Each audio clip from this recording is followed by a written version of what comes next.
Captain Oliver could be seen walking toward his home with a bitter expression on his face as he frequently bit the tip of his finger and muttered strange words to himself. Why did that bastard have a chance to change the plans so suddenly?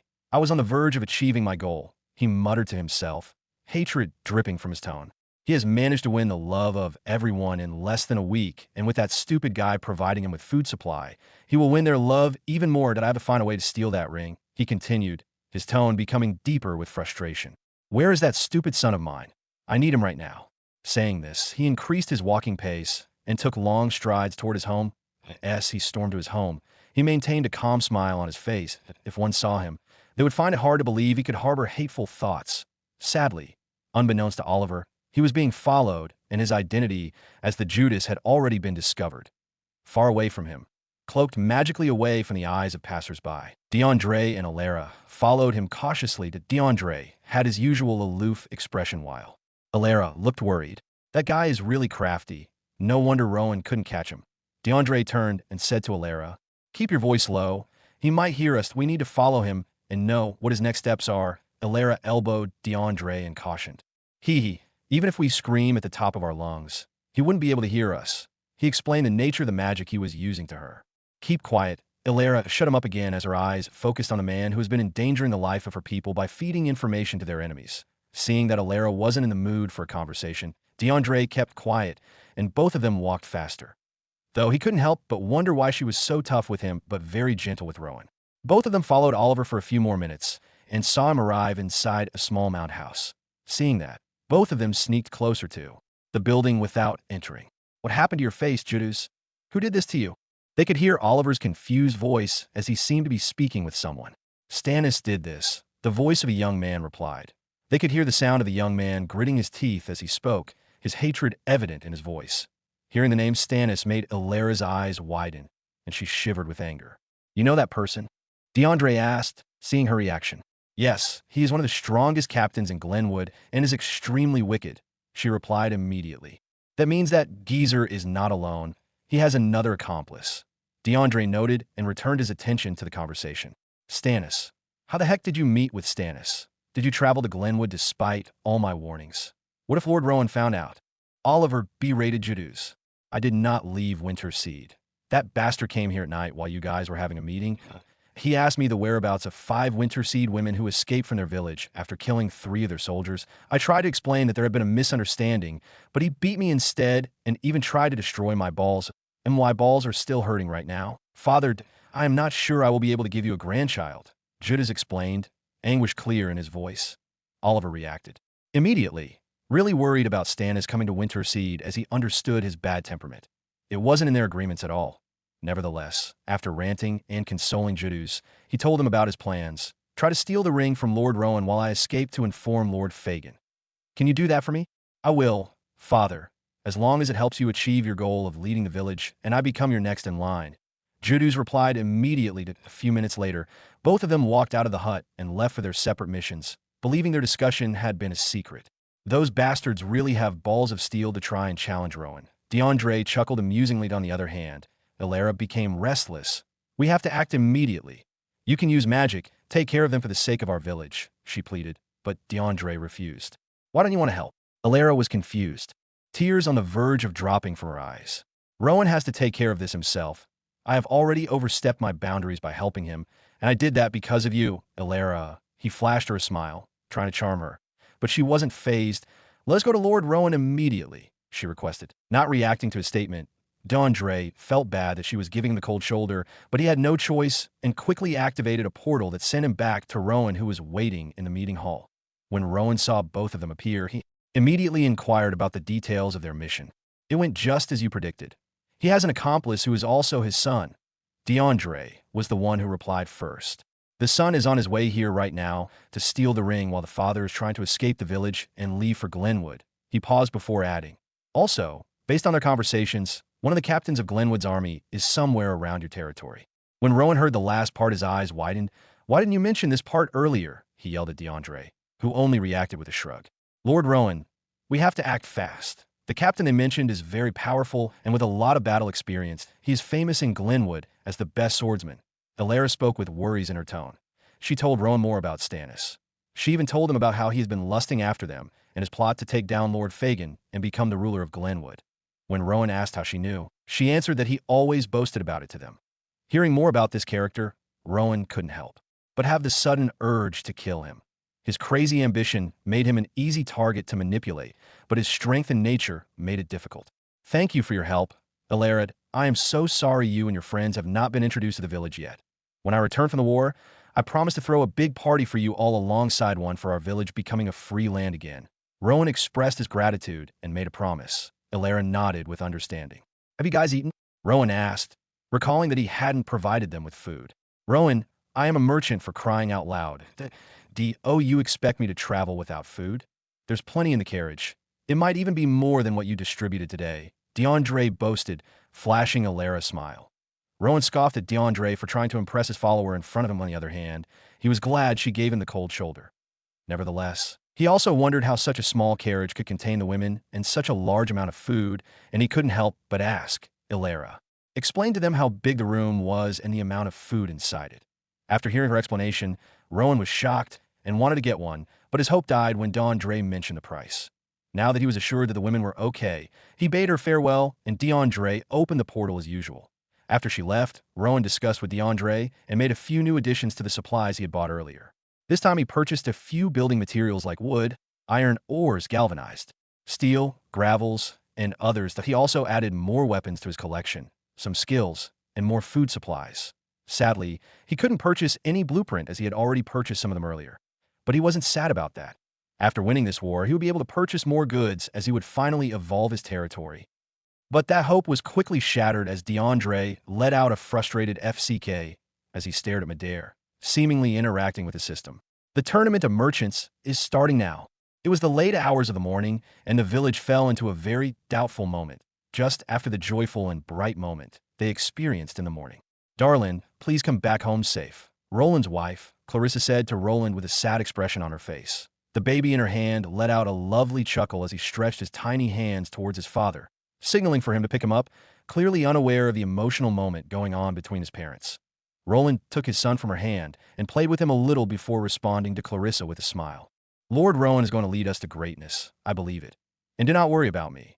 I'll be back very soon, and when I do, our village will no longer be under those DMN people, and our son will be able to grow under the same peaceful atmosphere we grew with.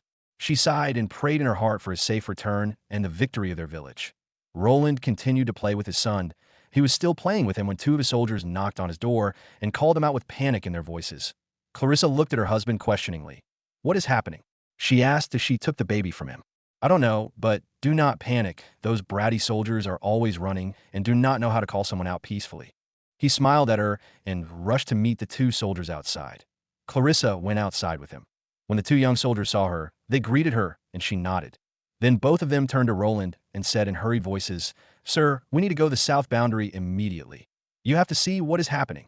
Their tone made Clarissa even more worried, but she bade them farewell. Roland grabbed his sword and ran with the soldiers towards the northern border. Tell me exactly what is happening, he requested as they ran. We don't know. The soldiers were gathered there, but we heard that they have caught a traitor who has been leaking information to Glenwood. They replied immediately. A traitor in our midst?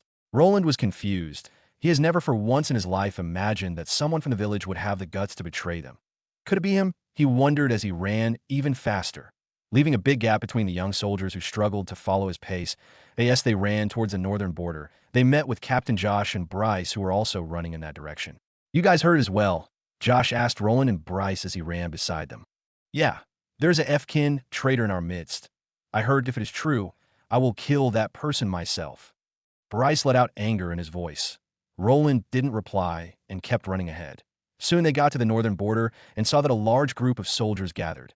Roland looked around looking for the other captains, but he only spotted Bryce. Oliver was nowhere to be found. I hope it isn't him, he thought in his heart as he ran towards the crowd. Clear the way, he demanded, and the soldiers cleared way immediately. The three captains ran through the path cleared for them and reached the front of the crowd, but they were shocked with the scene unfolding. Behold, Rowan could be seen standing beside two bloodied and almost unrecognizable figures on the ground. His eyes carried an intense anger they haven't seen before, and his hand was stained with blood. Amidst the noise generated by the young soldiers, the whining and flinching of the figures on the ground could be heard. Roland's eyes widened as he observed the faces of the two people on the ground. Oliver and young Judas? He called out with shock. While he reacted pretty calmly, Bryce didn't. With a cold expression on his face, he turned and asked the young soldier beside him to confirm before taking action. Why are they on the ground? They're the bastards who have been giving information to Glenwood. They were caught by the brilliant plan set up by Lord Rowan and the white-haired handsome man. Bryce didn't even wait for the soldier to complete his statement before dashing towards Oliver. Oliver, you bastard! How dare you! He thundered as he landed a punch on Oliver's face. He didn't hold back after the first punch and continued raining down more hard punches on his face. Oliver let out loud cries of pain, but no one stepped in to help. Due to the beating he'd already received from Rowan, fighting back became impossible, and he could only lay there and receive all the punches that rained down. That's it, Captain Bryce. Deal with that traitor. Punch his balls. The young soldiers chanted with loud voices. Roland watched as Oliver got beaten up without a single urge to help, even though they had been friends since childhood. To him, whosoever put the life of the village at risk and betray them is no friend. Rowan watched it all take place without making any moves. He is still contemplating about the details he received from DeAndre before he left the village for the merchant tournament.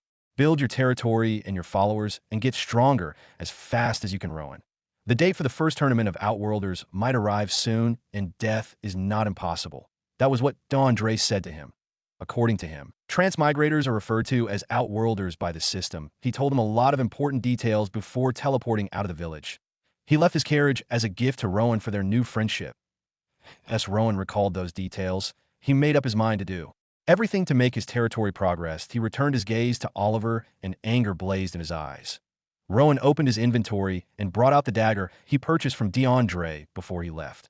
The dagger was flashy with a sleek black blade that gave it a menacing feel. With the dagger in hand, he cleared his throat, and the crowd became silent immediately. What I am about to do to these two today should serve as a lesson to those who ever thinks of betraying our trust and love.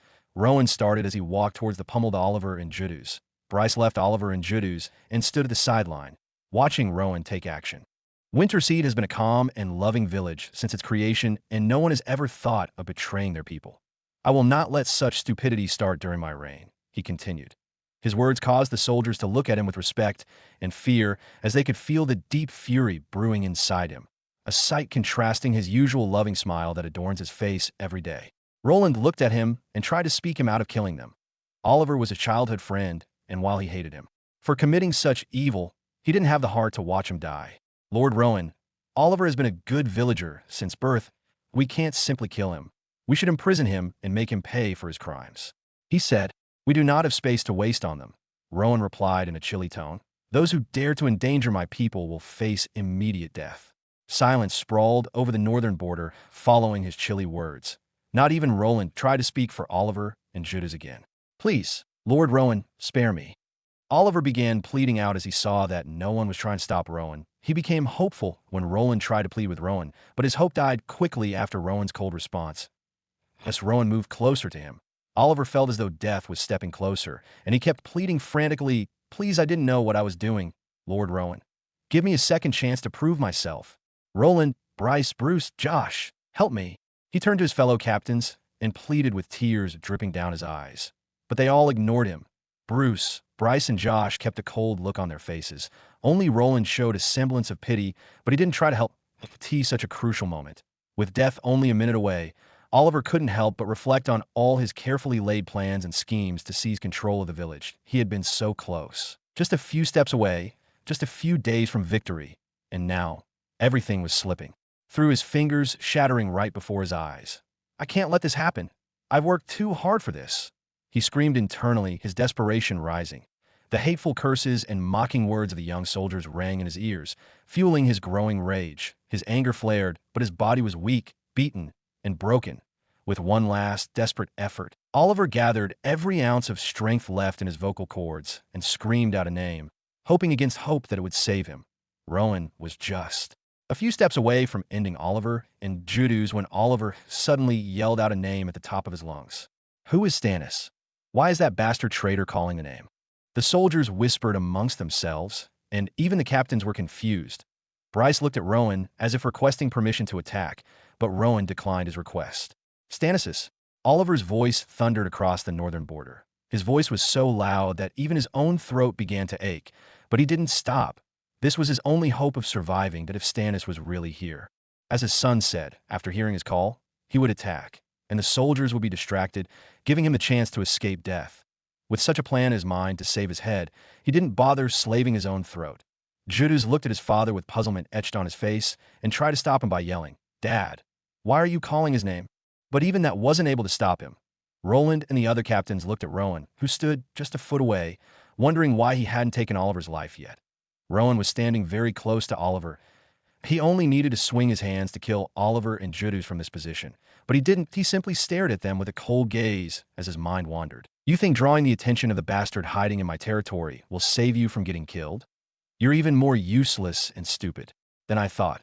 Now you will not only die, but also help me catch the bastard hiding in my territory." Rowan waited for Oliver to halt his screaming. After Oliver stopped screaming, he turned to look at Rowan with a smirk. "There's a group of soldiers hiding close to our territory, and with the sound of my voice, they will attack the village and slaughter everyone if they find out I was killed," he said with a shaky voice, trying to sound threatening. But Rowan just looked at him as though he was looking at a madman. "You have to leave me alone and let me leave in peace. Only then will they spare you." Seeing that Rowan was cracking to his threats, he added more, but it had no effect. Only Bryce and Roland were triggered. "Lord Rowan, he is talking it. Give me permission to kill him." Bryce let out with anger in his voice. Josh and Bruce also joined him. Their hatred for Oliver grew after hearing him threaten to kill his fellow people. As for Roland, the last strand of friendship he had for Oliver died at that moment. Now he wanted nothing but to see him dead. "Lord Rowan, he has threatened our village. Give me the opportunity to crush his balls. Let's beat him to death. He deserves to be stoned to death for disrespecting you." The young soldiers yelled out in anger. The whole border was shrouded in killing intent. Everyone wanted the traitor dead, but Rowan had something else in mind. He held the dagger up with a cold expression. Seeing this, Oliver got scared and screamed for help once again. But this was what Rowan wanted. "Stannis, this is your chance," he screamed out. "Yes, call him out." Rowan grinned. He waited for a few minutes, and just as he expected, from the bushes not too far away from the northern border, 15 Glenwood soldiers on horses appeared, riding toward the village with their swords lifted in the air. "Glenwood soldiers!" Winterseed soldiers cried out. Roland and the other captains were shocked, but they didn't hesitate before grabbing their swords and stepping forward towards the soldiers arriving. With the current pace of the horses and the distance between them, the Glenwood soldiers would likely arrive in the next 2 minutes or more. "I told you, those soldiers are stronger than everyone gathered here. They have trained in the arts of war and bloodshed from a young age," Oliver boasted with a crazed voice, grinning menacingly at Rowan. "You have to beg me to stop them, or else everyone will die, and then you will surrender and let me become ruler of Winterseed," he continued. Juduz looked at his father with relief. He was glad his father was smart enough to negotiate for their life with an intelligent plan. He was really proud. "Lord Rowan, you have trained us. We are prepared for war. Not listen to him," the young soldiers assured Rowan. They would rather die in war than let a heartless traitor rule over them. "You guys are nothing before them. They will kill you before you even know it." Oliver scoffed at the soldiers. He held Juduz, and both of them struggled to stand up despite the aching pain inflicting their bodies. "Who asked you to stand up?" Nevertheless, before they could stand up and walk away, Rowan's chilly voice reached their ears. His voice held no emotion, causing them to shiver. "Didn't he hear what I said?" Oliver panicked. Some of the soldiers watched Rowan with puzzlement, while the others, with swords in hand, went forward with the captain to stand against the approaching soldiers. "Oliver, you are old, but your wisdom is almost non-existent despite the experience you've gathered," Rowan began chillingly.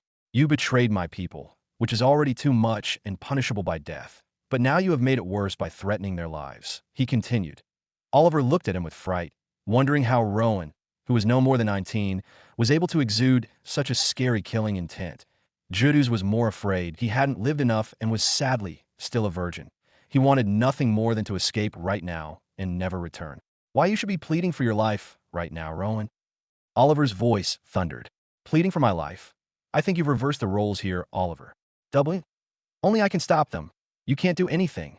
Rowan laughed menacingly at his foolishness. The Glenwood soldiers were just 60 seconds away from reaching them now. He had to act fast. He lifted the black dagger in his hand and walked towards Oliver, who kept threatening while shivering in fear. He raised the dagger, and Oliver closed his eyes. "Is this how it is going to end?" he thought, as he heard the sound of the dagger slicing through the air. Death was so close he could feel it. Father. But suddenly, he heard the weak and pained voice of Juduz. He quickly opened his eyes and was met with the most horrifying scene. The whole northern border fell silent. Only the faint cry of Juduz and the neighing of Glenwood horses approaching from afar could be heard. Oliver turned his head sharply at the sound of his son's voice, his eyes widening in terror. Rowan stood close to Juduz, the black dagger in his hand dripping with blood. That Juduz's eyes were wide open in terror as he stared at his severed right hand, lying on the ground beside him. His breathing came in ragged gasps, his body trembling uncontrollably. Oliver was still trying to comprehend the scene when Rowan moved again. The dagger in his hand blurred, and in the next moment, Juduz's left hand hit the ground. "No, my hands! Oh, my hands!" Juduz screamed in agony. He turned towards his father, who was standing right beside him, his eyes filled with a frantic plea for help. But the man he looked to for salvation could only stare back in horror. Oliver's eyes turned red with regret, anger, and sadness. This was never part of his plan. He couldn't even move to save his son, while he was still processing everything. Rowan signaled for the soldiers behind Oliver to grab him and drag him further away from Juduz. Rowan made sure to keep his gaze fixed on Oliver, ensuring the father would witness every agonizing moment of his son's suffering, so he could truly feel helplessness and despair. "Killing you is too merciful. I'll make you watch as I cut your son apart. Piece by piece, I want you to experience true pain and regret," Rowan said coldly. Oliver, already traumatized by his son's excruciating pain, was further crushed by Rowan's words. "Please, just kill him," he begged. "Kill him? No, that would be mercy. Pain will claim him in the end," Rowan smirked. "Keep them both under control," Rowan commanded the soldiers. "If they try to move, beat them as much as you want, but don't kill them. I still have Glenwood bastards to deal with." With that, Rowan turned his back and walked away. "Rowan," Oliver bellowed, his voice dripping with rage and hatred. "You can't do this. You'll die if you face him. Only I can stop him from killing you. Free me and my son, and your village will survive." Oliver shouted desperately. But Rowan had already reached the captains and other soldiers, ignoring Oliver's plea. "I used to respect you, Captain, but now my respect's dead, just like your balls after we're done here." One of the soldiers holding Oliver sneered with a smirk. Oliver was about to respond when a sharp kick landed between his legs. His eyes bulged in pain, and the other soldiers joined in, beating him while his son cried out, consumed by trauma and agony. Meanwhile, Stannis led his men fearlessly towards Winterseed. He had been hiding in the bushes, waiting for the right time to meet with Oliver. When he heard a loud scream, at first, he was confused, wondering why someone would scream like that. But when the second scream came, he recognized it was the voice of Oliver and was a cry for help. Without wasting time, he ordered his 14 soldiers to mount their horses and charge toward Winterseed. They couldn't afford to let anything bad happen to their SPY.AS. They broke through the bushes. They saw soldiers gathered around the border and were taken aback. "Captain, we should fall back. There are too many of them," one of the soldiers riding next to him said, fear creeping into his voice. Stannis scoffed, telling the soldier to be bold and not fear such a small village like Glenwood. He didn't believe the village's soldiers could pose a real threat. From everything he had heard from Oliver and Juduz, they are no big deal. And to be honest, why would he be afraid of a naive teenage lord like Rowan? As they charged towards Winterseed, Stannis wondered what had caused Oliver to scream so loudly. His thoughts were interrupted when he saw a young man step forward, standing before the Winterseed soldiers. This must be the young bastard Captain Wagga talked about. The naive, weak fool, Stannis noted to himself. Eager to deal with him on the other side, Rowan turned and quickly gave orders to his soldiers. "No matter what, do not harm the horses. We will be needing them," he commanded. The Glenwood soldiers were now only a few meters away. Their faces were clear, their fearlessness evident as they charged, swords gleaming under the soft sunlight. Rowan's eyes locked onto Stannis, the man he had longed to kill ever since he learned about his deeds from Alara. Rowan summoned Blaze from the Divine Beast Plane and gave him instructions to assist the soldiers. Blaze, seeing the serious mood of his tamer, agreed without protest. Rowan couldn't help but notice the newborn maturity in Blaze. His body was now a little bigger than it was before, and his cultivations was growing. Sadly, he couldn't focus on that details at this moment. He summoned his sword from his inventory, turned to his soldiers, and shouted, "Charge!" "Yeah!" The soldiers roared as they rushed forward. Stannis grinned, giving the order for his men to engage as well, while he rode his horse directly at Rowan. But Rowan wasn't going to let him slaughter through his soldiers to reach him, so he sprinted ahead, running twice as fast as the others. Within moments, he was at the front, his eyes locked on Stannis. His soldiers charged behind him, while Stannis' men moved forward as well. You're the naive Lord of Winterseed. Huh. You look no different from any average teenage boy. I'll enjoy taking your head home with me. Stannis taunted as he charged at Rowan. Rowan didn't respond as he kept his focus on Stannis' hands. Alara had warned him about Stannis' skill with the sword, and Rowan wasn't ready to lose due to carelessness. Sword Grandmaster activated. Attack power and weapon efficiency increased by 300%. Seeing this notification, Rowan gripped his sword and his readiness intensified. Stannis leapt off his horse, landing beside Rowan and swinging his sword. The battle-trained horse immediately moved aside, away from the chaos. Rowan blocked the strike swiftly. You've never trained in swordsmanship, from what I know. You won't last long against me. Stannis let out again, swinging once more. But Rowan blocked the blow effortlessly. Around them, the Glenwood and Winterseed soldiers clashed fiercely. The Glenwood soldiers dismounted and fought with precision, their swords slicing through the air with deadly intent. Though they were better trained, their smaller numbers gave the Winterseed soldiers the advantage. You bastards! Bryce cursed as he grabbed one of the Glenwood soldiers by the neck instead of using his sword. His large hand squeezed until the soldier passed out from lack of air. But Bryce didn't let him off freely and stabbed him to ensure he is completely dead. Roland swung his sword against another, overpowering his opponent with his size. He quickly disarmed him and ended the fight. The younger Winterseed soldiers fought in larger groups to compensate for their lack of skill, though some sustained injuries. They were minor. Rowan and Stannis' battle raged on at first glance. It appeared Stannis had the upper hand, but Rowan was holding back, waiting for the right moment to copy Stannis' skill. Copy didn't work on dead targets. Yes, they fought. Rowan scanned his stats and found a skill he needed. Muscle strengthening, permanent 200% boost in physical strength.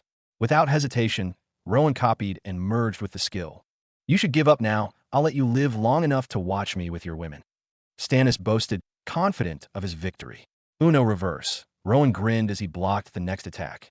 Huh. Stannis looked at him as if he was looking at a madman. What's this idiot saying? He thought. Before Stannis could finish the thought, he noticed a change in their fight, that Rowan's strikes grew faster, the force behind them stronger, pushing Stannis back. His eyes widened in disbelief, but before he could react, he felt something cold run through his flesh, and the world quickly went silent around him. While the battle raged on in the northern border of Winterseed, two white horses could be seen, galloping down the lonely forest path leading to the village, pursued by a ferocious-looking group with more horses. It was still early morning in Glenwood, and the village was very busy due to the preparations for war in the home of Lord Fagin. He could be seen speaking with Wagga and the other captains who remained after he had sent Stannis to get back his women. Kill all the men and leave only the women, he commanded with hatred and anger in his voice. Do not let a single male in that village live. Do you hear me? The captains nodded in response. None of them refuted his insane orders. In fact, they wanted it that way, as it would give them unlimited access to the beautiful women who dwell in Winterseed. We will go with the strategy we planned, except that we will be missing a captain. Lord Fagin continued after getting a response. He turned to Wagga. You will be taking control of Stannis' men. Ensure you do a good job now that you have twice the number of soldiers the other captains have. You can count on me not to disappoint you, Lord Fagin. Wagga bowed with a smirk. Yes, they were discussing. Two guards from the Glenwood prison rushed into the room and announced in a panicked voice, Lord Fagin, the Winterseed girl has escaped. What? Fagin's voice thundered across the hall with anger. How did that happen? Where were you all when it happened? We don't know, sir. We were walking down the passageway, doing our hourly check when we found two of your men lying dead in front of her cell. We quickly rushed to check, only to find that she was gone. The two guards reported, fear evident in their voices, knowing what Lord Fagin could do to them. Fagin's eyes blazed with anger as he heard their report. First, he lost his favorite woman Alara and the others, and now the youngest and prettiest had escaped.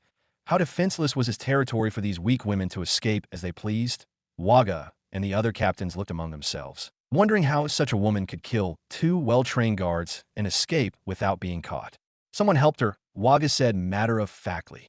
The young lady is not capable of killing anyone. She doesn't even know enough about the prison's premises to escape without getting caught.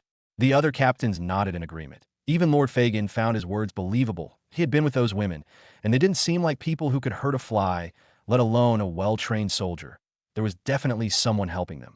Just as he was about to respond, two other soldiers ran into the room, the same ones he had sent to call Rowan. Where is Rowan? I told him to come with you, he asked with a frown on his fat face. Sir, we searched everywhere and couldn't find him. Not even his wife and daughters were around. The soldier's report caused the room to fall silent, I could see that moment. Everything started to fall into place. Lord Fagin furrowed his brow. Ren never told me he was leaving, and why would he take his family with him? His eyes widened as the thought struck him, and he turned to Waga and the other captains. Ren has been the bastard helping them that we need to stop him. Send some men after him, and gather the rest. We leave for war immediately. Liera and Ren were riding beside each other on white horses, heading out of Glenwood's territory. Liera wore brown clothes and a brown cloak that completely hid her face from anyone looking at her. Under her cloak, she wore a scared expression, fearing that death would soon be upon her. Ren glanced at her, seeing her shivering, and couldn't help but whisper a warning as they approached the gate. Keep calm. Liera, we just need to pass through the gate, and we'll be on our way to your people. Hearing Ren's calm words, she nodded and fought her hardest to maintain her composure. The exit of Glenwood was just a few meters away. The 7 guards at the gate had already seen them approaching, but remained calm, knowing Ren. Sir Ren, where are you headed this early in the morning? One of them asked with a smile as they approached. I'm taking my daughter out of the village for a while to get some herbs for her fever. We'll be back soon. Ren lied with a smile. His face was calm, and his composure steady. The guards didn't detect any falseness in his words. They observed Liera, whose body was hidden, but they could see her shivering intensely. Ah, will she be okay? She looks really sick, they asked with concern. In the village. Ren's daughters were some of the most beautiful maidens, and many young men were quite interested in them. She'll be fine once she takes the herbs, Ren replied. Without further questions, the guards opened the gate, and they both rode through freely. They kept their horses at a normal pace, galloping gently further away from Glenwood, as if they weren't escaping. Ren whispered to Liera to ensure she was okay. You claim to know all of Sir Ren's daughters well. Which one do you think is with him? One guard asked. It's definitely Rachel, the slim and curvy one, another replied. The guard discussed as they closed the gate. They returned to their posts and began talking about the war, rejoicing over the new winter seed women who would be brought back. They were already making plans on how to woo the women. However, almost 30 minutes later, 15 soldiers on horses rode toward the gate. Did anyone leave through the gate? The one in front asked urgently. The guards exchanged confused looks before one of them replied. Oh yes, Sir Ren left with his daughter to get some herbs for a fever. She looked really sick. Which daughter? Did you see her face? The soldiers followed up with another question. This time, the guards' heartbeats quickened as they realized they had messed up. They hadn't bothered to check her face. All they knew was that she was a lady because she had breasts. No, they replied, ashamed and embarrassed. The soldier in front cursed under his breath, gripping the reins tightly. Open the gate immediately, he barked. Embarrassed and worried, the guards rushed to open the gate. What's happening? One of the younger guards asked, his face pale as the soldiers spurred their horses and rode off at full speed, leaving a cloud of dust behind. I don't know, but we're surely in big trouble, an older guard replied. Further down the winding path leading away from Glenwood, Rowan and Liera continued their ride, the morning breeze brushing against their worried faces as they drifted toward Winterseed. Liera was still shivering with fear. Even the sound of rustling leaves made her terror intensify. Ren glanced back at her and spoke in a low, reassuring tone. We're already out of Glenwood. With these horses, we'll reach Winterseed before they catch us. Liera nodded, trying to push aside the overwhelming sense of dread. She still recalled the scene at the prison when Rowan and a guard came to rescue her. Sadly, the guard had been killed in a fight against another guard who tried to stop them from escaping. Both guards stabbed each other and died in front of her. As she recalled the tragic moment, the sound of horses galloping toward them reached her ears, and her expression turned pale. They are coming. What should we do? Liera whispered, her eyes wide with panic. Ren's expression darkened. He tugged at the reins, urging his horse to move faster. Don't look back. Keep moving. Liera had only learned to ride horses in less than 2 days, after theoretical teaching from Rowan, so she found it difficult to move. Ren didn't move ahead. Instead, he helped her by dragging the reins and forcing her horse to ride after his. The sound of horses galloping towards them grew louder and louder by the second. Even though Rowan tried his hardest not to panic, his heartbeat raced. Luckily, he had secured his wife and daughter beforehand, sending them away to a nearby village where his wife came from. Now, he just had to save Liera and her people. Even if he died after that, without seeing his family again, he would be able to rest in peace. Over there, as they rode, they heard a loud shout and looked back that a group of soldiers was heading towards them. Though they were still far away, with the speed of their horses, they would most likely catch up in no time. Liera's panic grew. There was no way out. Run! Stop right now! The soldiers barked, but Ren ignored them and continued moving. If he stopped, he might not die. But he couldn't say the same for Liera. Those guards would kill her. Gritting his teeth, he urged his horse to move faster, dragging hers along. Liera was already deep in panic, seeing no way out of their current situation. She believed that if caught, Lord Fagin wouldn't spare her by merely sending her to prison. He might execute her immediately. The soldiers raced towards them on war horses, horses trained for battle and nearly twice as fast as regular horses. Ren has failed to listen to our calls. We have no choice but to kill him and do not let the Winter Seed girl live. The soldier leading the rest said coldly. The others nodded. They drew their swords and spurred their horses on even faster. The war horses let out ready battle cries, accelerating rapidly. They were only a few meters away, ready to slaughter the pair, when suddenly the atmosphere shifted. The war horses halted abruptly, causing some of the soldiers to lose control and crash to the ground. What is happening? The leader shouted, tugging at his horse to move faster, but the horse refused. Instead, it let out a protesting neigh and threw him off. The other soldiers faced the same fate, their horses refusing to obey and tossing them aside. But Liera's and Ren's horses continued galloping forward without the strange pause. Ren noticed the commotion and slowed down to observe, wondering why the soldiers' horses were behaving so strangely. What is happening to the horses? They were fed enough to last 2 days without food. So why are they reacting this way? The soldiers asked, frowning as they stood, dusting themselves off and grabbing their swords. The war horses remained immobile, their eyes fixed ahead. The soldiers were confused. They had never seen such strange behavior from their horses before. This shouldn't stop our pursuit. Go after them, but I'll try to settle the issue with the horses, the leader ordered. Noticing that Ren's horse had slowed down, he mistakenly thought Ren's horse had grown tired and could be easily caught now. The soldiers nodded and immediately started their pursuit on foot. Let's go, Ren, Liera urged with fear in her voice, but Ren had already started moving the horse again. Stop right now. Run, or else we'll kill you. The soldiers barked, their feet stomping the ground as they ran towards him, swords gleaming in hand, ready to strike. Suddenly, the atmosphere shifted again.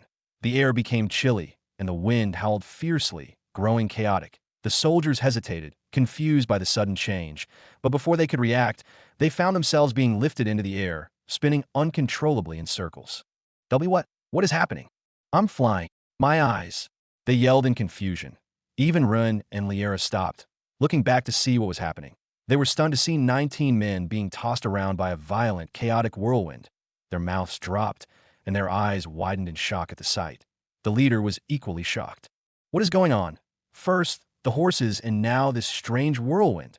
Are the gods punishing us for our actions? He muttered in fear, stepping back cautiously, scared the wind would come for him next. Before he could move away from the area out of fear, a voice sounded behind him. Freezing him in place, he instinctively swung his sword, but it was caught mid-air by something strong and unyielding. When he turned around, he was greeted by a charming smile from a tall, white-haired man. His eyes widened instantly as he asked, "Who are you?" DeAndre looked at him with an amused grin and replied sarcastically, "I'm Batman." The leader stammered, unable to fully process what was happening before suddenly feeling his body levitating off the ground. Before he knew it, he was hurled toward the chaotic whirlwind, joining his men in the storm. Some had already lost consciousness from the violent tossing. That DeAndre watched the storm for a few seconds with an amused expression before sighing as he heard the system's notification. 30 million evolution points has been deducted from your account for breaking Rule 007 and helping FF-Rank territory, Winter Seed. Your skills, Wind Magic, Mana Absorption, have been deranked to C rank. This fine is too much, he complained inwardly. This was the first time he had broken this restriction, and the fine was simply outrageous. He wondered how much would have been deducted if he had helped an A-rank territory. But he didn't think too much about it, as he would most likely earn them back in a merchant tournament. DeAndre looked ahead of the hurricane, where a beautiful lady and a middle-aged man were looking at him with awe. That is the sister Alara talked about. She's just as beautiful as Alara, but younger. Sadly, I prefer MILFs, DeAndre sighed as he began strolling toward them. Rowan grabbed the reins of Liera's horse, fearing the figure casually strolling toward them, while Liera shivered uncontrollably. Today had been a really bad day for her. "Who are you?" "Don't come any closer," Ren said. "Who are you, old man?" DeAndre shot a glare at Ren. "Old man." Ren wanted to refute, but he kept silent. DeAndre closed the distance between them. Behind him, the hurricane was still tossing the soldiers around, and most of them had already lost their lives by now. "You must be Liera," he said after reaching them. Liera looked at him, confused. "You don't have to worry. I'm not here to hurt you, but to save you." DeAndre flashed her a charming smile. "Why?" Liera couldn't help but asked. It was already confusing. Why would a strange, angelic person come to save her? I saw a beautiful lady in distress and decided to help. I asked that bad. DeAndre asked, trying to sound mysterious and cool. But Liera only looked at him without replying. Seeing that she wasn't falling for his sophisticated charm, he sighed and said, "You should return to Winterseed as soon as you can. Ilera and the rest of your friends are worried sick about you." Ilera? Liera's eyes widened. But DeAndre had already disappeared before she could finish her sentence. Ren looked at the spot where DeAndre had just vanished, and his expression brightened. "Your sisters are alive. We should leave now." He grabbed her reins, and both of them began their journey. Meanwhile, the hurricane ended, and the corpses of his soldiers fell to the ground. None of them survived. The northern border of Winterseed. The small battle was already on the verge of ending. The soldiers of Glenwood had already been taken down, their corpses sprawled across the border, blood dripping from them. But the clanging of swords still continued as Rowan and Stannis engaged in intense combat. Nevertheless, unlike in the beginning when Stannis had the upper hand, Rowan had the upper hand now. What? Stannis' voice cracked in disbelief. Just a few minutes ago, Rowan couldn't block his half-assed attack without taking several steps backward to maintain balance. But now, even his all-out attacks seemed to be nothing before him. In fact, it looked like Rowan wasn't taking him seriously anymore. How did he suddenly get stronger? Stannis wondered as he focused all his attention on defending. "If it continues this way, I will surely die," he yelled inwardly. He struggled to sneak a look at his soldiers that he had ignored since the beginning of the battle, but was shocked to see all of them lying dead on the ground. He was even more surprised when he saw that none of Winterseed soldiers was on the ground. "This can't be. That bastard told me they were nothing compared to my soldiers." Was he lying all along? Was he plotting everything to his advantage? His mind wandered, gritting his teeth. He pushed back with all his strength and tried to create a gap between himself and Rowan before launching an all-out attack. "You think I would work?" Rowan's taunting voice reached his ear. Stannis didn't reply and glared at him, but Rowan looked really composed. He kept walking closer towards Stannis, who took several steps back in fear while lifting his sword in a defensive position. "If I were you, I would surrender," Rowan continued taunting him. "Surrender? Never." Stannis let out. "Do you still think you stand a chance? Even if you manage to kill me, do you think you will be able to escape the hands of my soldiers? There are more than 100 of them, and only one of you. So think carefully," Rowan continued taunting him.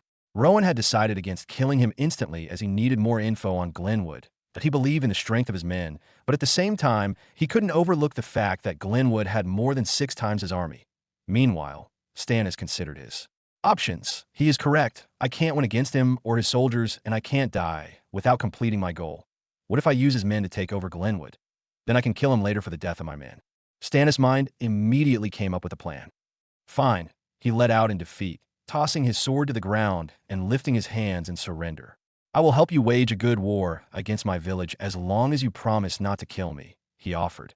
The captains and soldiers exchanged looks before turning to Rowan with varying emotions on their faces. "Lord Rowan, we can't trust this guy." Bryce immediately reacted with a furious expression on his face as he looked at Stannis. "I agreed he might betray us when he gets the chance. We can't risk that at this moment." Rowan let out as well. The other soldiers chattered about their agreements too. "Damn it, these geezers are going to ruin my plan if this goes on." Stannis was worried. He turned to look at Rowan to see what he had to say. Based on the information he had, Rowan was naive and weak. He believed Rowan would make the wrong choice by believing him. On the other hand, Rowan let out a sigh and withdrew his sword. He signaled to the soldiers behind Stannis, and they immediately ran to restrain him. "We need all the information you can give. If you tell a lie, I will know, and you'll be killed immediately," he let out in an authoritative tone. The soldiers reacted equally. None of them agreed with his decision, but they had no choice but to accept it. Stannis grinned inwardly. He is just as naive as they said. "I will give you all the information I have and help you win," he agreed. Rowan only shook his head. Time was running out, and he didn't have time to waste here. He signaled for the soldiers to force Stannis onto his knees and tie his hands. Stannis wanted to refute getting tied up, but then Bryce stepped forward and slapped him across the face. With bitterness and helplessness, he let himself get restrained. After he was restrained, Rowan asked them to bring the overly pummeled Oliver and the handless Judus to the same spot, and they did. Oliver's face at this moment was unrecognizable, swollen, and bleeding all over his body. Even his crotch area was bleeding profusely. Oliver Judus. Stannis was shocked to see both of them in that state. Oliver's eyes were swollen, so he couldn't see clearly when he arrived. However, Hearing Stannis' voice, he forced his eyes open and they widened. Why was the great Stannis sitting on the ground? The great swordsman who could wipe out 100 soldiers, kneeling before a naive lord. How could that be possible? His mind ran amok. Rowan smirked as he observed their expressions. Oliver was confused and frustrated that his hope had shattered, and Stannis was devastated because he knew his plot was bound to fail at this point. Oliver, you said this guy could deal with all our soldiers, right? Rowan asked mockingly. Oliver's head was bowed to the ground, and he couldn't reply. The man who was supposed to save your life is now living solely on my mercy. What can you say about your previous boasts now? He continued taunting him. His every word was like a bullet that shot deep into Oliver's head. Even Juduz was embarrassed and ashamed on his dad's behalf. Now I'm going to ask both of you questions, and you better answer me truthfully, or else one of your limbs is coming off. Rowan threatened and brought out his black dagger. Oliver and Juduz were traumatized at the sight of the black dagger. Juduz began shivering and tried his best to crawl back, but there was no way as he was handless. I will start by asking you two some simple questions, and if you are bold, lie to me. Rowan smirked. He started with Stannis, asking him a few questions, starting with simple ones and moving to tedious and more personal questions. With God eyes, Rowan could observe the changes in his emotions, and he could tell when he lied. Stannis tried to answer all his questions as sincerely as he could, but then Rowan asked a question that he wanted to deny with all his strength. Have you ever tried to force your way with Alara and Liera before? Rowan asked. Stannis' eyes widened at once. How did he know? Meanwhile, the young soldiers began to discuss among themselves. They talked about Alara and Liera, how they were very beautiful, and what they would do to Stannis personally if it were true that he had forced his way with them. Hearing their reactions, Stannis had no choice but to deny. Of course not. Why would I do that? I can do anything with any woman of my choice in Glenwood. Besides, they are with Lord Fagin, he answered immediately, try his best to sound as truthful as he could while looking at Rowan. The captains and soldiers believed immediately. His voice and reaction were too genuine to be false.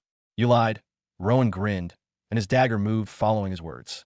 It was the... Stannis tried to lie even more, but he couldn't finish his statement when his left hand went off. Stannis cried out in pain. I warned you not to lie to me, but you did. Stannis kept crying as he stared at his hands. You are lucky I sliced your left hand instead, that I know how important your right hand is to you as a swordsman, Rowan continued. Now I want you to divulge everything. And remember, one more lie and you will be handless forever, he concluded. With tears dripping from his eyes, Stannis divulged all the information he had. With the new information, Rowan didn't waste any time and gathered his men, that he brought out the weapons he had purchased from DeAndre and distributed them to the soldiers. He only shared the swords and armors, as those were the most important weapons for the current situation and the only ones the soldiers had experience with. Rowan called for Riella, Brandon, and the two middle-aged cooks who used to cook for him before Riella took their place. He then brought out enough food supplies for 1 week and left them under their care. Before Rowan departed, he shared a brief, pleasant moment with Riella and assured her of his pending victory. With food distribution settled, Rowan went to the soldiers and selected 400 men. The other 100 stayed behind in Winterseed to guard the village in case of rare monster attacks. As he marched out with the 400 soldiers, the people of Winterseed gathered around the southern border, cheering for them while some blessed and prayed for their success. This earned Rowan a few points. The young soldiers felt emotional, seeing the villagers' reactions, especially the young, beautiful maidens with their bouncing chests who waved cheerfully. Witnessing the bouncy creations of God, their motivations soared, and they all swore to return alive. Just like that, the final preparation for the first battle under the reign of Rowan Winterseed, the first ended, and the soldiers stepped out to conquer. Rowan and his soldiers could be seen marching through the forest path leading down to Glenwood. The path was mostly wide, but narrowed in certain spots, with thick bushes and tall canopy trees lining both sides. The thick bushes and tall canopy trees formed a natural fence, almost like walls closing in around them as they made their way through the forest. The sound of insects chirping and birds singing ceased, covering the area with only the sound of their heroic marching. Rowan and the captains could be seen riding their horses in front, while the soldiers marched uniformly behind them with battle-ready seriousness etched on their faces. The last row. 2 young soldiers could be seen dragging Stannis along the ground. Stannis was already unconscious at this point, having been dragged on the harsh ground for more than an hour. Rowan wanted to leave Stannis under the control of Brandon as they left for war and deal with him later alongside Oliver when he returned, but the young soldiers refused. They were all very pissed after hearing that Stannis had the balls to force himself on their beautiful sisters. So, Rowan decided to leave him in their care. They could do anything they wanted as long as he was still alive when they got to Glenwood. Riding in front of the others, Rowan was greeted with a lot of notifications. Your villager wishes you a great victory. 100 of your villagers gather together and pray for your safe return. Your lover prays for your return. All the notifications informed him about the current emotional state of his villagers. The last one made him smile, as he knew it was about Riella. As they continued to march forward, Rowan decided to interact with the system. Without hesitating, he called out his character status. Rank, FF rank title. Village head territory. FF rank, Winterseed village area. 20 square kilometers population. 3000 plus resources. Click to view all. Rowan Winterseed. AG. 18 health. 100%. Power. FF rank. Evolution point. 27,500,000 skills. SS rank 100x reward. SS rank copy. SS rank Eyes of Revelation. SS rank merge. SS rank beast taming. S rank super voice. C rank sword. Grandmaster. F rank resistance. F rank muscle strengthening. FF rank night vision. Rowan's stats were much better than the last time he viewed them. Although his power hadn't increased because he chose not to raise it, the amount of evolution points and the number of skills he possessed had grown. The amount of resources he possessed had grown as well after purchasing a few from DeAndre. Recalling the last interaction with DeAndre, Rowan couldn't help but pray for his safety. If anything should happen to DeAndre, he would lose a really important asset for territory development. Lord Rowan, you look really tense right now. Is it because this is your first war? Roland asked from beside him. Rowan turned to him and shook his head. None of them could see his system, so they immediately assumed he was deep in thought as he stared at empty midair. Roland nodded his head and continued, "We are getting close to the location we decided on." "I know," Rowan answered swiftly. He turned to look at his back and saw the soldiers marching valiantly and fearlessly. Stannis was still being dragged on the ground and was already unconscious. He returned his gaze to the front and pulled the rein, causing the horse to move faster. After about 3 hours of marching through the forest, they finally arrived at their agreed point. It was already the mid-hours of the afternoon, and the fiery sun had already taken its place in the sky, blasting the earth with its scorching heat. Rowan, riding in front, lifted his right hand, and everyone came to a quick halt. "This is our major start point, everyone," Rowan began. The soldiers nodded their heads with fearlessness and readiness in their gazes. Seeing the readiness, Rowan smiled and proceeded. He ordered the captains to take 50 men each and march through the forest. This way, Rowan would be left to lead 200 soldiers. This was simply his plan to create an illusion in the eyes of Glenwood's army. Rowan further discussed instructions with the captains and then proceeded to give his usual speech, with the amplification of super voice to boost their motivation. Nevertheless, as he discussed with them, his eyes caught 2 figures on horses riding towards them. He halted his speech and rode his horse forward. The captains quickly rode and formed a defensive position around him, staring at the figures arriving in front of them. The horses were still afar, but they didn't let their guard down. "Lord Rowan, let me kill them if they try to do anything careless." Bryce dragged out his sword and said to Rowan in his usual furious tone. Rowan nodded. He had already obtained all the information he needed, so there was no need to keep any of Glenwood's people alive. With Rowan's permission, Bryce gritted his teeth, and his grip on his sword grew tighter. He was ready to engage in battle. Nevertheless, as the horses rode closer towards them, the faces of a middle-aged man and a young lady appeared in their vision. "Liera," Rowan muttered to himself as he quickly realized who the girl was. She was the same one Alara had been talking about, the one who sacrificed herself for the safe escape of her sisters. As for the man beside her, Rowan hadn't seen him before, but a frown appeared on his face as he immediately assumed he was abducting her. While Rowan grasped the identity of the young lady, the soldiers did the same. Their eyes widened in shock and happiness at the sight of her face. However, a deep scowl appeared when they gazed upon Run. "Look, it's Liera." "Liera, I never thought I would see her again. But who is that sick FCK riding with her?" "Democrat, Minnesota. If it's another one like that bastard Stannis, I'll burst his balls myself." "Hey, calm down, you've already crushed 2 balls today." The soldiers discussed amongst themselves. Meanwhile, at the front, Bruce had an emotional breakdown as he saw Liera riding towards them. "Sister-in-law," he called out in a low tone. Rowan looked at Bruce, a middle-aged man with an insanely huge physique, staring at Liera with a look akin to someone on the verge of tears. Only then did Rowan realize Bruce was actually married to her elder sister. But he didn't focus too much on the realization. They still had to be careful about the man she was with. Run and Liera had already spotted the soldiers from afar at first. They couldn't recognize anyone as they were still far apart.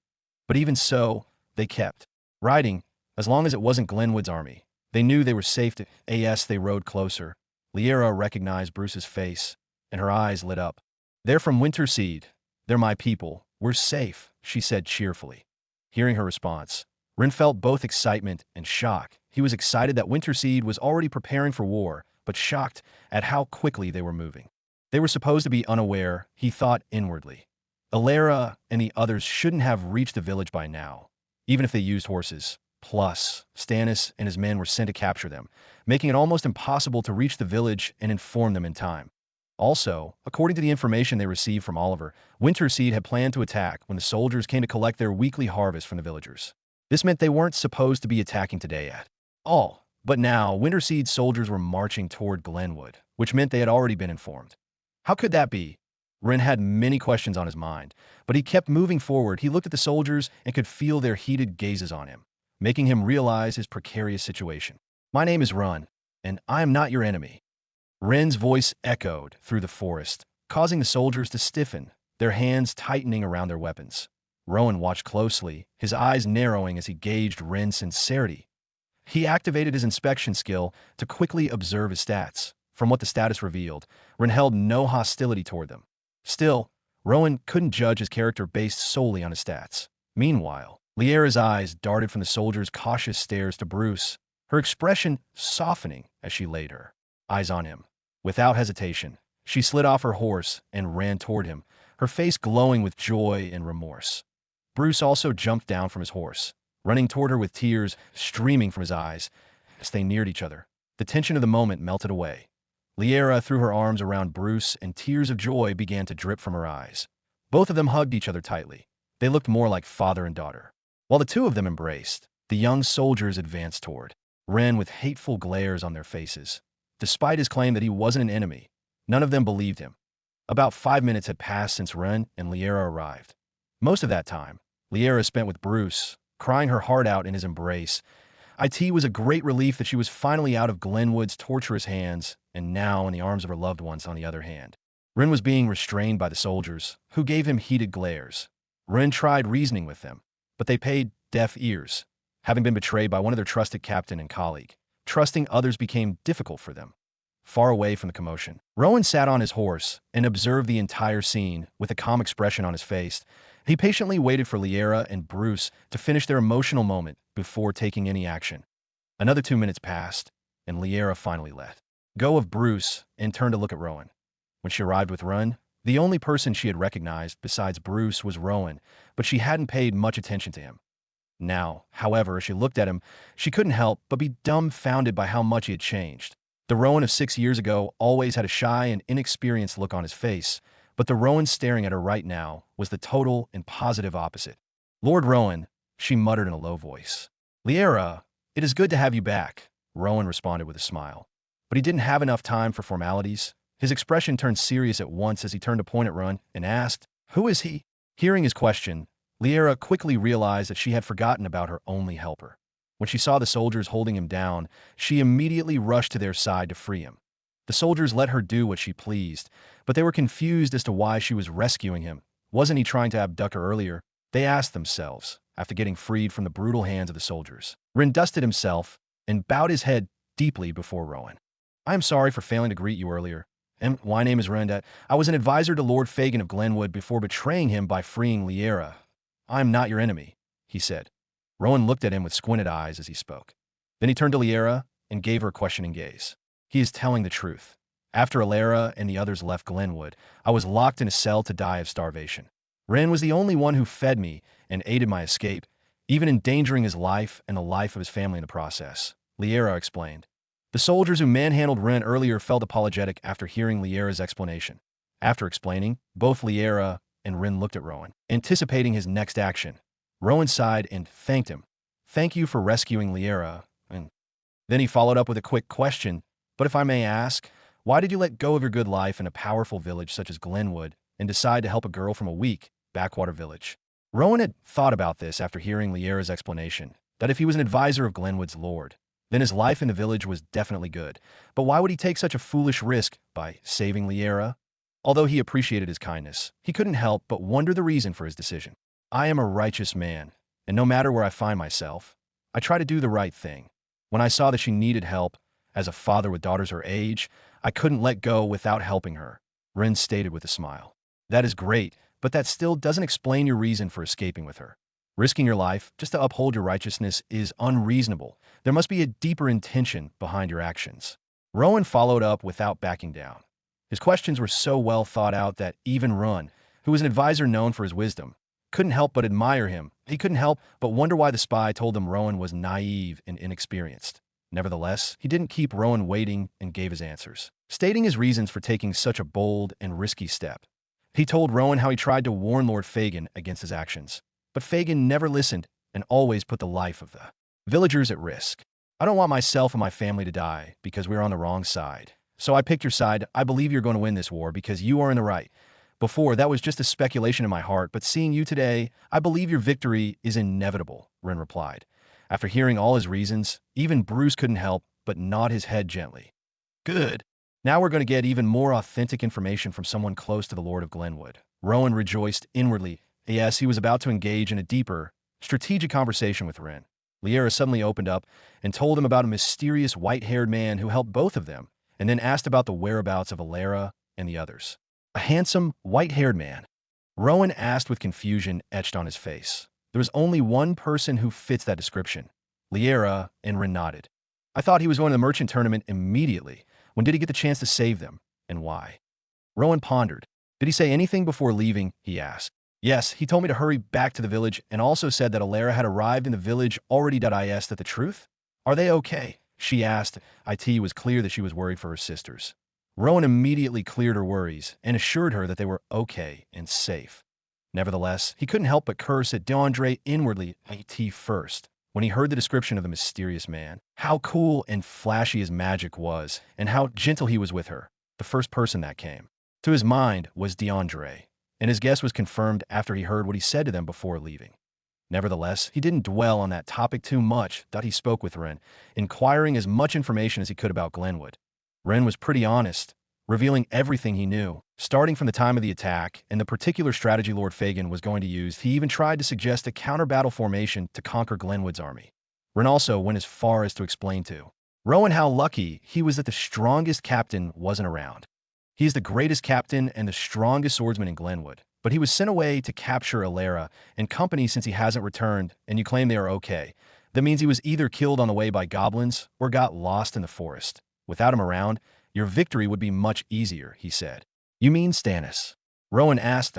Ren's eyes widened. You know him? How? Well, the bastard was gutsy enough to try and attack my village with his men. His men are probably with the devil in hell right now, but the bastard is still alive. Rowan said. He signaled to the soldiers, and they dragged the ragged body of Stannis toward Ren. When Ren saw the state of Stannis, his jaw almost dropped to the ground. How had the great captain been defeated by Rowan and his men? On the other hand, Liera's eyes grew cold with hatred and anger.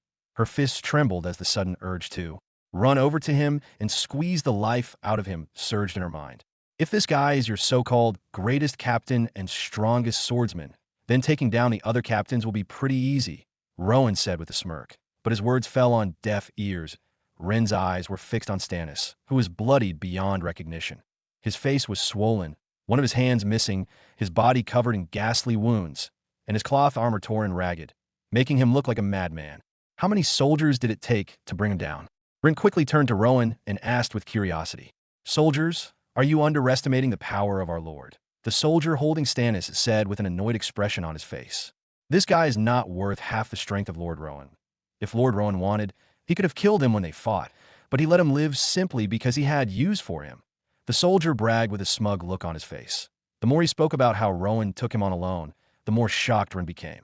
Even Liera found it hard to believe. She had been in Glenwood long enough to know that Stannis wasn't a soldier who could be easily defeated, even by 100 soldiers.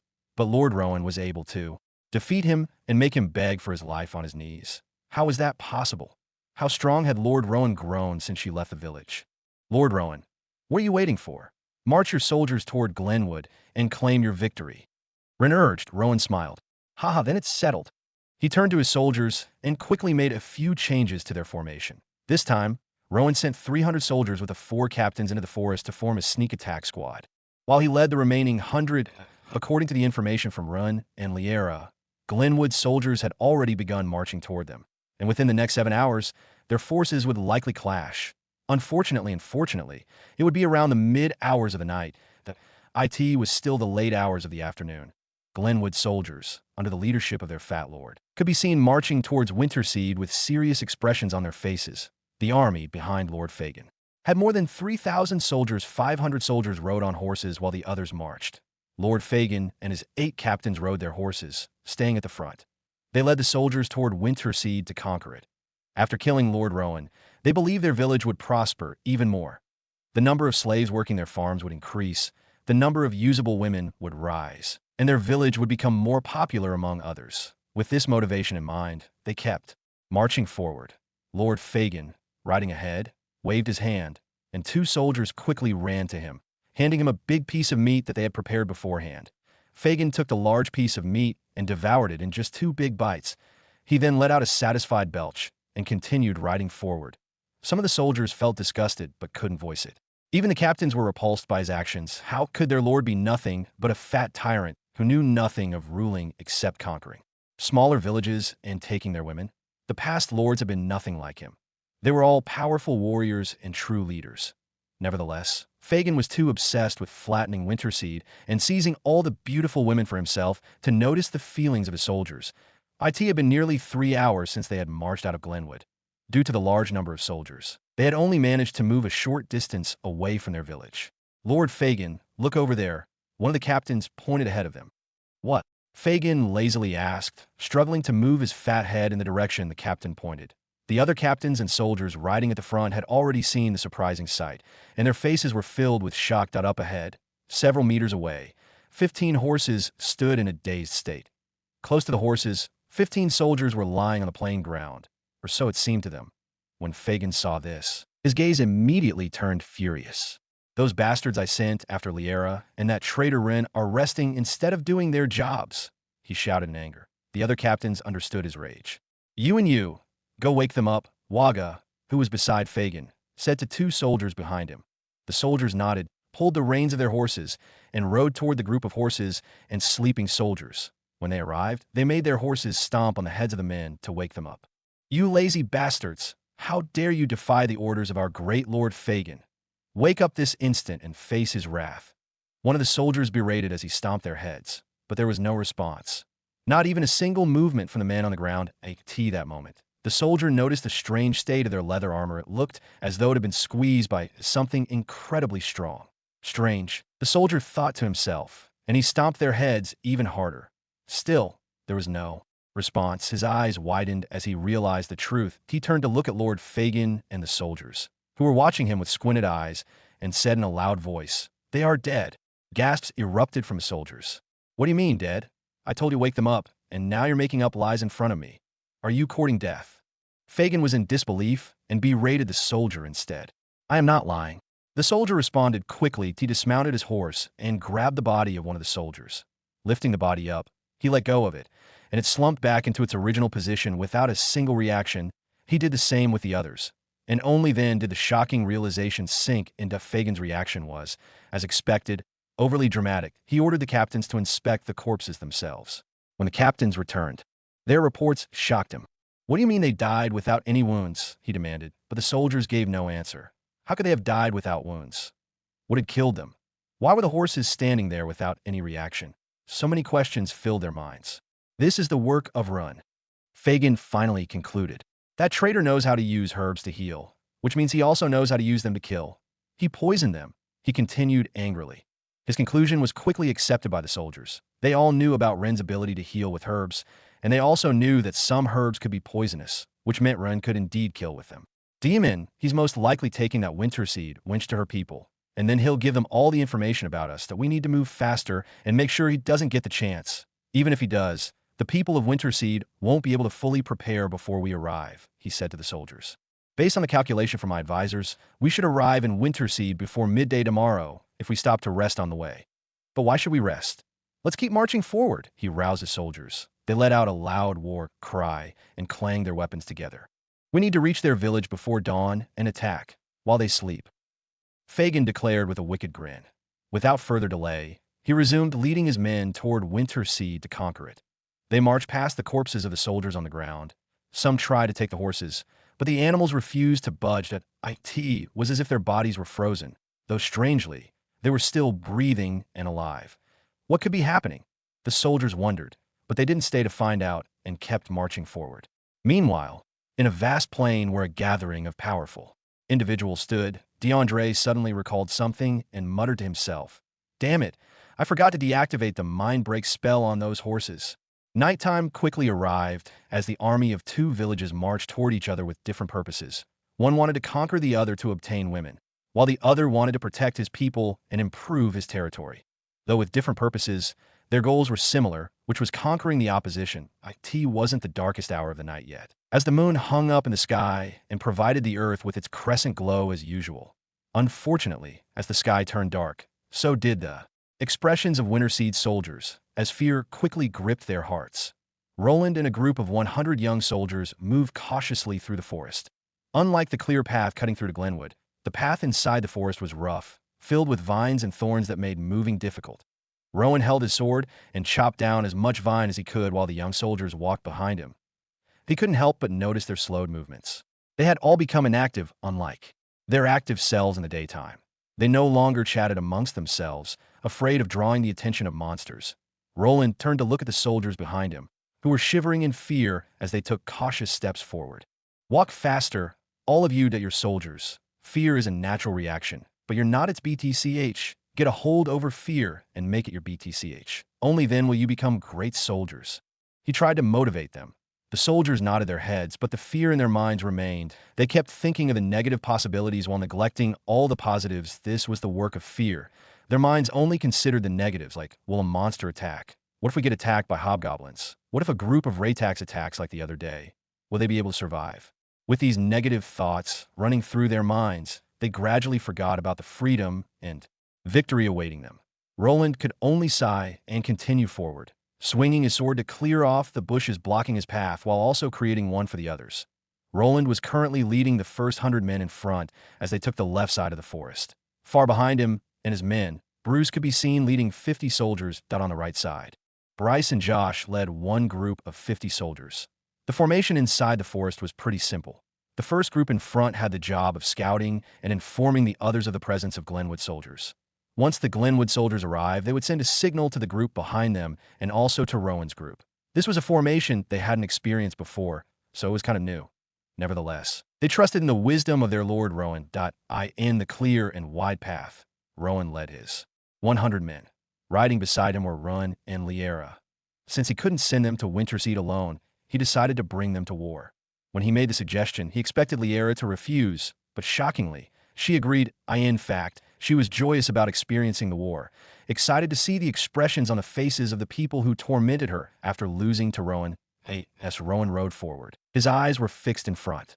Thanks to his night vision, he was able to see clearly in the dark. This alone was a major advantage on his side. Nevertheless, the current skill rank wasn't good enough, as it could only cover a short distance. So Rowan decided to upgrade it. He called out his system and began upgrading the skill, spending 500,000 evolution points in the process. Skill, SSS-Rank Night Vision, has been upgraded to B-Rank Night Vision. A new effect has been added. Night Vision, be passive skill granting clear daylight vision at night. Effect, attack perception plus 50%. Rowan couldn't help but smile, seeing the new effect of skill that he didn't waste time and immediately tested the improvement in his night vision, and the result was amazing. The distance he could see clearly had increased, and his vision became as clear as though it were still the bright hours of the morning. With the improved effect of the skill, his advantage grew. Several hours passed, and their journey continued. It was already the mid and darkest hours of the night. The sound of owls and other nocturnal creatures could be heard across the forest. Aside from the sounds of the nocturnal creatures, the forest was mostly quiet during these hours, except for the current sounds of soldiers marching. Rowan's eyes squinted as he heard the noise of the Glenwood army arriving. It is about to begin, Rowan thought with a sigh. He turned to his back and gave a nod to his soldiers, causing them to halt in their steps. Immediately as they halted, the sound of the Glenwood soldiers approaching became even louder. The chattering of the soldiers, the neighs and galloping of the numerous horses all became clearer at that moment. However, they still hadn't seen each other because of the curve in the path ahead, which blocked their view. After a few minutes, the fiery glows from the torches began to illuminate the curved path, signifying the closeness of the Glenwood army. The soldiers' hands clenched tightly around their swords, their eyes brightened with battle readiness, and their minds sharpened. Liera and Rin tightened their grips on their horses' reins. The battle they had been anticipating was about to begin. In this battle, the victor and the loser would be decided. The conqueror and the conquered would emerge, and the dynamics of the two villages would drastically change, no matter the outcome. Rowan turned to his left. With his improved night vision, he could see Bruce and his soldiers moving forward and taking formation. He turned to his right and saw that Bryce and Josh had already taken their positions as well. A smirk crept onto his face, and he returned his gaze to the front. The Glenwood army was now appearing out of the curved path, blocking them. The soldiers riding in front held torches that lit up their paths. Riding among the soldiers was a fatso whom Rowan recognized simply with his size. As Glenwood soldiers stepped out more, they came to a halt as they set eyes on the small army standing on their path. Shocked expressions appearing on their faces. Glenwood's strategy for the battle was straightforward.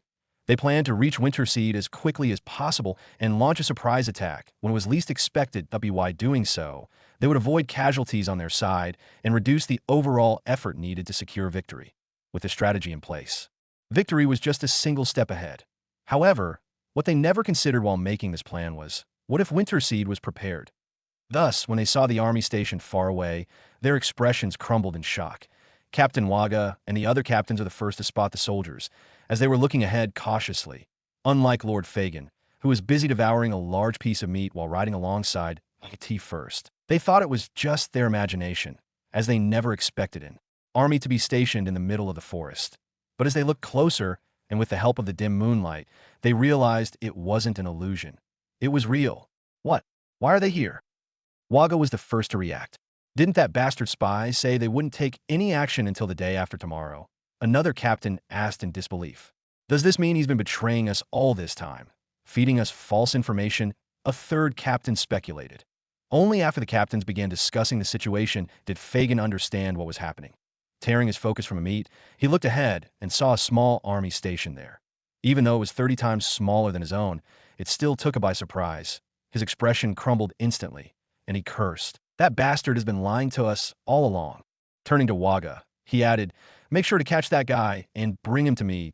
I'll kill him myself to teach him a lesson.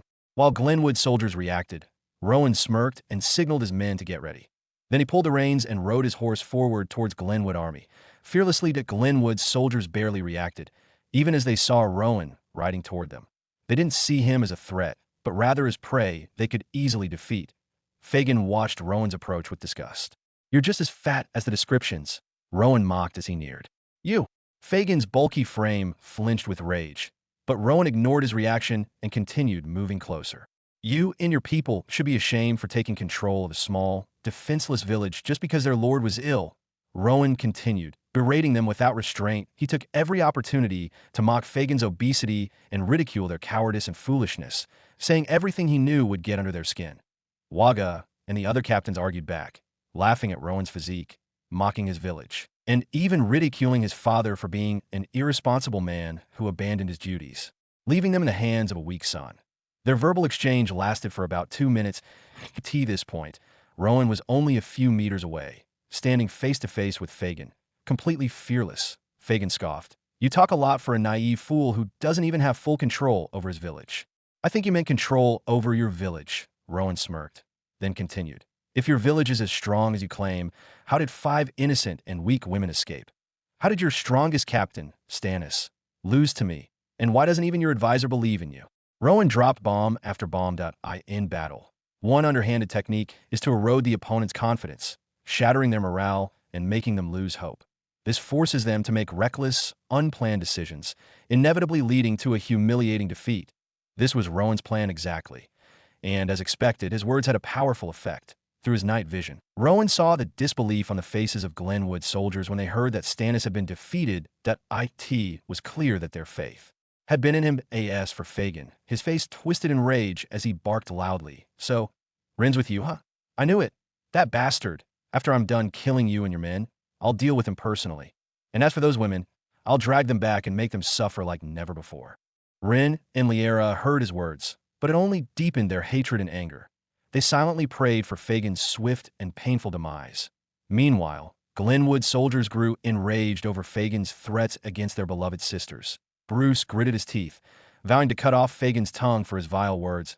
As for Rowan, he laughed mockingly and fired back with a sharp retort. "You're going to punish my women with that tiny little thing of yours? I heard it's about as small as a 2-year-old's. Fagin immediately flushed with shame, his face reddening in embarrassment. Some of the captains beside him struggled to keep straight faces after hearing Rowan's brutal jab. As Fagin's anger continued to grow, a quest was triggered. Quest briefing. The Lord of Glenwood harbors a deep hatred for you and your people. With his army, he plans to overrun your territory and burn it to the ground. Objective 1. Defeat the Glenwood army with fewer than 10% casualties on your side. Objective 2. Take down 3 out of 8 of Glenwood's captains. Objective 3. Take the head of Glenwood's lord. Rewards: X1 common grade territory box. X1 will ticket unlock will feature 1 million evolution points. Rowan smirked and turned his gaze toward Fagin. Fagin was already fuming.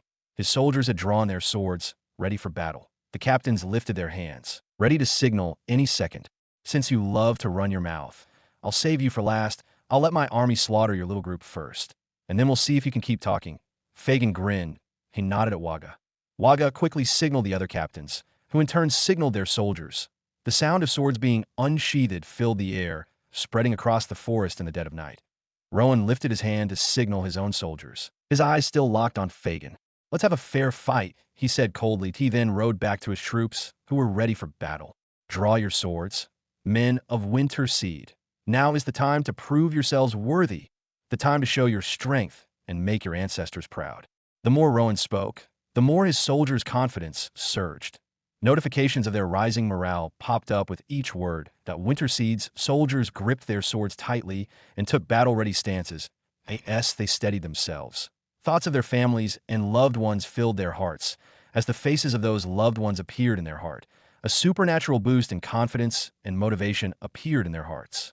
The strength to protect those loved ones appeared as well. The atmosphere turned deadly serious in an instant. The captains and soldiers hidden from Glenwood's view also braced themselves for the coming battle. Bryce and the other captains ensured their soldiers were ready while paying attention to the brewing chaos about to erupt. As both sides prepared, Rowan and Fagin locked eyes with each other with menacing gazes. One was smug and the other bright with schemes. With a loud voice, they let out in unison, "Engage! Engage!" Fagin and Rowan yelled out in unison. Following their collective battle cries, the soldiers from both sides began moving toward each other bravely, ready to tear one another apart to ensure their victory. Fagin stayed behind while his soldiers launched at Winter Seeds, a confident smirk on his face one akin to that of a victor. Rowan, Liera, and the disfigured Stannis stayed behind as well. On the other hand, Rowan rode in front of his soldiers, sword lifted and eyes fixed on the army, riding toward him. There was no trace of fear in his gaze, only a strong killing intent and brilliantly shining eyes assessing his foes. The soldiers ran beside him with boosted confidence, their eyes set ahead, ready to conquer. However, while the Winter Seed soldiers displayed seriousness and a willingness to win the battle, Glenwood soldiers were the opposite. They had calm and collected expressions, some even chuckling and mocking the small number of soldiers running toward them. Even a number of soldiers on horses was greater than the total number of soldiers running toward them. So, how could they really win? Glenwood soldiers held this belief in their hearts, viewing the soldiers in front of them like ants that could be easily stomped on. Rowan smirked at the unseriousness in their eyes. This was his plan, to create an illusion of victory in their perspective and then reveal his trump card when they least expected it. The distance between the Glenwood army and Winter Seed army shortened drastically, with only a few seconds remaining before they clashed. At that moment, Rowan lifted his hand once again and yelled, "Attack now!" in a loud voice. Glenwood soldiers looked at him as though they were looking at a fool as they advanced in his direction. What is this fool doing? Is this guy crazy? How is he even the Lord of Winter Seed? They commented after hearing Rowan call to attack. They wondered why he was asking his men to attack when they were already doing so. Only a madman would do that, they thought.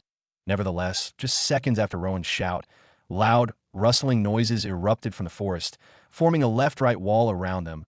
First, it started as a faint noise, like a small animal crawling through the bushes, but then it grew significantly louder.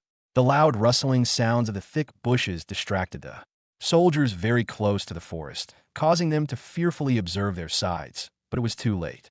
Oh! Suddenly, loud battle cries resounded from the bushes, causing a swift disorientation in the hearts of Glenwood soldiers.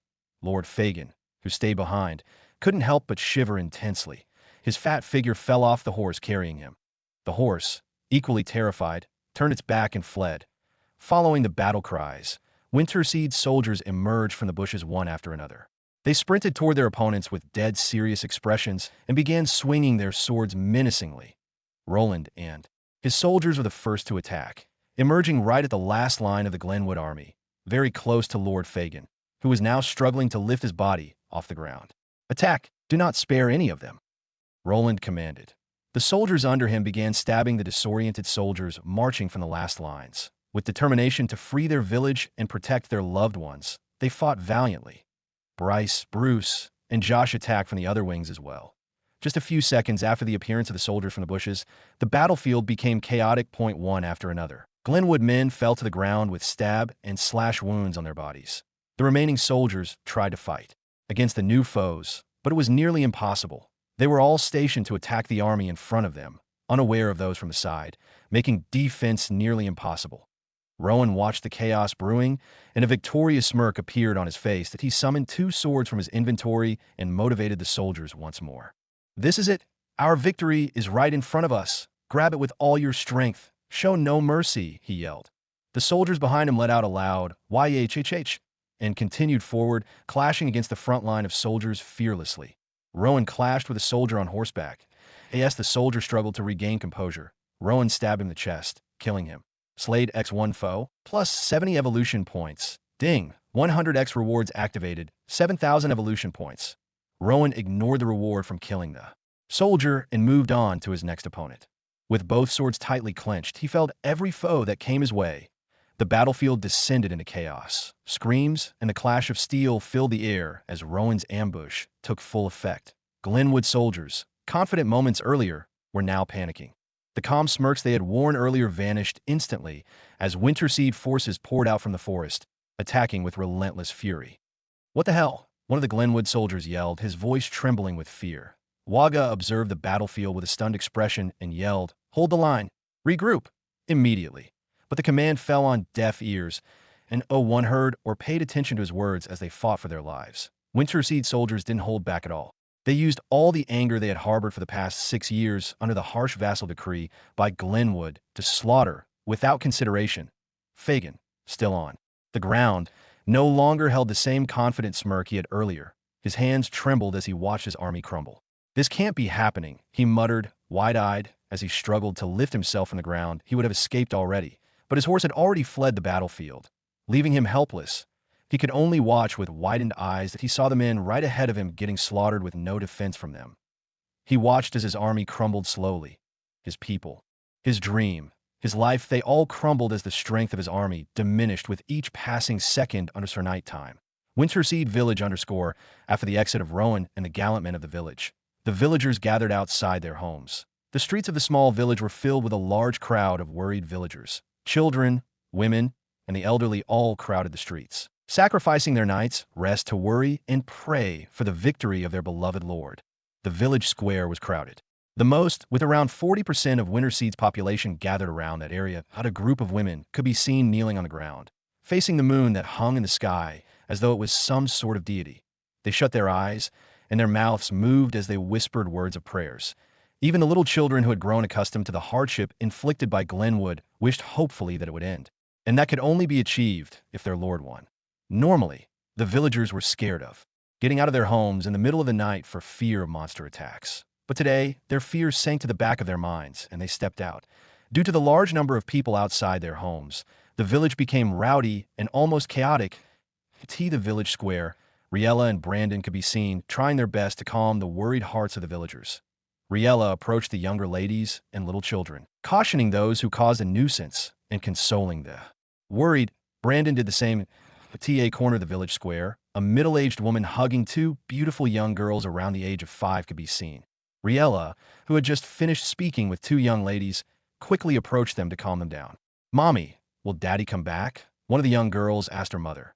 The mother couldn't even respond, as she too was worried. Her younger sister had been taken away by Glenwood 2 years ago, and she couldn't help but be worried for her husband's sake. Riella knelt beside the mother and her daughters, offering a calm smile. She gently stroked one of the girl's hair. Your daddy is very, very brave and strong.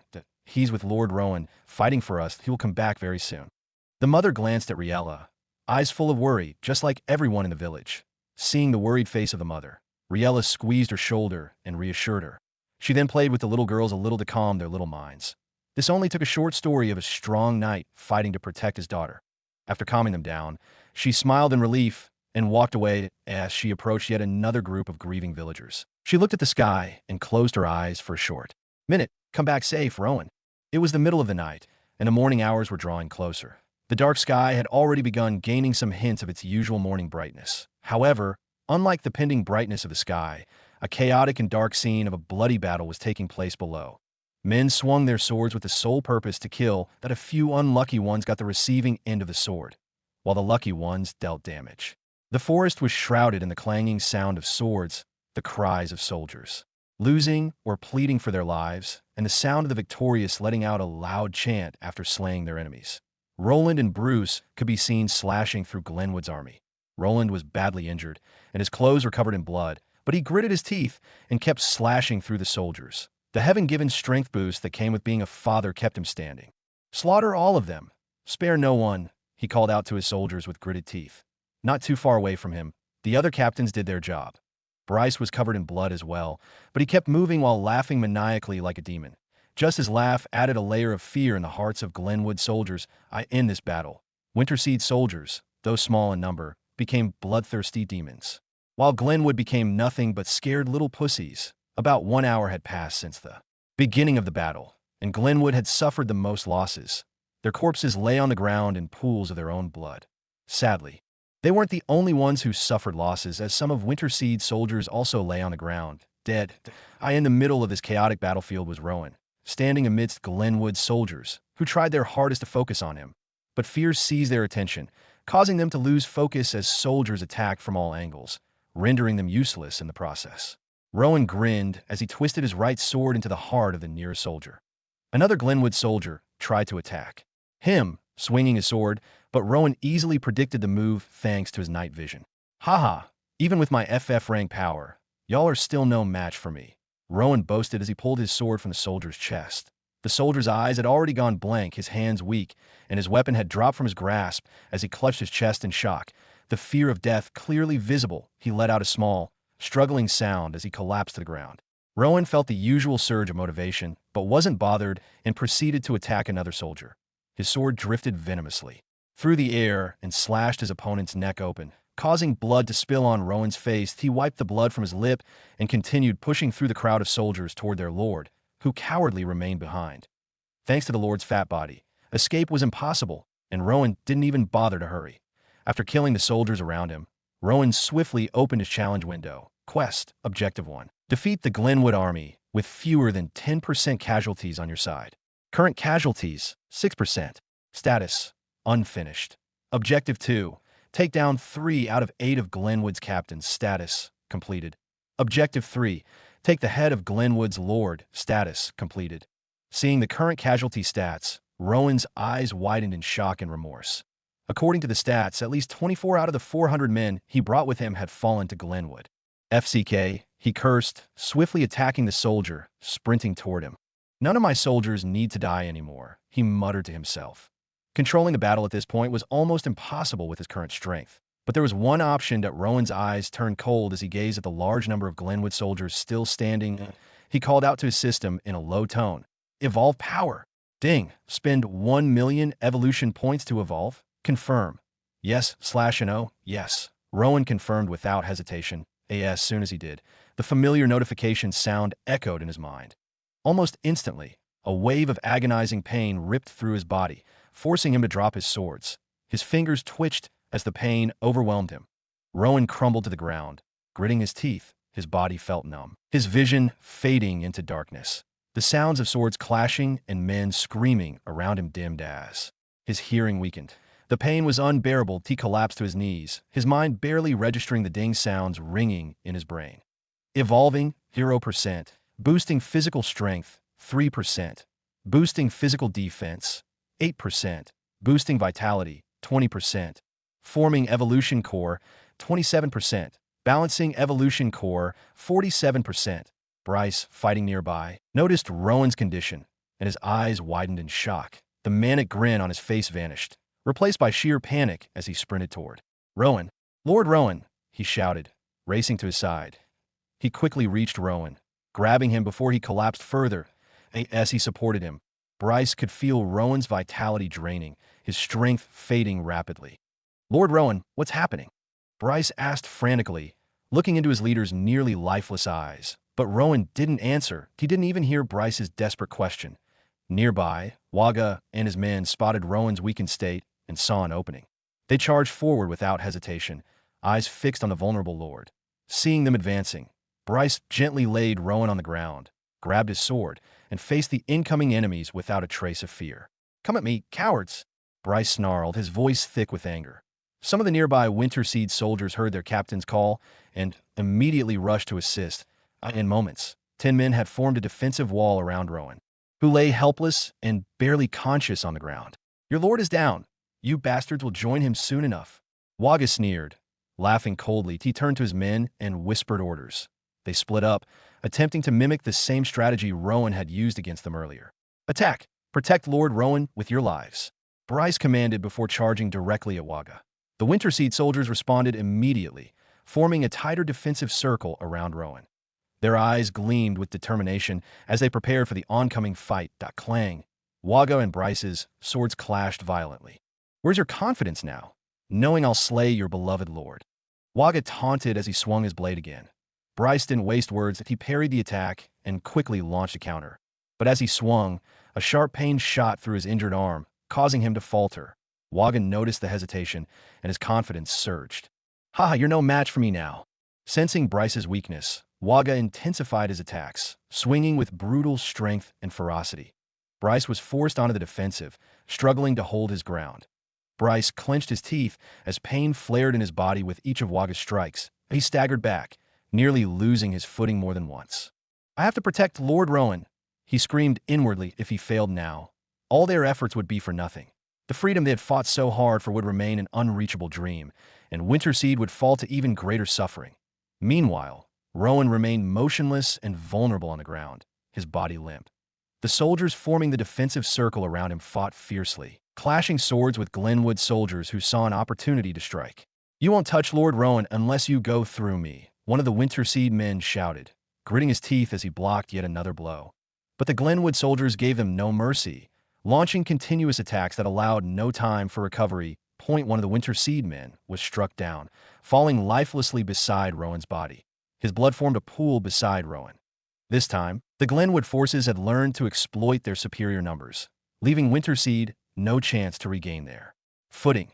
Not far away, Bryce was forced to one knee, barely managing to lift his sword and block Waga's relentless strikes. The advantage Winterseed once held vanished the moment Rowan fell, leaving them struggling against the brutal attack of Glenwood soldiers. The battlefield was raging with the clanging of swords and cries, carrying emotions ranging from that of death to that of victory. This moment, the advantage Winterseed once had disappeared as Glenwood forces began to act even more harshly, following the sudden collapse of Rowan in the middle of the battlefield. Prior to Rowan's sudden collapse, Winterseed's men's sole focus was on slaying their foes. Every man fought on his own to slay his enemies and had no reason to hold back. Nevertheless, following Rowan's fall, they no longer focused on slaying their enemies. Now, they focused on protecting their lord from Glenwood soldiers who tried their hardest to kill him and secure a quick victory. The formation Rowan set for his men was broken the moment he fell to the ground. So was their hope and faith in him. The confidence on the faces of the soldiers who saw him on the ground disappeared, replaced by a strong determination to protect their only hope. Bryce could be seen not too far away from Rowan, kneeling on the ground. His leather armor was torn and blood gushed from the numerous wounds on his body. His face was already bloodied, and his eyes were barely open at this moment. Waga stood in front of him with a smirk on his face and mocked him continuously. Where is your smugness now? I told you to give up, but you never listened. Now all your efforts will go to waste after I chop off the head of your naive lord and secure victory for my people. As the mocking continued, the anger inside Bryce boiled even more. He wanted nothing but to rise up and slit the throat of the bastard in front of him. But he had no strength left, not even enough to lift his body. He could hear the cries of the soldiers behind him as they tried to protect Rowan. "I am sorry. Lord Rowan, I failed," Bryce thought to himself, his head bowed to the ground in defeat. Meanwhile, Rowan's system was flooded with hellish pain. But the notifications never stopped appearing. Notifications carrying reports of the precarious state of his soldiers, notifications about their grieving and hopeful emotions, their deaths, and other important details. Notifications about the hopeful prayers of his villagers also rang in his head. Nevertheless, Rowan paid more attention to those involving his evolution. Once his evolution was over, the tide of the battle would turn in their favor. But it seemed fate was against him, making the process overly painful and time-consuming while his men were slaughtered around him at this moment. The sky had already brightened a little, revealing the arrival of a bright morning, but the bloody battle remained. Men collapsed on the ground, dead, while others lifted their swords in victory, having slain their opponents. Nevertheless, suddenly, from the middle of the battlefield, a strong breeze blasted forth and swept over the battlefield. Dust filled the air, blocking the sight of those near the center. Time seemed to slow down comically as everything began to happen at an incredibly slow pace. The soldiers fighting around Rowan were suddenly blasted away, most of them blinded by the dust that had suddenly appeared unexpectedly out of nowhere. Not too far away, Waga's sword could be seen descending slowly, vertically, as it was about to slice. The helpless Bryce intuited that Waga had a smug look as he stared down at Bryce, whose head was bowed to the ground in defeat, ready to face death. But then, suddenly, in the span of a split second, a thud sounded from behind Bryce. Bryce didn't think much of the sound as he awaited the swish of Waga's sword ending his life. Seconds passed, but there was no sound of the sword, nor any mocking from Waga. This confused Bryce, as he could hear more bodies falling around him, that he struggled to open his eyes, only to behold the sight of a headless Waga still standing in front of him. His eyes widened in terror as he quickly tilted his head to observe his surroundings. He was first greeted with the gust that had gathered, and then his eyes fell on the numerous corpses of Glenwood men within a close radius around him. What happened? He wondered, eyes wide that Waga's headless body was right beside him. Bryce quickly examined it and was shocked to see the clean cut on his neck, meaning an expert had dealt the killing blow. But who could that be? There was no one good enough to swing a sword in such a manner and obtain such results. Not even Stannis, known as the best swordsman, could pull that off. Maybe Lord Rowan could, he thought, but he is unconscious. Bryce quickly turned to look where Rowan had been lying unconscious earlier, but he was shocked to see a dent on the spot instead of Rowan. Both Glenwood and Winterseed men who had fought around him just a minute ago had been blasted far away. As he watched, some of his men coughed and stood up with terrified expressions on their faces. What happened? Bryce questioned immediately. I can't explain.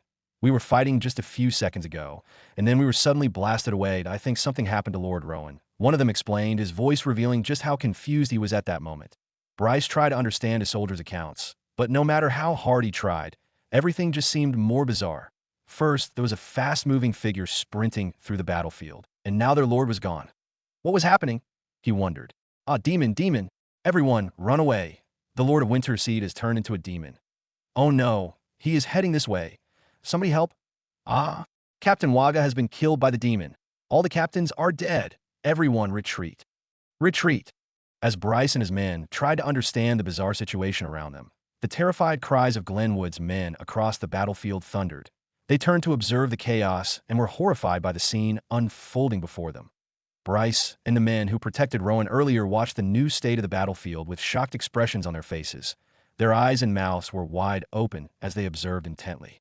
They could see all of Glenwood's soldiers retreating as they cried out in feared. As they ran.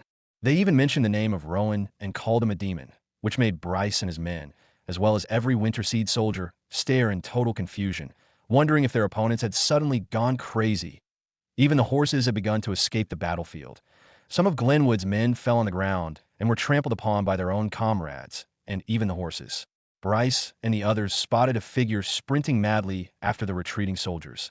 The figure had the same armor Rowan was wearing.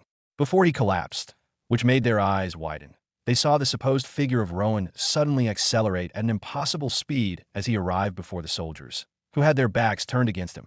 They saw his hand make a swift slash through the air, and more than 3 soldiers collapsed, causing their comrades to cry out in terror and agony. Bryce's eyes widened as he noticed the black dagger in the hands of the menacing figure. It was the exact black dagger Rowan had on him when he punished Oliver and Judas. "Everyone, it is Lord Rowan," Bryce yelled, his eyes lighting up. The other men had already noticed by now that the figure wasn't a demon, but rather it was their Lord Rowan. "Support Lord Rowan. Let no man escape." Bryce lifted his sword and chanted. The men around and behind him let out a collective battle cry and sprinted forward. The other Winterseed men around the battlefield also joined Rowan in slaughtering their enemies after noticing it was him. The tide of the battlefield once again turned in Winterseed's favor. Their vigor and motivation, which had suddenly disappeared due to Rowan's unconscious state, returned, this time manifold. Even Bryce, who was badly wounded, moved his body as fast as he could and chased after the escaping soldiers. Far away from the battlefield, Liera and Ron observed everything taking place with puzzled expressions. Due to the distance between them and the battlefield, they were able to observe everything happening. They saw when Rowan fell to the ground, when he suddenly rose up, and even the strong aura that blasted away everyone around him. They even saw him sprinting into action. Having observed everything, their faces remained dumbfounded in their mouths, and eyes refused to return back to normal. On the other end of the battlefield, Lord Fagin could be seen trying to crawl away. He had been crawling for hours since Winterseed soldiers suddenly popped out of the forest to attack. But now, seeing his men retreating toward his direction, he crawled even more intently. "Why are those lazy bastards retreating?" he cursed inwardly. Even crawling was difficult for him due to his excessive fat figure. He gritted his teeth and pushed himself even more, but the strength in his body was incapable of helping him. "No, I need to escape. If I can get to Glenwood, I can station my remaining soldiers to defend me," he thought with gritted teeth. The stomping sound of his soldiers sprinting fearfully toward him caused his heart to race uncontrollably. He turned to look behind him, and the scene wasn't pleasant at all. It was like watching a pride of lions running hungrily toward him. It was terrifying. At this moment, about 100 soldiers were already close to him. "Stop running and fight. Why are you disgracing Glenwood?" He quickly barked orders at his soldiers, expecting them to understand the situation, grab their weapons, and return to the battlefield. But it was quite the opposite. No one listened to his orders. It was almost as though he was speaking to a bunch of lifeless puppets. Even their gazes didn't seem to hold any respect or reverence for his position. "Are you deaf? Go back and fight. Why are you afraid of a small and weak army like Winterseed?" Fagin kept barking orders, trying to stop his men, but none of them paid attention to his words. No, this can't be happening. How am I the one escaping instead of Winterseed?" he thought. He continued barking orders, even going so far as to threaten to banish all of them if they didn't listen to him. But the words fell on deaf ears. As his men drew closer, he could hear them screaming demon, and he became even more confused. Just then, he spotted a strange figure sprinting amid his men. Nevertheless, unlike his soldiers, this one wore a different uniform and held a strange dagger. As he ran through the soldiers, his hands swiftly moved, and everyone in his path fell to the ground, dead. Those nearby made way and sprinted in other directions, some even running into the bushes despite the danger that lurked there. As Fagin looked closer, he recognized the face. It was Rowan. "No, he's coming for my head." As he turned to escape, the men who were closer ran past him, screaming for help. Some of them didn't even acknowledge his presence and stomped on his fat body as they fled. He let out cries and cursed them for their disrespect, but none seemed to be listening at that moment. Fagin could only give up on crawling and turn to face Rowan with terrified eyes. Meanwhile, Rowan, his face cold and expressionless, continued to slay as many soldiers as he could. Slayed X1 foe, plus 30 evolution points. Slayed X1 foe, plus 20 evolution points. Slayed X5 foes, plus 130 evolution points. Achievement: slay X 500 foes in 1 day completed. Reward: plus 50,000 evolution points. You have obtained the title Merciless Killer LV1. Special effect of title Merciless Killer has been activated. You have obtained title Merciless Killer LV1. Special effect of title Merciless Killer has been activated. As Rowan slaughtered his way down to the escaping Lord Fagin, several prompts appeared in front of him, revealing his new achievement and title. Rowan paid attention to his notification, as this was his first title. Merciless Killer, a title given to lords who would slaughter to keep their territory and people safe. Effect: Bloodlust Boost, LV1. Your Bloodlust increases your attack power by 50% during combat. Seeing the effects, Rowan couldn't help but grin as he returned his focus to Lord Fagin. The Glenwood soldiers around him kept moving away from him in fright, as though he were a demon. Nevertheless, this gave Rowan the opportunity to move faster without restraints. Fagin, who had been trying to escape, immediately gave up when he saw Rowan approaching him with unexplainable speed. He stopped crawling and could only watch in fright as Rowan got even closer. He looked at his men for help, but no one seemed to be paying attention to him. But he even tried to call for help, promising them luscious rewards, but still, no one listened. They were not ready to lose their lives for a fat bastard who couldn't even lift a sword. The resignation and remorse on his face became clearer. Rowan quickly appeared in front of Fagin and halted, a devilish grin appearing on his face as he stared down at him. Fagin shivered uncontrollably. He tried moving back, but Rowan just kept walking closer, the black dagger in his hand dripping with blood. "You boasted so much earlier, Fagin, but now you're cowering like a little BTCH, Rowan mocked. Where's all that boldness now? That shitty confidence of yours to talk nonsense about my women, where is it now?" He continued tormenting him verbally. "Please, I was joking." Having no other saving point, Fagin began to plead for his life. "Everything I said was pure lies. I wouldn't dare lay my hands on innocent women." He continued pleading as he stepped back, lifting his right hand to try and stop Rowan. "Oh, are you sure? What about Alara, Liera, and the other women you used to satisfy your non-existing manhood?" Rowan asked. Hearing those names, the look on Fagin's face revealed even more fear. He could still recall those women. He knew very well that Rowan's words were genuine. "I was very wronged. I would never try it again. Please, forgive me that if you let me go, I will call off the vassal decree on your village," he pleaded. You think I will really let you live for such a stupid reason when I can just kill you now and take control over your village?" Rowan snorted. He would have killed Fagin already, but he wanted to make him go through the worst emotional pain of his life before killing him as punishment for the men he had killed and the women he had violated. Rowan made Fagin plead for his life, even making him promise to reverse the vassal decree and become the one under Winterseed. He even went as far as promising Rowan 90% of their weekly harvest and control over his entire army. Rowan made him list everything he had to give him false hope of survival. Rowan grinned widely as he imagined the look on Fagin's face when his hope was completely shattered, while he tormented Fagin. Bryce and the other captains slayed as many Glenwood men as they could. Some of the young soldiers who had lost their friends in the battle did not hesitate to slaughter without consideration. The captains who had lost their men also didn't spare their foes. Glenwood soldiers, who were more than 3,000 in number at the beginning, had been badly reduced to less than 1,000, and more kept falling every second. Roland slayed the enemies in front of him before turning to look at Rowan, who stood in front of Fagin. As he saw this, a proud smile crept onto his face. He could see it now.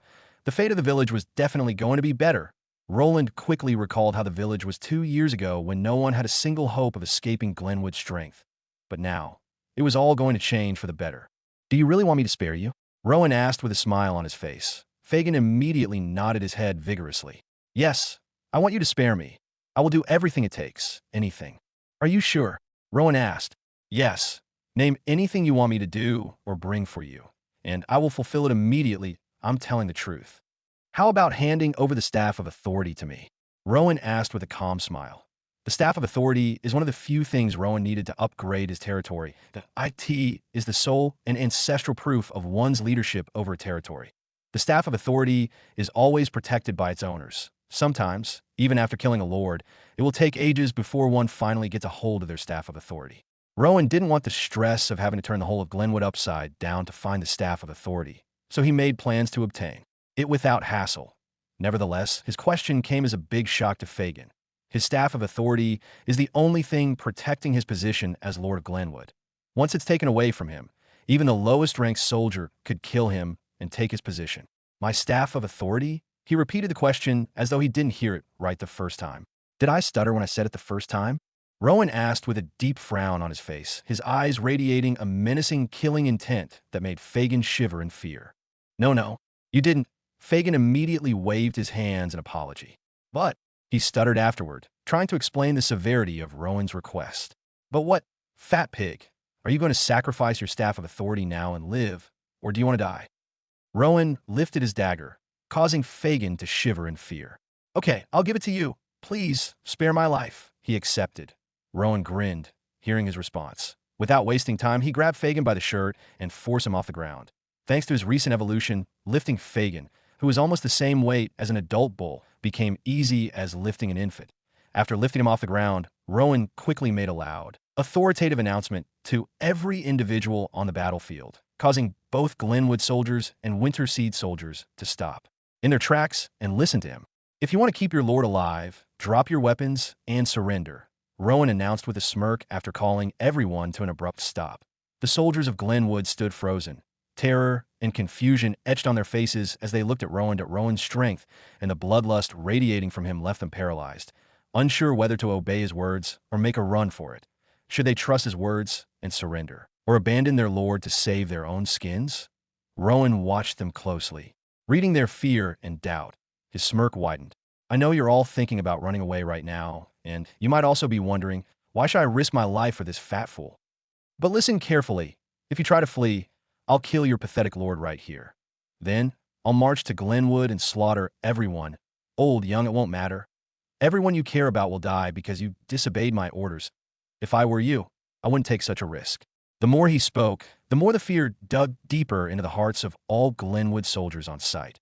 Even Bryce and the others were sort of terrified after hearing him speak in such a dark and hostile tone, but on the other hand, his terrifying speech did wonders as Glenwood soldiers started dropping their weapons one after the other. They thought about the implications of disobeying Rowan and decided not to take such a risk. Their duty in the first place is to protect their lord and their fellow villagers. What kind of soldiers would they be if they tried to save their heads and leave the rest of their village to damnation? With these thoughts in mind, they didn't dare to disobey the orders of the demon. The clanging sound as their swords were dropped on the ground soon exploded across the battlefield, point one after the other. All of Glenwood soldiers began disarming themselves and getting on their knees afterwards to prove their full surrender. Bryce and the others watched as this took place with surprised expressions on their faces. The scene in front of them was simply amazing and almost impossible to pull off, but their beloved lord was pulling it off with just a simple speech. Even Fagin was puzzled. Just a few minutes ago, he was pleading with his soldiers to rescue him, that he even went as far as to make threats and promises, but none of them took his words. But all it took for Rowan to get their full obedience was a threat, and none of them went against his orders. How is this guy naive and dumb? I shouldn't have listened to that bastard, he cried out inwardly. Not too far away from the shocking battlefield, Rin and Liera watched with surprised expressions. The scene both of them had witnessed in the last few hours was nothing but magical. On the other hand, Rowan observed Glenwood soldiers surrendering with a grin on his face. This is it. The joy of controlling even your enemies with fear is heavenly, he thought. After a few minutes, all Glenwood soldiers were now kneeling on the ground without a single intention to escape or attack. They had all given up and succumbed to their fears, becoming nothing but prey under the gaze of the scary demon ahead of them. "You all made the right decision," Rowan commented with a grin. Then he turned to his captains and gave them a nod. They immediately understood the message behind his nod and sprang into action without hesitating.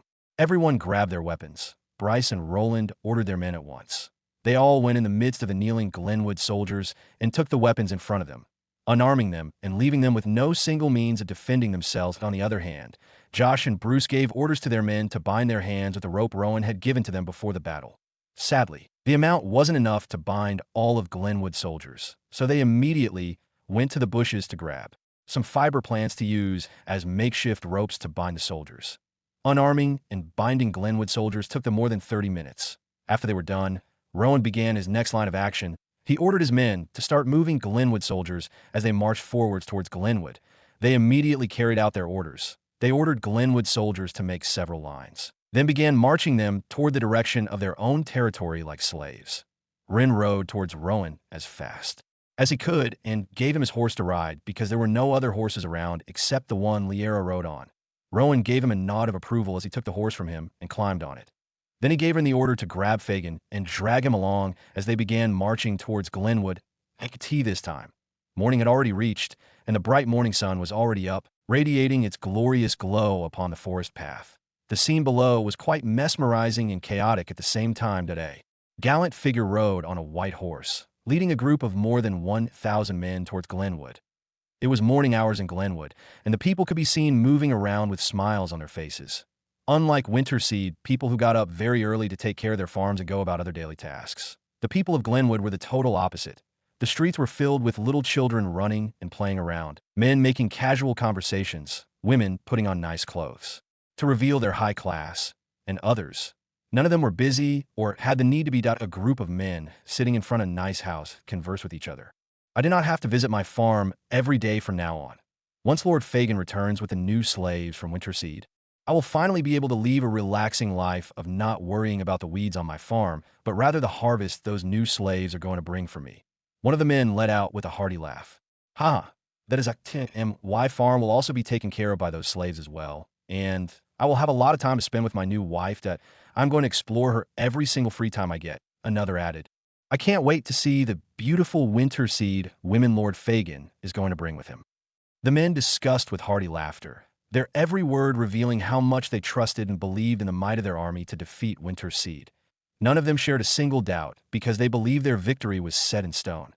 After all, the number of their soldiers was almost the same, if not more, than the total number of villagers inhabiting Winterseed. With such a small number, their defeat was inevitable. Not too far away from them, the women gist among themselves with merry laughter. I heard the women of Winterseed are all young and beautiful. One of them said, bitterness dripping from her words. Of course they are. Another woman chimed in, folding her arms. I've seen one or two before. They don't have a single wrinkle despite being the same age as us. Their skin is smooth as silk, and their hair shines like gold. That's why our husbands can't stop talking about them. Every time they mention those women, it's like they forget we even exist. They'll regret it soon enough, one woman said with pure hatred oozing from her voice. Wait until they bring those Winterseed women here. I'll make sure my husband never looks at another one of them again. Unlike the lustful discussions of the men, the women's were instead filled with hatred and jealousy. The men wanted to get one of the beautiful women as their concubines, but the women plotted how to stop that from happening. Nevertheless, if they all knew what was coming for them, such discussions wouldn't be taking place. Instead of thinking about obtaining slaves, they would think about every possible way to avoid being one. That Winterseed village, it has been more than 24 hours now since the men left for war, and the village has become really calm thanks to the efforts of Riella, Brandon, and the soldiers. Nevertheless, while the villagers no longer revealed their worries verbally, inwardly, they were all concerned and praying for the safe return of Lord Rowan and his soldiers. It was the afternoon hours, and Riella could be seen speaking to a group of young ladies gathered at a corner in the large village square. The ladies were of varying ages, ranging from the youngest, who was 12, to the oldest, who was in her late 20s. Riella held a small needle, a long strand of thread, and a piece of clothing, performing simple sewing tasks on it as she explained to the young ladies. They all listened attentively, their eyes shining brilliantly, showing their interest in learning. Wow, look how fast she's sewing. It's twice as fast as my mom, who claims to be an expert at it, one of the young ladies whispered. My mom has been teaching me how to sew for over 2 years, but I still can't hold a needle without injuring myself, and I don't even know how to move my hands. But just looking at Riella and listening to her teachings, I feel like I can sew anything, another added. I claim to be an expert, but her hands are so angelic with that thread and needle. The young ladies continued to discuss among themselves, and it was clear from their words that they were amazed by Riella's sewing prowess, which made them feel jealous, but in a positive way. Riella kept explaining and demonstrating, a friendly smile on her face.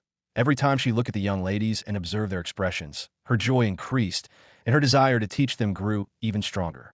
Thanks to the skill book she had received from Rowan, her teachings became creative, clear, and easy to understand, even for those who hadn't tried sewing before.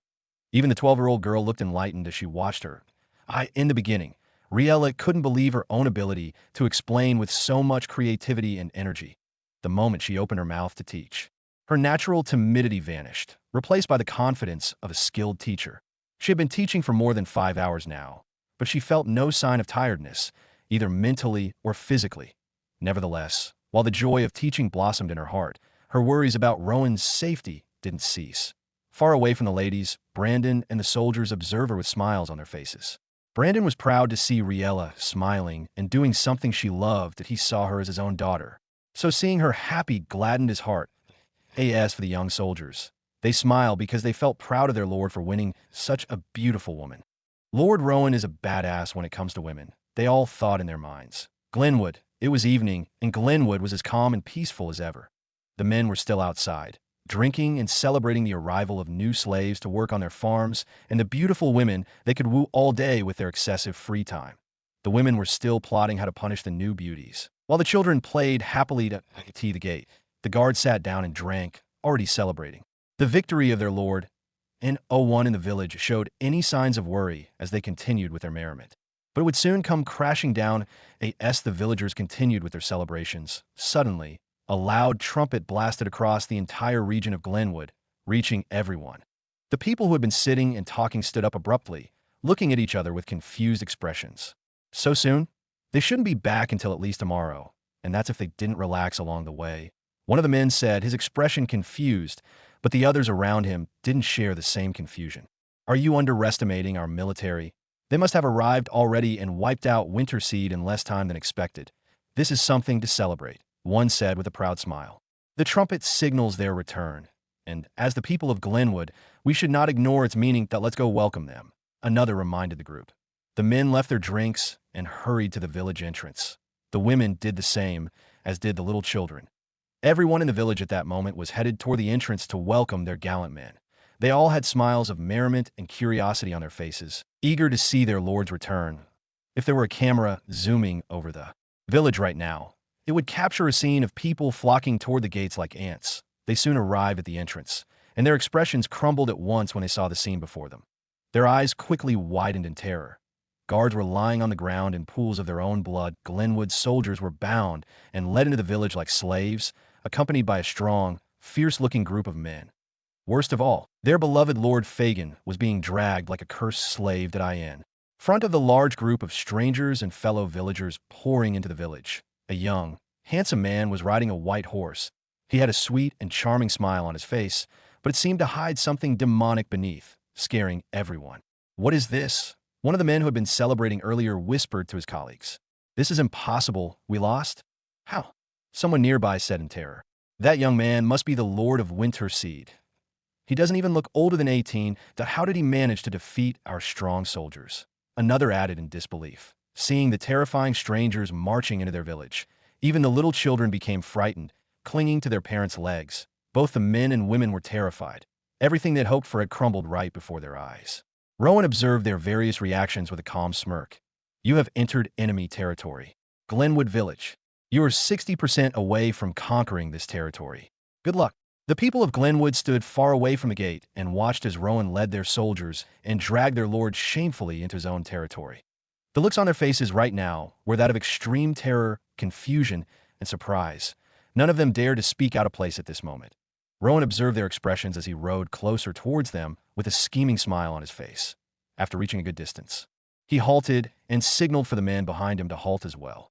This simple gesture made the people of Glenwood aware of the authority he had. They all swallowed nervously as they imagined their fate. I know you all are shocked to see a super young and handsome man like me addressing you after conquering your army, Rowan began, praising himself right from the beginning. But do not be afraid. You all are safe, Rowan said, his words causing loud sighs of relief that quickly disappeared when he added, for now. Rowan did not stop and kept on speaking, invoking fear in the hearts of everyone. Your safety today will depend on the response of your lord. If he gives me what I asked for, you all will live, and if he doesn't, you will die right after I kill him, he declared in a cold tone. Fagin's heart skipped a beat after hearing the cold threats to his people.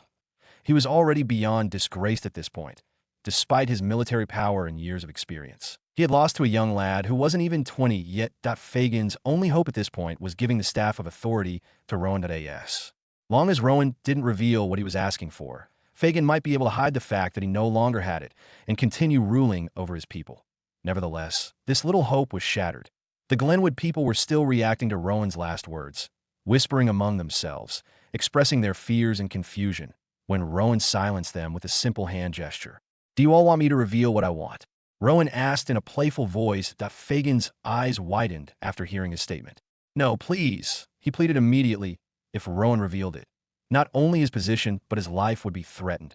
Rowan heard Fagin's scared protest and gave him a sharp glare, causing him to shiver. Did I give you permission to speak? Fagin shook his head and immediately tried to plead more. But please. Nevertheless, he wasn't able to complete his statement when Bryce gave him a heartfelt slap on the face and told him to shut the hell up. Fagin could only give up and stare at the ground, embarrassed. Rowan returned his attention to the people, who still refused to answer his question. He demanded in a threatening voice. Do you want me to reveal it? Yes or yes? This time, they all looked among themselves, confused. What sort of question ends with yes or yes? But they had no choice. They immediately responded with a thundering yes. Rowan smiled in response and told them what he wanted. As expected, they all gasped. If your lord tries to act tough and refuses my request, you will all die alongside him, Rowan added with a smile following their reactions. Fagin was already shivering at this moment. His future and legacy shattered before his eyes. There was no hope left. Once I give him the staff of authority, I'll escape from the village, he made up his mind. On the other hand, Rowan continued to speak to the people. After he finished speaking, he requested his conquest status. You are 50% away from conquering. Glenwood, good luck. Haha, I just need the staff of authority to finalize everything, Rowan thought. Rowan gave orders to his soldiers. He told the captains to accompany him to retrieve the staff of authority while the others stayed behind to watch over Glenwood soldiers, preventing any sort of protest. After giving the order, he pulled the reins and rode toward the crowd, who began making way fearfully. As Rowan rode past them, he observed their depressed emotions, and a smile crept on his face that he was really satisfied with their emotions at this moment. This would serve as payback for the sadness, depression, and hard work his people had endured just to feed them. The captains walked gallantly behind him, and even they were satisfied with the scared eyes fixed on them. Bryce didn't miss the opportunity to snort at the men staring at him. Ren also came with them, as he was the one dragging Fagin along, that he walked behind Rowan so they could communicate. How do you feel now, fatty virgin? Rowan asked mockingly. Fagin heard the mispronunciation of his name, but didn't even dare to refute it. He couldn't even answer the question Rowan asked. Are you deaf? Rowan glared at him intensely. The next time I repeat a question, I'll burst your balloon of a belly and watch your insides pour out. I'm sorry, I was thinking of my answer. Fagin immediately apologized. I feel really bad, he answered the question. You feel bad? What are you trying to insinuate here? That I'm wicked? Rowan furrowed his brows. No, that's not what I meant. I feel good. Rowan laughed, seeing the fat man struggling to speak. His reactions were amusing, but Rowan couldn't wait to see what his reaction would be when it was time for him to As they passed through the crowd, the people behind him began to whisper among themselves. This is not good at all. Our village would be riddled with bad luck and shame after this loss. One of them whispered, The Lord, is he really going to surrender? Another woman muttered, her voice barely audible. I never thought I'd see him like this. He looks so scared, like a little baby. Another replied, to the back of the crowd. A group of men whispered among themselves, We need to help Lord Fagin. Rowan and his captains escorted Fagin to his quarters to get the staff of authority. They were able to move freely thanks to the fact that all the villagers had gathered at the entrance of the village and were being guided by the soldiers. Nevertheless, even after escorting for more than 1 hour, they still haven't gotten to Fagin's place, which revealed just how big his territory was. I can make my people come live in this place, but then I will have to kill all of Glenwood's villagers, Rowan contemplated as they made their way down to Fagin's place.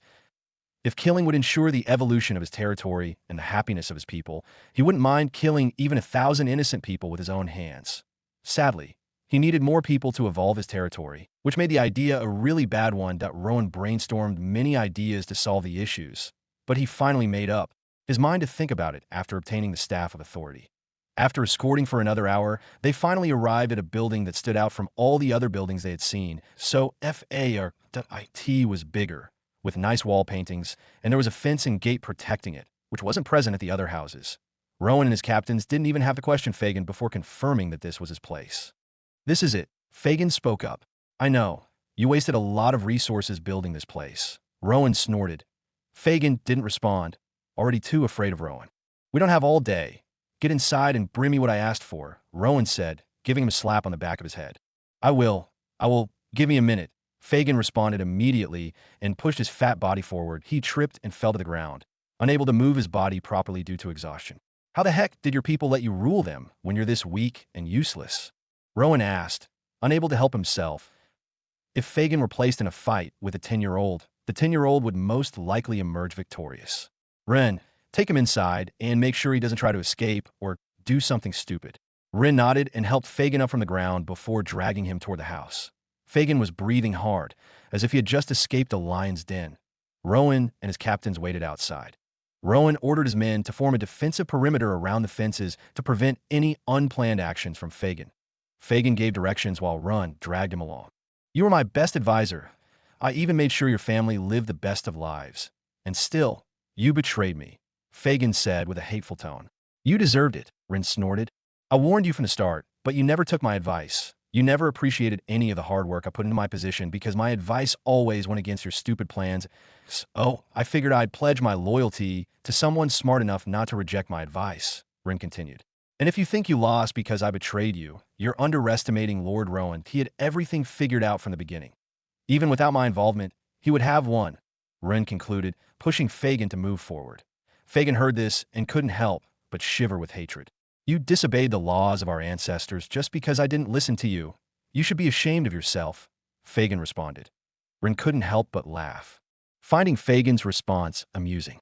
Our past leaders were never as dumb or as evil as you. They stopped watching over you the moment you began defiling those innocent women.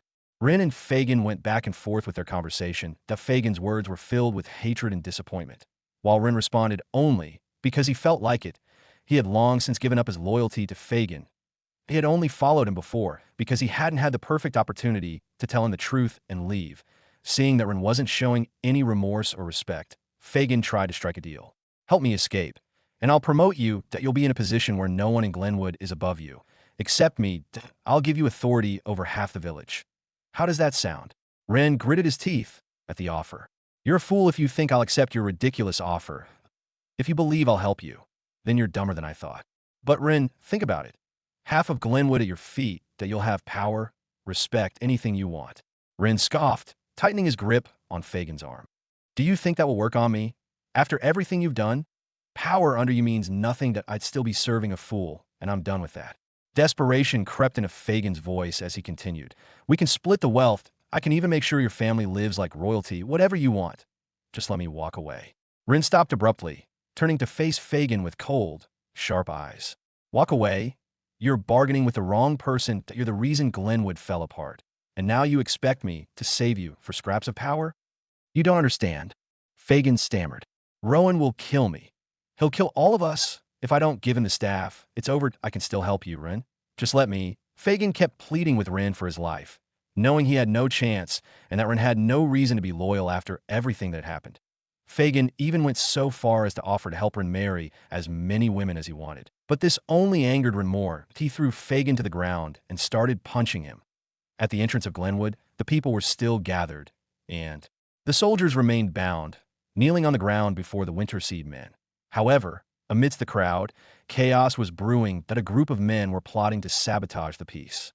We can't let them take over our village while we're still alive, one shouted angrily. If they take the staff of authority, our village will be nothing but a target for every village around us, another added. That bastard is still very young. I can't let him rule over the village, when even I haven't dreamt of ruling over it. Then we have to act fast, one of them suggested. We need to help Lord Fagin secure the staff of authority and ensure these bastards don't lay their hands on it, he continued. If we can pull this off, Lord Fagin will definitely give us new positions, and we will be able to take some of the beautiful women for ourselves with our new positions. The others nodded in agreement. They discussed the matter further and came to a decision to take action. The Winter Seed men guarding the Glenwood soldiers remained vigilant, ensuring none of the Glenwood soldiers had a chance to react. However, they soon heard a commotion coming from the crowd in front of them.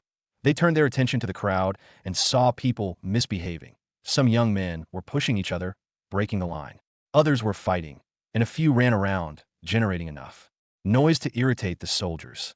Hey, all of you, shut up. Winston, one of Rowan's soldiers, barked, but the commotion continued as if no one had heard him. Winston and some of his colleagues drew their swords and marched toward the crowd to restore order. I said, shut the hell up. Winston barked again.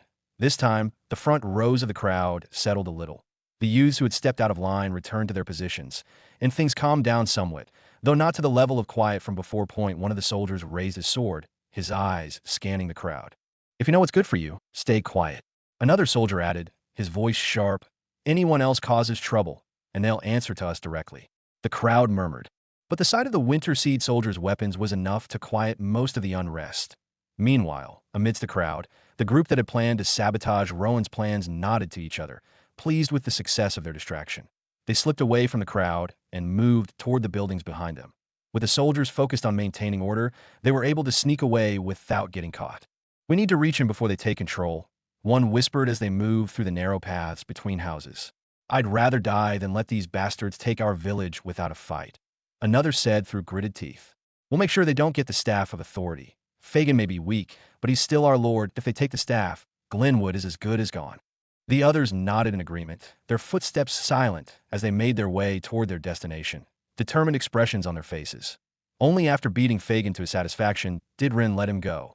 Fagin remained on the ground, breathing really fast, his face swollen from the harsh punches Rin unleashed on him without mercy.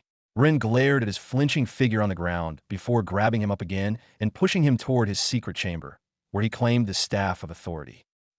They passed through narrow passages with torches on the walls, lighting it up. After walking for a few more seconds, they arrived in front of a door made of hard steel with a weird and secure-looking lock.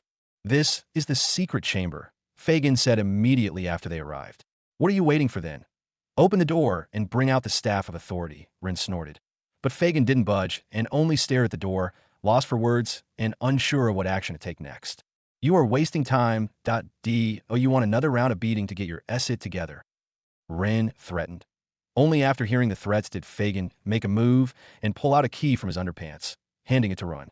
"You must be sick in the head if you think I'll touch something that came out of your disgusting body," Rin snorted. Fagin didn't respond and proceeded to unlock the door. The steel door creaked open with an annoying noise, revealing the darkness within the secret chamber. Rin quickly left to grab the torch he had seen on his way here, and then both of them entered the room. With the torch, the contents hidden in the secret chamber were revealed. Beautiful robes, large bags of copper coins, and a massive chest in the center of the room. Rin couldn't help but gasp as he saw the contents of the secret chamber. He had been working in this place for a really long time, but never thought such expensive treasures were hidden here. "You had all this, and you never brought it out when we needed it for important developments." He berated Fagin at this point. Fagin was already too devastated and dejected to even respond. Rin snorted and dragged him towards the treasure chest, where the staff of authority was obviously hidden. Fagin told him where the key to the chest was.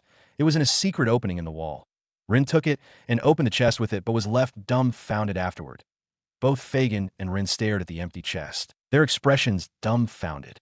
"Someone has stolen it already," Fagin yelled out. Before he could say another word, a loud commotion came from outside. It was evening, and it was already getting dark in Glenwood.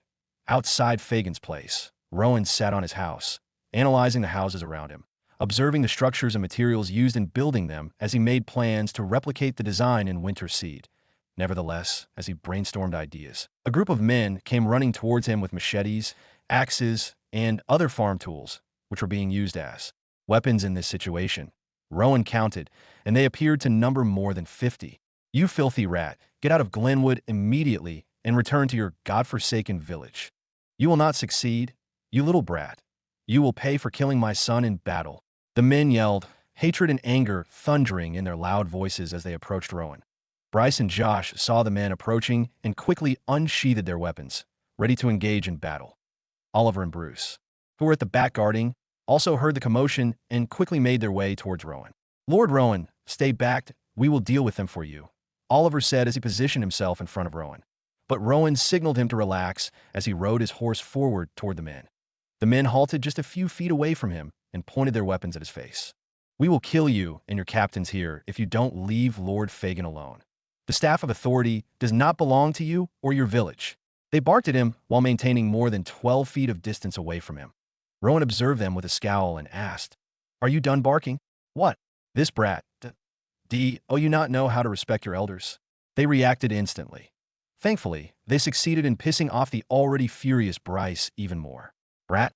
Who among you said those words just now?" The men looked at Bryce and refused to answer. Although Bryce had many wounds on his body, his huge figure made him really threatening to the men who hadn't been to war or had any sort of training beforehand. "Ask the question." Bryce barked again. The men remained silent. Rowan waved at Bryce to calm down before facing the men. He could tell that none of them feared him as much as they feared Bryce, thanks to his age and slim physique. But he had to prove them wrong. Getting his ego trampled upon by monkeys was something Rowan would not accept. "It appears none of you have any respect for me, so I will teach you how to respect me," he smirked. Then he brought out his favorite dagger from his inventory. The men looked among themselves in terror as they saw a menacing dagger appear out of nowhere. "My captain asked a question earlier, and I need an answer right away," Rowan demanded in a cold tone. Bloodlust boost has been activated. They all shivered at the coldness of his tone. "Are you deaf?"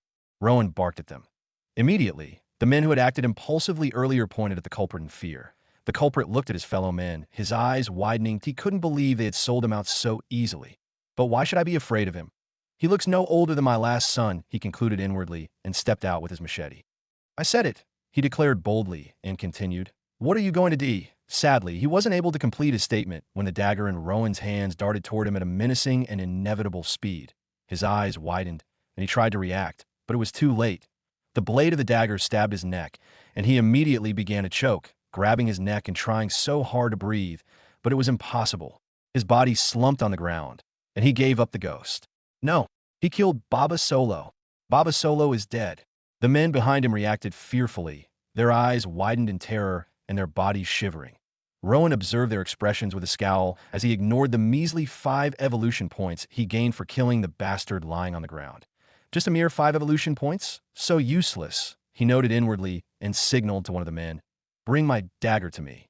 They looked among themselves, and one of them summoned the courage to bring him his dagger, shivering as he dragged it out of his colleague and brought it to Rowan. Rowan then asked him to clean the blood off the dagger with his own tongue. Humiliating him in the worst way possible, he tried to plead, but seeing the dark look in Rowan's eyes, he didn't hesitate and hurriedly licked the dagger clean. His colleagues watched his actions with disgust and horror. Only then did they realize how scary Rowan was. Rowan didn't even have to request that they disarm themselves before they began dropping their weapons and kneeling on the ground. Rowan snorted at their actions as he kept his dagger in his inventory. He gave them a reprimanding speech and invoked more fear in their hearts. This Rowan instilled fear in their hearts. The gate opened, and Rowan and Fagin walked out. Fagin wore a terrified and worried expression on his face and let out in a dejected voice. The staff of authority has been stolen. What do you mean the staff of authority is missing? Are you telling a joke or what? Rowan asked with a dark expression on his face. Fagin remained speechless as he looked at the ground. As if seeking an answer from it, he couldn't even believe his own discovery. The staff missing meant someone was already planning to seize his position from the very beginning. That person might have hidden the staff of authority, waiting for the perfect moment to strike and seize his position. But he couldn't help but wonder who that person was and where they had taken his staff of authority. The realization that the position he was proud of had already been sabotaged before the war made him even more dejected. Rowan observed his expression and demeanor. He could tell that Fagin was telling the truth. FCK, this is the only way I can get my hands on a staff of authority right now. Rowan cursed inwardly. Who amongst your people do you suspect? He asked. Fagin shook his head and replied, There is no one I suspect. What the heck? How can you not suspect anyone? You're a bastard who knows nothing other than eating, defiling women, and making wrong choices. You should know that your people loathe you, and there must be someone who has openly shown hatred for you. Rowan barked at him. The more he looked at Fagin, the more he felt the urge to punch him to death. I think I know someone, Rin spoke up after a few seconds. Rowan gave him a questioning look, urging him to speak. Even Fagin listened carefully. Throughout his reign, he had trusted everyone and relied on the protection of the ancestors. He had never suspected anyone. Stannis, Rin replied instantly. There have been rumors among the low-ranking soldiers that he had his eyes on Alara and the other women Lord Fagin kept for himself. There were talks that he planned to kill Fagin and take his women. The more Rin explained, the wider Fagin's eyes grew. Even the men kneeling on the ground couldn't believe what they were hearing. I know about his disgusting lust for my women, but I never suspected he'd consider killing his lord for such a foolish reason, Rowan commented. However, he realized that Stannis' decision was natural. Given his position in the village, he was the strongest man, while his lord was just a glutton with no strength. The urge to dominate would certainly be there. It all makes sense now that I think about it. Rowan nodded in realization. On the other hand, Fagin found the information too hard to believe. His most trusted soldier had been planning to kill him all along, and he had never suspected a thing. You said you defeated Stannis already, which means he's dead. He's the only suspect, the only one who might know the whereabouts of the Staff of Authority. Fagin tried to explain. He had only been told that Rowan defeated Stannis and didn't know Stannis was still alive. You shouldn't worry. That bastard is still alive. Rowan smirked. He felt relieved that he had chosen not to kill Stannis earlier, even when he had the chance. This would have been a hell of a difficult task if that bastard were dead. Rowan sighed inwardly. Let's return to the others. Stannis is with them, he said as he pulled the reins and began riding away. What should we do about these men? Bruce asked, pointing his sword at the men kneeling on the ground. Rowan tilted his head back, observing their terrified faces. Some were already shedding tears, pleading for mercy. Fagin and Rin looked at Rowan, waiting for his answer as well. There's no benefit in killing these bastards, and no consequence either. I could have done it myself, but they're worthless, Rowan thought that he waved his hand, giving the captains approval to do as they pleased. Fagin and Ren's eyes widened in surprise. Meanwhile, the captains grinned and moved toward the men, who scrambled on the ground, pleading for their lives. "No, spare me. I never want to join them. They force me. Don't kill me. I don't want to die." Rowan continued forward without looking back. Ren dragged Fagin along with him. As Rowan neared the gate, a notification suddenly popped up before him, causing his eyes to widen. "FCK," he cursed out loud, quickly jumping off his horse and sprinting at full speed toward the border. Chaos was brewing. At the border of Glenwood, a crowd of more than 7,000 people caused a chaotic commotion, much worse than the earlier disturbance from the men who had already faced the consequences. The youth and a few middle-aged men from Glenwood were tossing large stones at Winterseed soldiers. Some grabbed heavy object from the ground and rushed toward the Winterseed soldiers, who were trying their best to calm the commotion while also guarding the surrendered soldiers. As they attacked Rowan's men, they hurled insults and curses. "Get back to your village, you pathetic bastards. You'll be our slaves soon. Your lord is already dead. You should just give up." Their curses left the Winterseed soldiers confused. How could their lord Rowan be dead? "Everyone under Captain Bryce, come with me. Let's defend against these bastards while the rest of you stay on guard. We can't let them get close to their soldiers, or they might free them, and things will become much harder for us." Winston ordered loudly as he grabbed his sword, watching the people charging toward them with heavy objects, ready to attack. Thanks to the large number of people in Glenwood, even the attacks from their untrained men became a big threat to the soldiers, who were less than 1/10 of their population. "FCK, all these bastards," one of the soldiers near Winston shouted, attacking without hesitation. The others followed suit, attacking as well. But as they charged toward the incoming attackers, more people from Glenwood joined in, making the battle even more intense and difficult. They clashed, and casualties began almost immediately. Men from both Glenwood and Winterseed fell to the ground following the first seconds of clashing. It was still the fairly bright hours of the evening in Glenwood, and a figure could be seen sprinting through the deserted streets. "3 of your soldiers have been killed. Casualty rate has reached 9%. Any more casualties will result in a deduction from your quest reward." These notifications rang in Rowan's ears as he made his way toward the entrance, running at a speed even the fastest athlete on Earth wouldn't be able to comprehend. Soon enough, the villagers of Glenwood came into view, and the scene in front of him wasn't peaceful at all that he saw a lot of. Glenwood people engaged in a violent protest, some screaming haltingly, while others grew hostile and rushed toward the front, where his soldiers were stationed. What the FCK happened? Rowan queried inwardly as he drew 2 swords from his inventory and approached the crowd. He swung his swords at anyone standing in his path as he made his way toward the front row. "Get the FCK out of my way," he barked, his cold voice drifting across the noisy crowd that a few of the Glenwood villagers quickly noticed him, their eyes widening in shock. Wasn't he supposed to be dead by now? What is he doing here? They asked themselves. Rowan didn't bother to observe their expressions as he slaughtered his way to the front without restraint. He would rather take many innocent lives than lose his men and his precious evolution points. After a few more slaughters, he finally reached the front of the noisy crowd, where a lot of youths were engaged in battle with his soldiers, using their numbers to overpower them. Rowan wanted to yell at the people to stop, but he decided to speak with his actions instead. The larger crowd behind him, having already noticed his presence, fell silent while some cried over their deceased family members. They were speechless at this moment. The young men fighting the Winterseed soldiers continued, unaware of Rowan's presence. Winston could be seen, defending himself against 3 young Glenwood men who swung big sticks at his head. He gritted his teeth and held his sword tightly to block their attacks. "No one will come to save you. Your lord and his captains are already dead."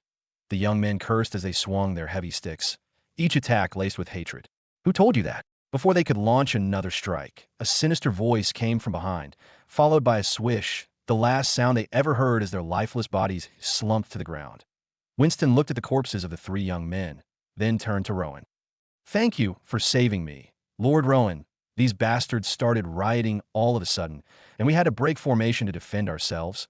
Winston explained the situation to Rowan. "You did a great job," Rowan replied quickly before moving to save his other soldiers. He opened the Divine Beast plane, letting Blaze out to provide support. After 20 minutes, most of the hostile youths from Glenwood lay dead on the ground, and the crowd had realized Rowan's presence and his devilish battle prowess. The rest of the youths dropped their sticks and escaped back into the crowd. Rowan looked at the cowering figures with a frown. He also observed the expressions of the large crowd, who now looked at him with fear. This time, he didn't bother to address the crowd to invoke fear. His actions had already taken care of that. Nevertheless, he couldn't help but be bothered about the young soldiers he had lost. He looked at the corpses on the ground with a solemn expression, wondering how he would compensate their loved ones. FCK, I need that staff, he concluded. Where is Stannis? Bring him to me, he asked Winston. Winston responded immediately and ran to the back. He returned later, dragging a bloodied Stannis, then tossed him to the ground in front of Rowan. Rowan didn't waste time and grabbed Stannis by the neck, waking him from his subconscious state. Where's the staff of authority you stole? Huh. Stannis struggled to decipher Rowan's words. Seeing his reaction, Rowan scoffed and planted a resounding slap across his face before asking again. I said, where's the F-kin staff of authority you stole from Fagin? Hand it over now. Only after the slap did Stannis understand his situation. His heartbeat quickened and his mind wandered. How did he find out? Sadly, Rowan had already wasted much time and didn't leave him any chance to collect his thoughts. He grabbed his dagger and stabbed Stannis in the thigh, causing him to cry out in anguish. Speak now. I have no time to waste, Rowan reprimanded. I will speak. Please don't hurt me. Stannis pleaded. You'd better speak, or I will keep stabbing, Rowan snorted. Stannis gulped nervously before revealing where he had hidden the staff of authority. After obtaining the information, Rowan moved away from Stannis and approached one of the kneeling Glenwood soldiers, grabbing him by the collar. Take me to his place immediately. The soldier nodded and led Rowan into the village, towards Stannis' house. This time, the crowd cleared a path the moment they saw Rowan approaching with one of their soldiers as a hostage.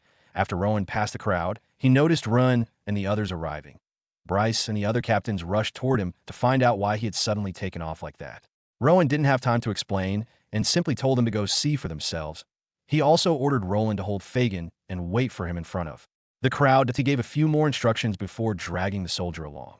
Roland and the others pushed through the crowd and arrived at the front, where the gruesome scene awaited them. But a large number of corpses sprawled across the border, most of them from Glenwood, while a few were from Winterseed.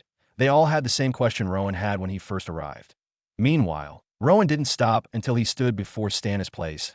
Stannis' house was much larger and more beautiful than the others. Though it wasn't as grand as Fagin's, it was still far superior to anything Rowan had seen so far.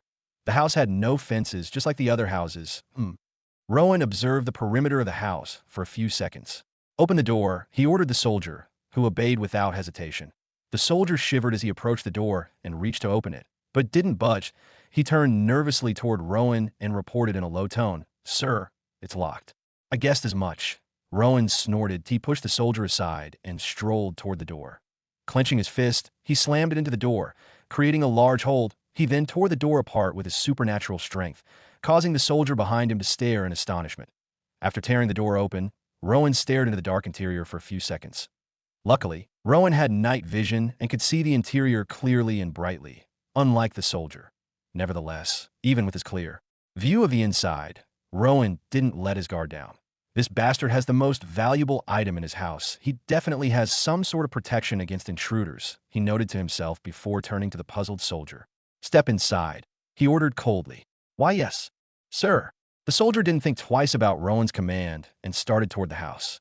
Rowan watched as he took the first step inside. An unnatural reaction. Keep moving, Rowan ordered again to ensure his own safety, as expected. The soldier didn't question it and kept moving. After all, this was the house of his captain, and he wasn't afraid of walking in. Rowan observed him as he took his second, third, and fourth steps, until the darkness swallowed him completely. However, as the soldier took his fifth step, the sound of objects colliding echoed across the room. Rowan heard it. The soldier's eyes darted around, searching for the source of the noise. He spotted a shiny object moving rapidly toward him from behind. He tried to speak, but it was too late. The object pierced his chest, creating excruciating pain that made him scream in agony before falling silent as he died. Rowan, having observed everything, sighed in disappointment, regretting not bringing more soldiers to test the place for traps. Never mind, I have night vision and attack perception that I could defend myself against any traps with those, he concluded and stepped into the building. That he moved through the narrow passage and reached the room that matched the description Stannis had given. He tore the door open and stepped inside. There were large wine barrels neatly arranged around the room. Rowan couldn't help but wonder why one person would greedily store so much wine. If Rowan's calculation is correct, the amount of wine in this room will be able to fill up 300 men at least. That bastard surely has some weird fetish, thought Rowan. He said the barrel with a double X mark at the bottom has the staff of authority. He muttered as he scanned the body of the wine barrels. His eyes finally landed on one of the barrels with the said mark. Rowan smirked as he made his way toward it. Eager to get his hands on the staff of authority, he slid off the cover gently, and his eyes fell upon a strange-looking item resting brilliantly at the bottom of the empty barrel. Ding! You have found wood-grade staff of authority. As soon as Rowan opened the barrel of wine, a small object about the length of an adult's arm was revealed inside. Its handle was made of wood and bore undecipherable engravings, giving it a mysterious feel. One end was plain, while the other was spherical. On the spherical end, there was a yellow-colored engraved crystal. Rowan realized what it was the moment he set his eyes on it. The staff of authority. With a fulfilled expression on his face, Rowan reached out and grabbed the staff of authority. Ding. You have found wood-grade staff of authority. Ding. Congratulations, you have completed one. Criterion to evolve your territory. Staff of authority. Wood grade, the emblem of authority for FF and F-grade territories. Note, it can't be upgraded. Rowan studied the brief description before returning his gaze to it, a satisfied smile spreading across his face. System, reveal the other criteria to evolve my territory, he ordered. TO, evolve territory. TO, F rank, you must have. Land, 40 square kilometers, current, 20 square kilometers, population, 5,000 current, 3,000, 500 active soldiers current, for 70. Military power, F rank, current, FF rank, agriculture, F rank, current, FF rank, power, F rank, current, FF rank, wood grade authority. Staff completed. Studying the information presented, Rowan smirked. With the staff of authority acquired, I can use Glenwood to manipulate my results and improve my territory ranking to F, he declared aloud. Without hesitation, he closed the window and walked out of the building, stepping over the corpse of the dead soldier as he made his way outside. Night had already arrived, and the moon had taken its position in the sky, driving away the darkness with its brilliant crescent glow. Rowan began strolling through the darkness, the staff of authority tightly grasped in his hands. In his head, he prepared the best set of speeches to use when he reached the border. He couldn't help but mutter to himself continuously, practicing how to present them. This would be his biggest moment yet, and he didn't want to fumble it. Meanwhile, at the border, the people of Glenwood had finally calmed themselves down after witnessing the brutal strength of Rowan. After he left, they went out to carry the corpses of loved ones who had lost their lives to him. While they grieved their loss, they didn't dare to blame or harbor any revengeful thoughts against Rowan. Unfortunately, the casualties weren't only on Glenwood's side, as Winterseed soldiers also grieved the deaths of their 12 colleagues, aside from the 12 who lost their lives. About 50 more soldiers sustained ghastly wounds. A few even lost consciousness due to the pain. Fortunately, there was Rowan, who had a little medical knowledge. He was able to take care of the injured soldiers and reduce the intensity of their pain with certain manual procedures and applications of an herbal ointment he personally prepared. Liera assisted him, improving the efficiency of his task. Not too far away, Fagin sat on the ground, close to the almost lifeless body of Stannis that he gazed up at, the dark sky with a frustrated expression on his face. Unable to stop thinking about his current predicament, he looked down beside him at Stannis, who was struggling to breathe. He still hadn't gotten over the realization that his best captain was actually ready to betray him from the very beginning. Once I am done settling all these issues, I will make sure to kill you myself, Stannis, he swore inwardly. The hatred and anger he felt towards Stannis kept growing every second. Nevertheless, his malicious thoughts were cut off as he heard a commotion arising from the crowd nearby, and he quickly looked in that direction to see what was happening. With the help of the moonlight, he was able to see Rowan walking out of the crowd. He could see a familiar object in his hands, the Staff of Authority. He found it, he muttered in shock. The Staff of Authority of Glenwood is gone now, he continued in a low tone as he observed Rowan, his eyes revealing all sorts of depressed and sad emotions. Roland, Bryce, Bruce, Josh, and every other soldier who understood the significance of the item Rowan held observed him with looks filled with pride, respect, and unwavering loyalty. On the other hand, the people of Glenwood stared at Rowan with terrified and worried expressions on their faces. He's holding the Staff of Authority. A teenage boy pointed at the staff to his father with a shocked expression. His father immediately gave him a quick slap on the mouth to shut him up, as he didn't want his son to draw any attention to the scary young Lord of Winterseed. Nevertheless, even with the slap, the teenager didn't give up and continued pestering his father curiously for answers. Since Lord Fagin no longer possesses the Staff of Authority, does that mean he is our new lord? What will happen to Lord Fagin and us? Will the ancestors be angry? He asked a barrage of questions. but his father refused to answer any of them. Around the father-son duo, the crowd whispered among themselves, sharing the same question: what will become the fate of our village? Rowan heard their discussions, and a smirk crept onto his face. As he made his way down to the right spot in front of the crowd, he observed the expression of Fagin and gave him a crazed smile, causing the fat ex-lord to shiver in terror. Rowan gave a hand signal to the soldiers standing beside Fagin and Stannis to bring them forward. The soldiers obeyed immediately and dragged both of them towards Rowan. Stannis was in a half-sleep, half-dead phase, and everything happening around him was nothing but unclear and blurry. On the other hand, Fagin's heart beat rapidly as he anticipated Rowan's next actions, praying frivolously for them to favor him. Rowan halted after creating a considerable distance between himself and the large crowd. The soldiers dragging Stannis and Fagin had already arrived and placed the two of them behind him. This moment, everyone standing observed the distorted and shameful state of their two top leaders. Their looks were filled with disappointment. Fagin couldn't help but return his gaze to the ground, ashamed, while Stannis didn't even understand his current situation. Rowan smirked, observing their reactions before turning to the crowd and beginning his speech. People of Glenwood, I would love to introduce you to your new lord, he declared in a loud, authoritative voice. Fagin's eyes widened immediately, and his body shivered. What is he planning? He thought. People of Glenwood, I would love to introduce you to your new lord, Rowan declared. His words drifted swiftly across the crowd, resulting in varying reactions from everyone who heard his statement. Beside him, Fagin shivered uncontrollably. Behind him, his soldiers watched with anticipatory gazes, awaiting his next actions. In front of him, the people of Winterseed had reactions ranging from fear to confusion. Some of them even began to whisper, making different assumptions. Is he going to become our new lord? Some wondered. I think he wants to assign a new lord and make them surrender to a vassal decree by him. With the staff of authority in his grasp and our military might already diminished, achieving that would be as easy as taking a pee. Another speculated. We are doomed, others concluded. Rowan observed all their reactions and scoffed. He turned to look at Fagin, who was already sweating behind him, and signaled the soldier to bring him forward. This guy has been your lord, and under his reign, my people have suffered all sorts of hardship. Why people became malnourished. Some died of starvation.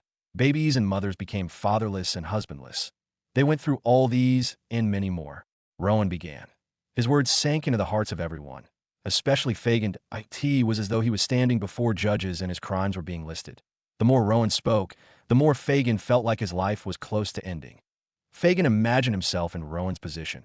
If a village had done all that to his people, he would definitely seek revenge and kill that lord. My fate might be the same, he thought. As a lord, dominating other territories is pretty interesting. It makes you realize just how mighty and powerful you are, Rowan continued. This time, Fagin felt strange. He didn't even know how to react to what Rowan just said. Whether he was being vengeful or simply explaining what he would do was unknown. Nevertheless, that is useless if your main goal of subjugating a large group of innocent people is just to collect their resources and defile their women.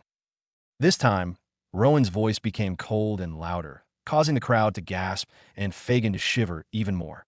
Rowan continued and spoke about how Fagin had defiled his women. He lengthened his speech and made the people of Glenwood understand his perspective. 600 women in Glenwood feel your pain and curse their lord and the lustful men of their village. 600 women agree with you and take your side. Plus 600. 000 evolution points. 100x activated. 60 million evolution points have been transferred to your account. Rowan observed the rewards and smiled before continuing. Beside him, Fagin shivered even more. His legs became numb, and his teeth gnashed as he felt Death's cold hands slowly reaching for his shoulder. So tell me, would you let that kind of lord continue ruling over you? Or would you want a lord who is handsome, powerful, cares for his people, and most of all, has dignity and self-control? He asked the main question. His question dropped like a bomb on everyone. Even though they already saw it coming in the beginning, they all hated and despised him, especially because he was the lord of a poor and weak village, and they felt he was the same. Now, they didn't even understand their own feelings. Fagin became hopeful upon hearing the silence following Rowan's question, but his hopes soon shattered when the women and young ladies in the crowd began to step forward slowly. No. What are they doing? He yelled inwardly. I am your lord. You shouldn't listen to this stranger. Soon the crowd became even more active as more women stepped forward. Even the men and children began to step out slowly, though not all of them. Rowan observed with a smirk. At least 60% of the population had agreed with him. He needed to add more fuel, more reasons for them to agree with him. The women have been smart enough to make the right decision because they are pure-hearted and actually understand what it means to have dignity, he started. For those men who stayed behind, are you trying to show that you are women abusers just like this fat bastard right here? His next statement invoked a quick reaction. The women and young ladies, including the little children, looked back at the men with scowls of disappointment. The men immediately became at a loss for words. They wanted to act almighty and cool to prove they could never yield to any man, especially someone as young as Rowan. Most of them also didn't want to agree because they fear betraying their village's original leader would invoke repercussions from the gods. Nevertheless, seeing the heated gazes of the women, their minds changed. If they didn't step out right now, not only were they risking getting killed by Rowan, they would be marked as women abusers upon their death, and no one would remember them. Not even their partners who already felt disappointed in them. They let out sighs and began to step out slowly. Rowan opened his population window and watched his population grow slowly as he managed to sway the people to his side. Population 4,600 plus. Population 4,700 plus. Rowan just needed the 5,000 plus mark to complete the population criterion. Nevertheless, while they agreed to his reign slowly, Glenwood soldiers kneeling on the ground behind him began to chant, "We pledge our power to you. We pledge our power to you." Their chants grew louder and drew the attention of Rowan. Rowan gave him a nod of approval. Ding.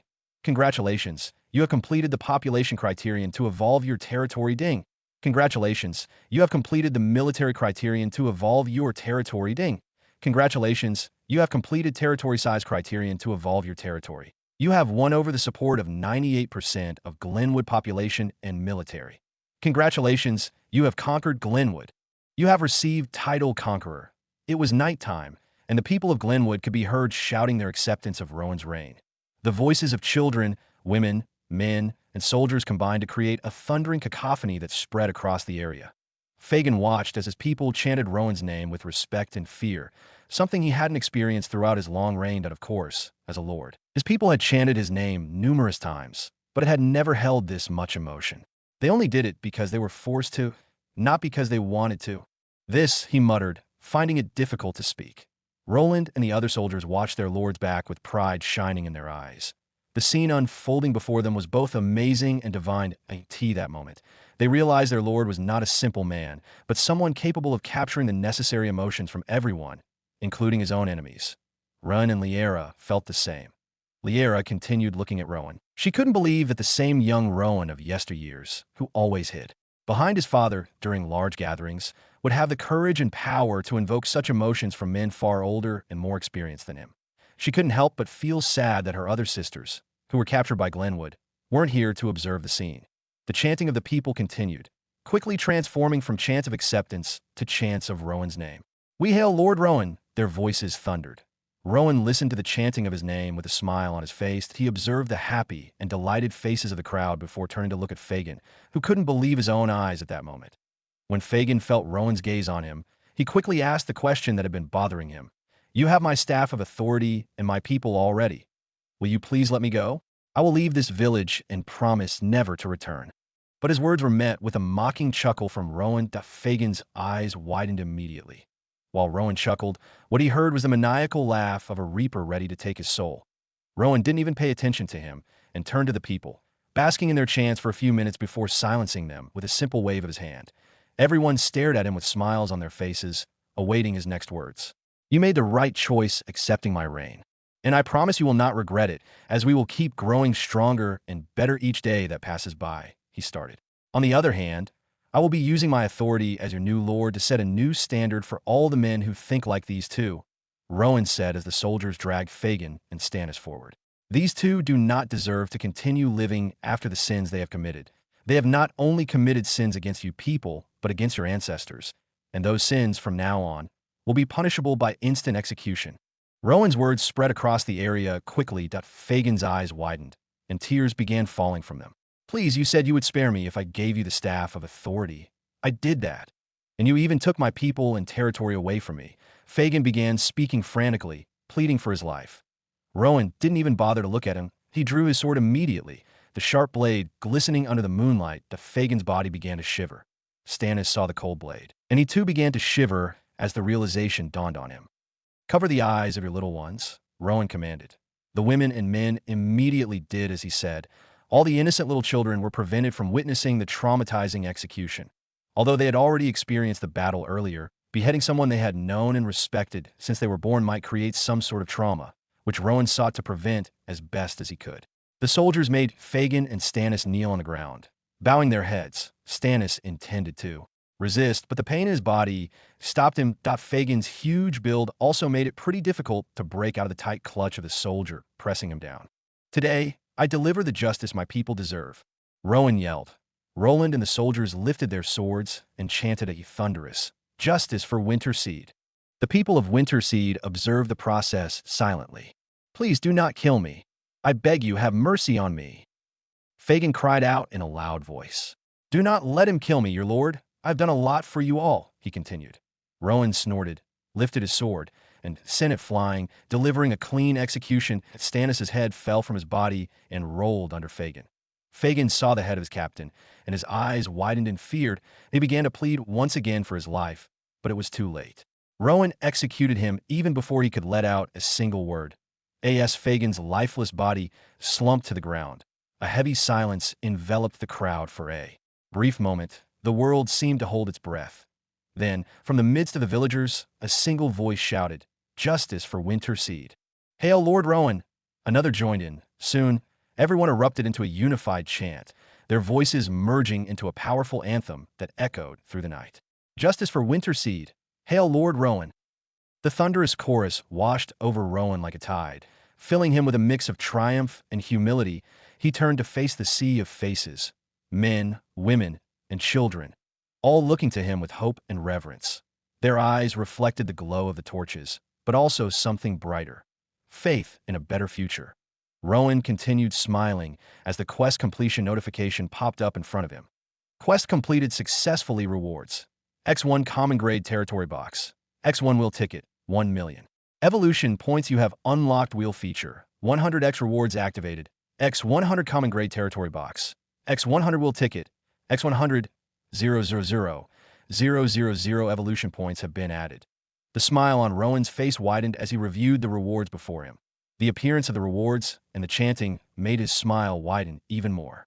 The amount of joy he felt right now could not be compared to any he had felt. Do not enjoy the moment alone. As he basked in the joyous feeling, a voice suddenly protested in his head, and he was quickly reminded of Blaze, whom he had kept inside the divine beast plane after exhausting its powers earlier. He quickly called it out, and it appeared sneakily out of midair, relaxing on Rowan's shoulder. It stared at the people chanting the name of its master with a smug expression on its face. The people were too focused on their jubilation, and they failed to see Blaze appearing out of nowhere. They wouldn't be too surprised, though, as they had already seen it before, even witnessed its magical prowess. Rowan observed the shocking growth of Blaze, both in size and cultivation level, for a few seconds before returning his gaze to the crowd. That he brought out his staff of authority and lifted it into the air. The intricately carved symbols caught the moonlight, casting shimmering patterns that danced across the crowd. "People of Glenwood and Winterseed," his voice rang out, clear and strong. "Tonight, we have ended the reign of tyranny and injustice, and no longer will you live in fear or suffer under the whims of those who do not honor you. From this day forward, I vow to lead with integrity, wisdom, and compassion." A ripple of murmurs spread through the crowd, faces lighting up with renewed hope. Roland and the other soldiers stood tall behind Rowan, their expressions a blend of pride and unwavering loyalty. Liera watched from the sidelines, her eyes glistening with unshed tears. She could hardly believe that the timid boy she once knew had become the man standing before them, a true leader. Rowan continued, his gaze sweeping over the crowd. "Together, we will rebuild and strengthen our lands, and we will honor our ancestors by forging a future that our children can be proud of. Will you stand with me in this new beginning?" An overwhelming roar of approval met his question. "We stand with you, Lord Rowan." He nodded, a satisfied smile tugging at the corners of his mouth. Lowering the staff, he placed it firmly on the ground before him, a symbolic gesture sealing his commitment. "Then let it be known that unity and justice will be the pillars of our reign." The people erupted once more into jubilant cheers. The atmosphere transformed into one of celebration, a stark contrast to the tension that had gripped the moments before. Families embraced, soldiers clasped each other's shoulders, and children danced around with uninhibited joy.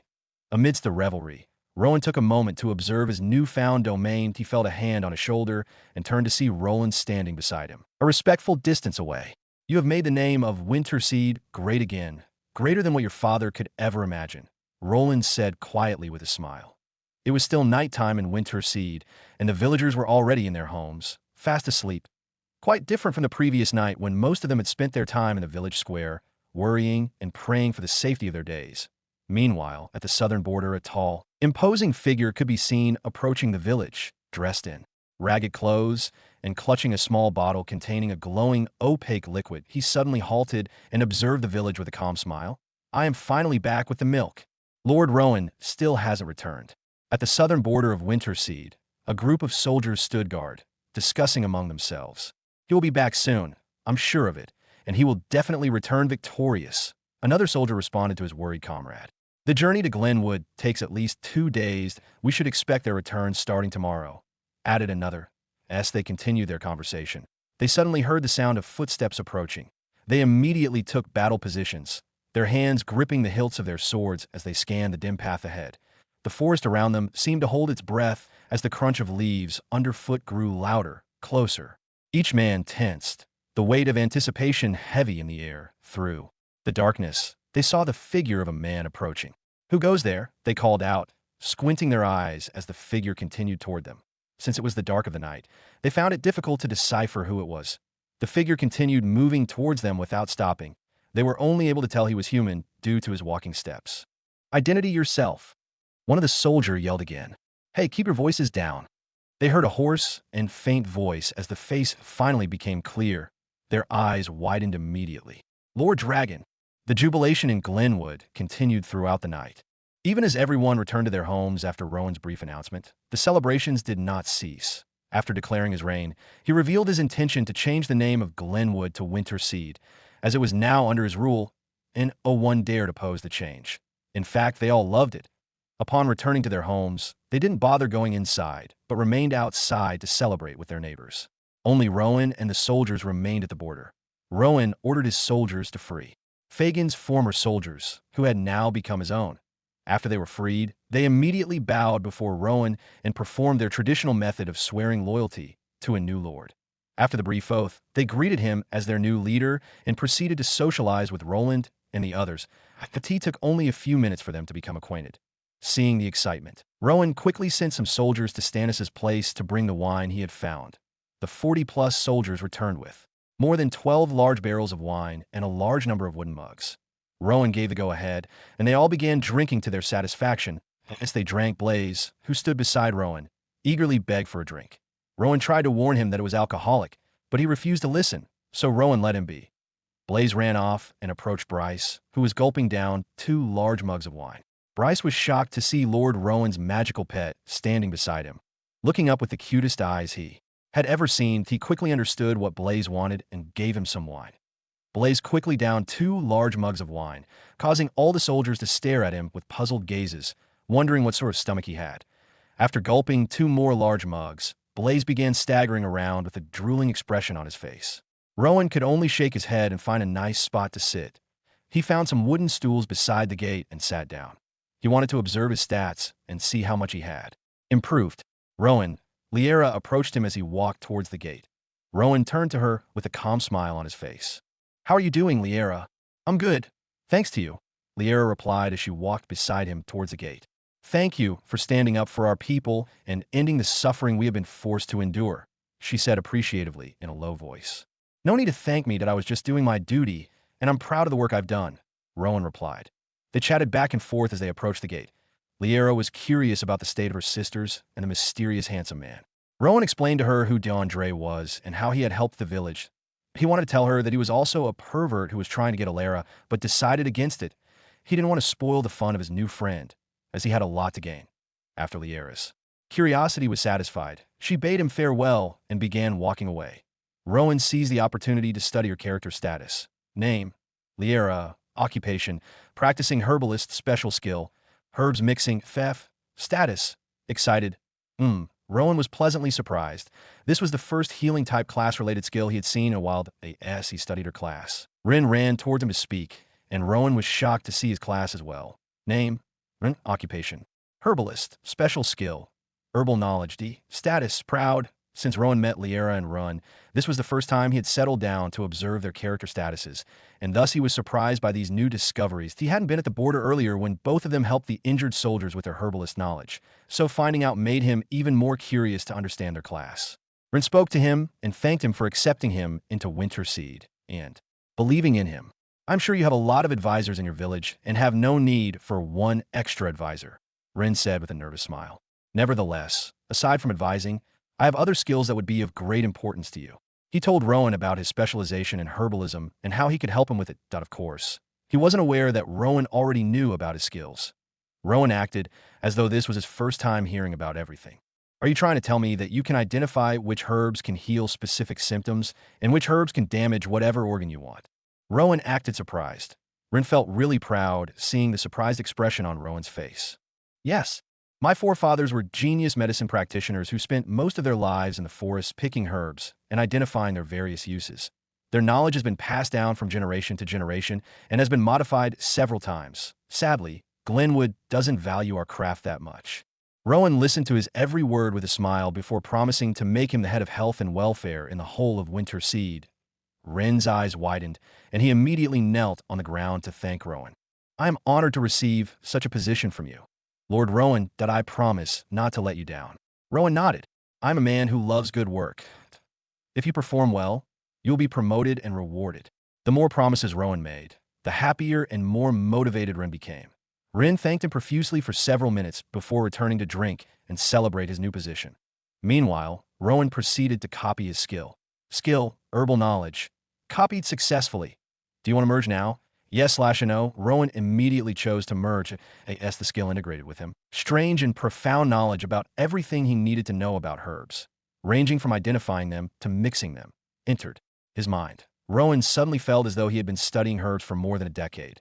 The feeling of acquiring a new and rare skill was satisfying.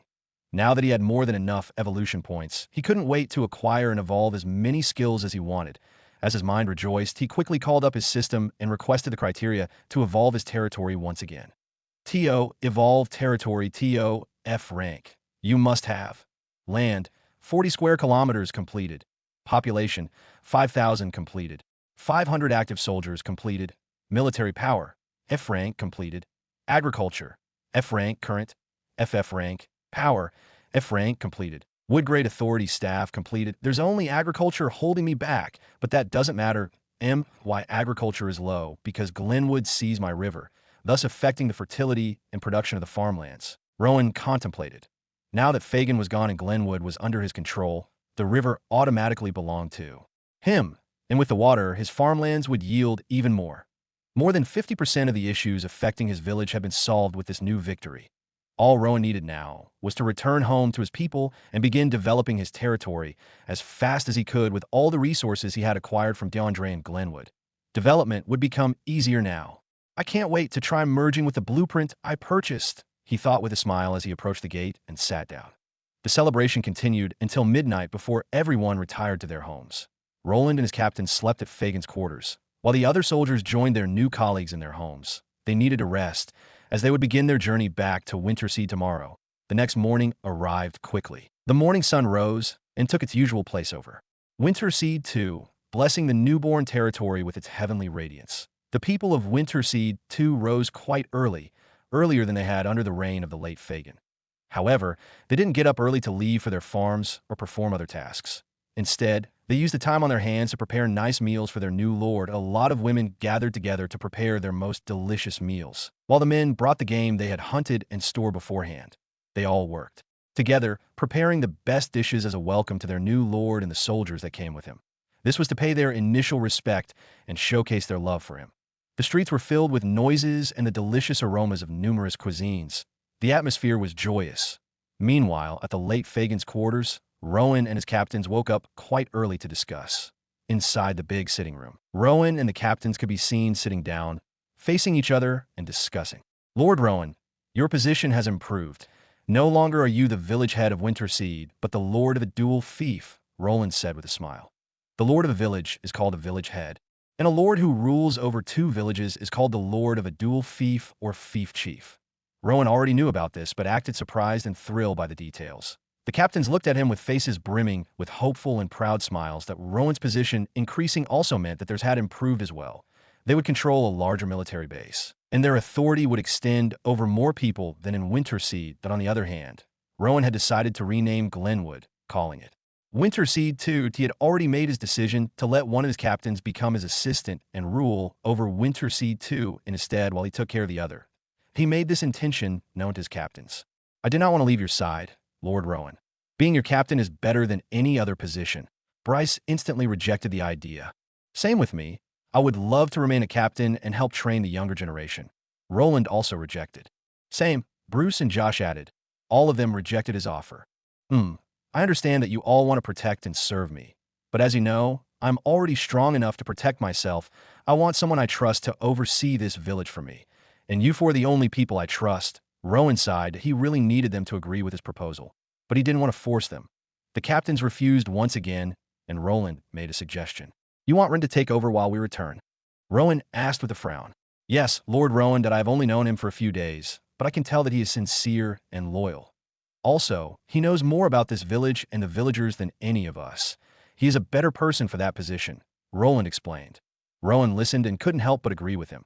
Rowan thought about his words for a few seconds, considering the option that IT wasn't a bad idea, to be honest. Ren is honest and smart enough to rule the people in his stead. Nevertheless, he would have loved for Ren to return to Winterseed with him so he could use his herbalist skills to help some of his sick villagers and also train a new generation of herbalists to take care of the sick in his stead, like Liera, who already had a little knowledge about it.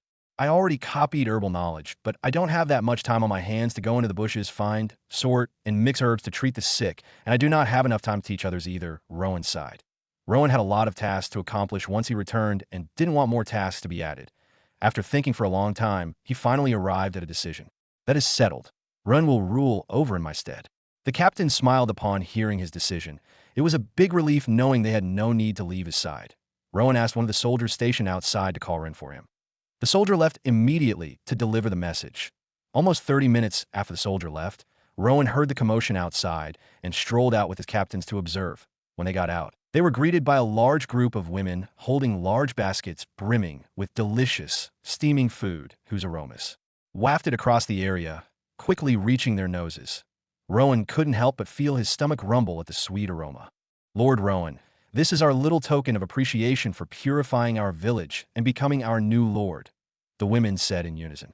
We understand that you and your soldiers must be famished after such a long and tiring battle, so we have prepared more than enough delicious food to satisfy all of you. One of them added with a sweet smile on her face. The other women spoke one after the other, and a few minutes later, some men arrived with wines. Rowan watched the show of love with a calm smile on his face. He was happy knowing that none of them thought of him as a merciless killer after his bloodbath last night. The smiles on their faces displayed their true love and respect for him. Rowan thanked all the women immediately and gave them the go-ahead to serve their wonderfully prepared dishes. Very soon, all his soldiers gathered around his place and began to devour the delicious meals presented before them. Captain Bryce could be seen biting off a large chunk of flesh from the finely seasoned and roasted chicken given to him. Some soldiers could be seen taking large gulps of wine and eating the delicious food. The street was suddenly filled with merriment, and everyone enjoyed themselves. Rowan was specially served inside the house on the table. There was a lot of delicious food, starting with the well-prepared rice grains to the delicious and greasy chicken. Rowan didn't hesitate and began devouring his meal. He was halfway done with his meal when Ren arrived with the soldier who had been sent to call him. Lord Rowan, you called for me. Ren bowed his head and greeted Rowan. Yes, I did. Have a seat, Rowan replied before turning to the young soldier and nodding for him to leave. He thanked Rowan and rushed out of the room hungrily to join his colleagues outside. Rowan ate a little and drank some wine before informing Ren of his decision. When Ren heard his proposal, he immediately fell into deep thought. Lord Rowan, I'm not fit for leading others, he replied after contemplating for a few seconds. I understand, but you're the only person I trust in this village. You are smart, and, most of all, you have a good heart that puts the needs of the people above your own. You're the perfect candidate, Rowan replied. Ren rejected again and reminded him of his occupation as a herbalist. He said he wanted to help with what he loved the most. Nevertheless, Rowan convinced him and showed him the benefits of the position. After a short conversation, Rowan was able to convince him, ding, you have ordained a A deputy lord. You will be able to influence and observe the decision of your deputy lord telepathically. Rowan observed the notifications. Do not worry. As a fief chief with the staff of authority, I will be able to assist you even when I am away, he said to Ren. Although it sounded strange, Ren nodded his head and tried to act as if he wasn't thrilled. Nevertheless, even though he tried to hide it, Rowan was able to see his stats thanks to his skill, and he decided to prove his point. I want you to improve the farmland starting tomorrow. Rowan communicated with him telepathically. Ren's eyes widened as he heard the voice of Rowan inside his head. Loud and clear, he looked at Rowan with puzzlement. Did you say anything just now? He stuttered. Rowan smiled and explained the process to him. After ensuring he was clear about the mental link between both of them, Rowan discussed what he needed from him. I will return 2 weeks from now with Liera and a few of my people. I want you to teach them everything you know about herbs. Ren's eyes widened upon hearing the proposition. He had long wanted students to learn his craft, but no one was interested. Hearing Rowan's proposal made him realize that Rowan truly appreciated his knowledge. He promised he won't let him down and would work hard to make him proud. 2 hours passed, and Rowan made his decision about making Ren his deputy known to the people. Thanks to Ren's good reputation, the people accepted him without much talk. Rowan made other announcements and promised the people he would return 2 weeks from now. They all listened to his words with smiles of respect and acceptance. The men watched him with pride, the young men with adoration and aspiration, while the young ladies couldn't help but imagine a romantic relationship with him, which was natural. After making sure everything was in order, Rowan bade them farewell and left with his men. He brought 700 soldiers from the village with him, which increased the number of men with him to about 1,000. Meanwhile, in Winterseed, everyone woke to shocking news. It was morning, and the village was busy as usual, but no one left for their farms. They all rushed toward Rowan's place with surprised expressions on their faces. The streets were filled with villagers hurrying toward the same location from different parts of the village. A group of men and women could be seen hurrying along. The men, mostly elderly, looked among themselves, disbelief displayed in their gazes. This can't be true. One of them exclaimed in disbelief to the men walking beside him. I think the same, but I can't believe this at all. We have all set our hearts on the fact that he is dead. But now he is back. How is that even possible? Another commented with disbelief as well. I need to go see for myself if what they said is true. Another added. What if Lord Dragon decides to take back the leadership from Lord Rowan? Which side will you be on? One of them asked, causing silence among the group. Let us just hurry to see for ourselves before jumping to conclusions. With that, the group of elderly men, just like every other group, continued down to their lord's house. After a few minutes of walking, the group of elderly men finally arrived at their destination, but were shocked to see a lot of people gathered, crowding and blocking their views. The men filtered their way through the crowd and found themselves in the front row. Meanwhile, while everyone gathered outside to see the face of Dragon, inside, Dragon was speaking to Brandon and Riella. The room was filled with a tense atmosphere at that moment. A middle-aged dragon with a huge and muscular build looked at Brandon and Riella with a calm smile on his face. His shoulder-length black hair fluttered gently as the morning breeze blew, and his blue eyes focused on the two people in front of him. Nevertheless, this new clean look was a miraculous change from his ragged appearance yesterday when the soldiers brought him in. He was covered in dust, mud, and leaves, which left him stinking harshly. If it wasn't for the intervention of Brandon last night, he would have remained the same. Why did you return? Brandon suddenly asked, a deep frown on his face. Beside him, Riella stood and observed the face of Dragon. The man who had taken her in and cared for her for years, then suddenly disappeared, leaving the village in chaos. This moment, she didn't know how to feel. Hate him or accept him back. The decision was difficult. Dragon chuckled at the question tossed at him. Why shouldn't I return? But Brandon scoffed. You have the guts to feel so neutral and positive after leaving the village and everyone in it to suffer. Because of your reckless actions, we became slaves and targets to every other village surrounding us. As so many innocent men died, trying to clean up your mess while others almost died of starvation. There's so much more damage your reckless actions have done to the village. So much I can't even list it all. Brandon complained even more without holding back. That he used to be friends with Dragon before he suddenly disappeared. 2 months after Dragon disappeared, his friendship with him ended as he realized Dragon had left a mess no one could clean up, at least till Rowan showed up and miraculously took care of it. The village was finally getting better and peaceful, and then the deserter of a village head suddenly returned. For what? Dragon could only listen to the complaints of Brandon with the usual calm smile on his face. I will explain why I left my son when he returns. For now, I will go greet my people outside, he said. Your people? Brandon asked, squinting. What? Aren't they my people anymore? The people you left to suffer and die because of your recklessness and irresponsibility? Brandon queried with a glare. Irresponsible? Reckless? I might have left you people without warning, but I am neither of those. Dragon replied with the same smile on his face. Brandon observed Dragon and shook his head, refusing to utter any word. He only shook his head and walked out of the room with a deep frown, leaving only Dragon and Riella. Dragon turned to Riella. Riella, you have grown so much since I last saw you. But she kept looking at him without responding. Dragon could only sigh. Why is everyone acting so strange? He grumbled as he made his way outside. The crowd outside was restless and rowdy, their whispers and grumbles of disbelief creating a noise across the area. As they watched on, they saw a huge figure step out of the house with a smile on his face as he waved at them. Instantly, their eyes widened and their jaws dropped. It was really Dragon. He is really alive. How is this possible? Some expressed their surprise. Why is he back after leaving us to rot? Why did he find the special milk only after Lord Rowan succeeded in taking care of his mess? Leave.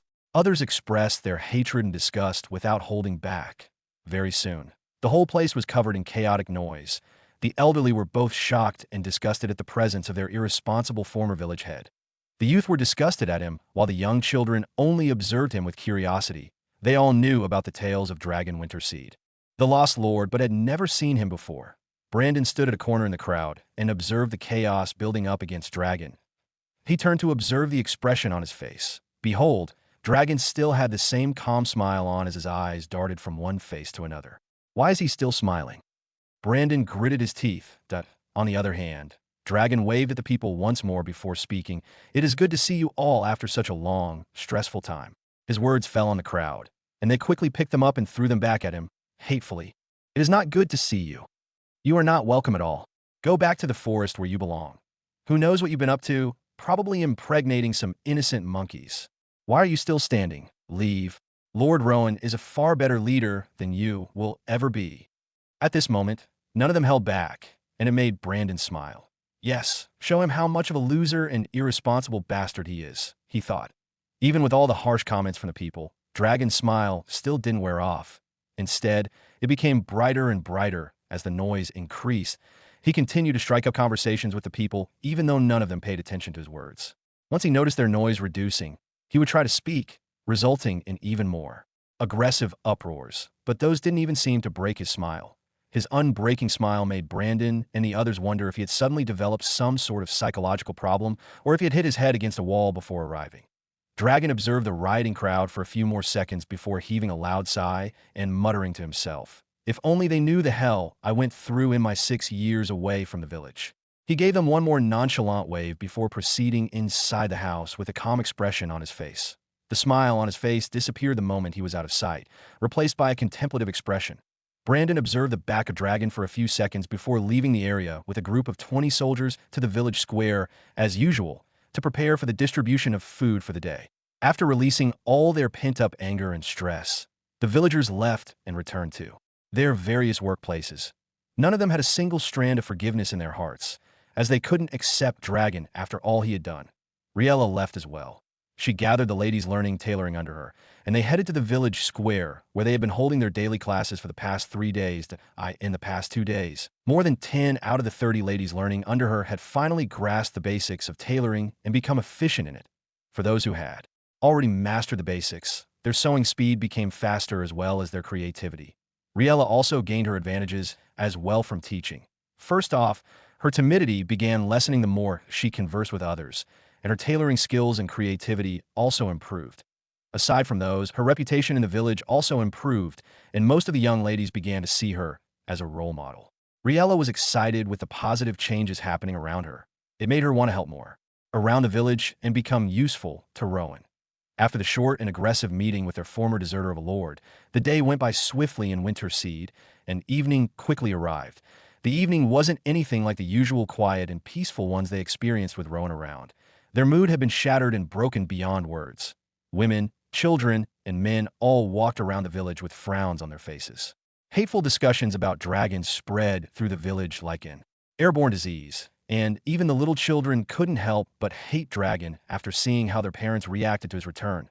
Brandon strolled around the village with a few soldiers as they made their way from the southern border to the northern border. He couldn't help but notice the expressions on their faces. Only Lord Rowan can bring back the smiles and happiness in these people. Brandon thought to himself as he continued toward the northern border. After the earlier meeting, Brandon had joined the soldiers who guarded the southern border. He stayed and discussed with them all day to relieve the anger boiling up inside him. Now it was time for the evening switch, and he joined the same group heading for the northern border. After a few minutes of walking, they reached the northern border and quickly stationed themselves as usual. Brandon found a nice spot to sit and observe the bushes ahead under the last dull glow of the evening as night quickly approached. As soon as he sat, his mind wandered, pondering the situation of the village, especially Dragon's return. How would Rowan react? Would Dragon try to reclaim his position? What would be the new trajectory of the village?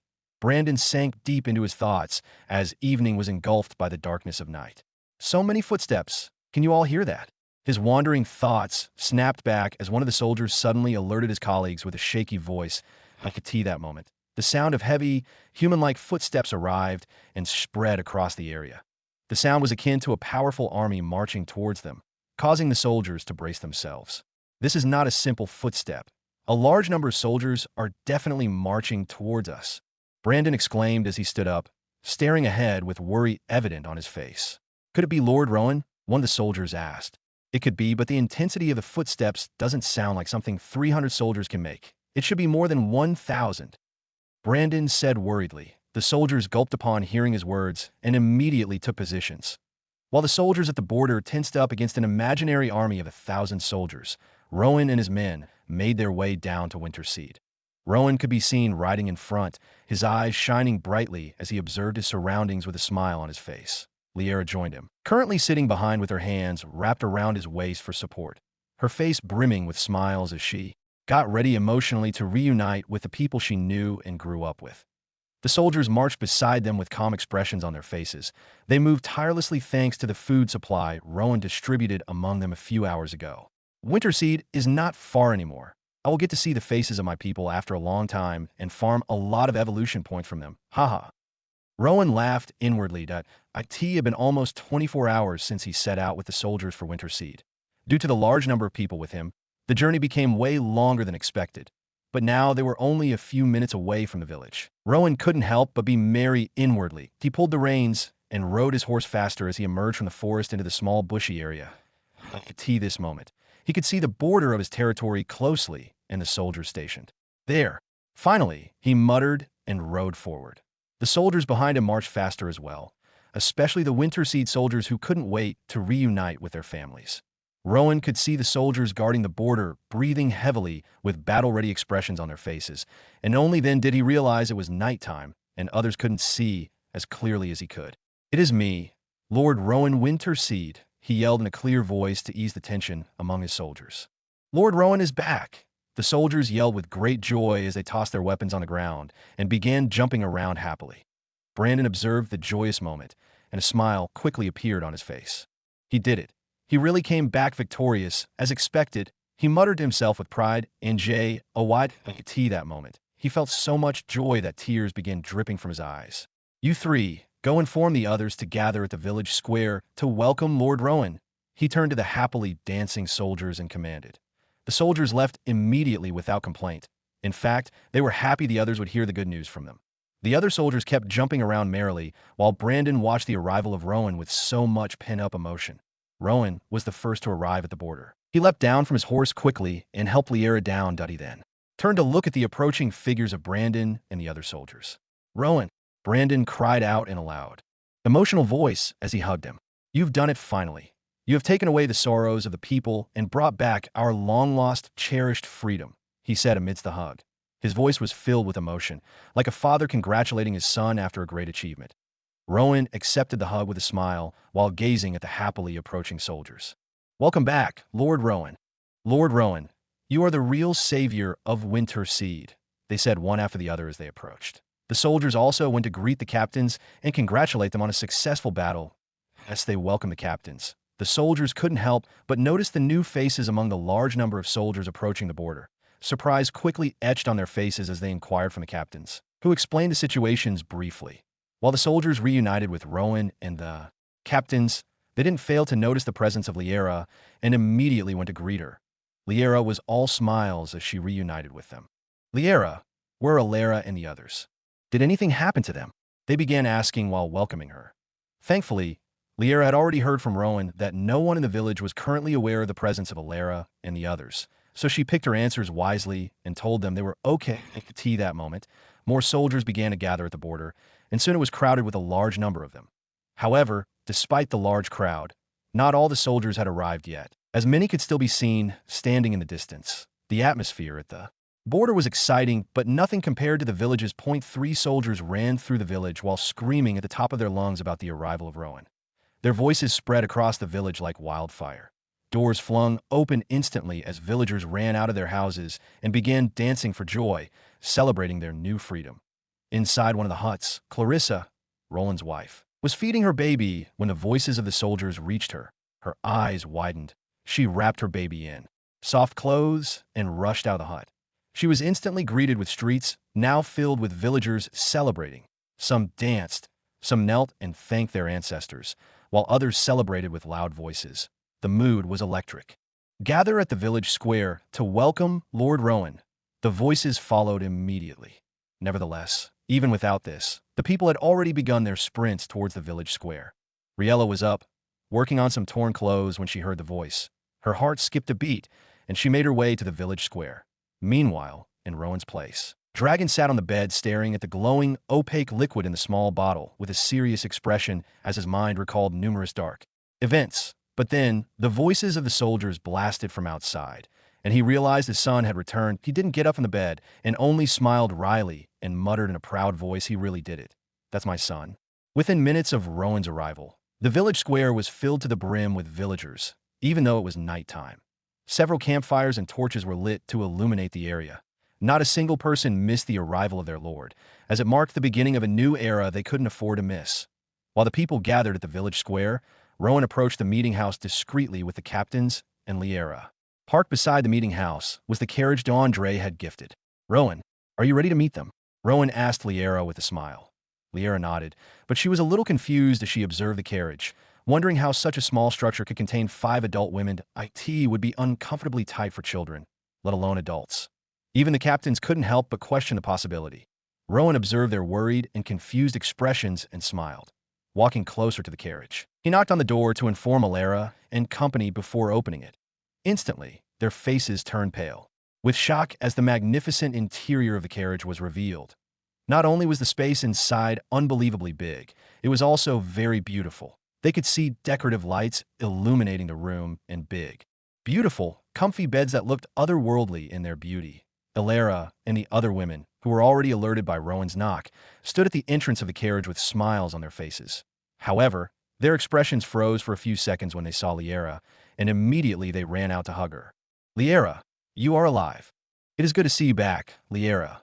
Tell me, did those bastards do anything to hurt you?" They hugged her and asked so many questions, their voices filled with concern. Liera was overjoyed to be in the embrace of the people she had suffered with in Glenwood. She hugged them tightly, tears of joy streaming down her pretty face. Rowan and the captains observed the emotional reunion with smiles. They let them have their moment.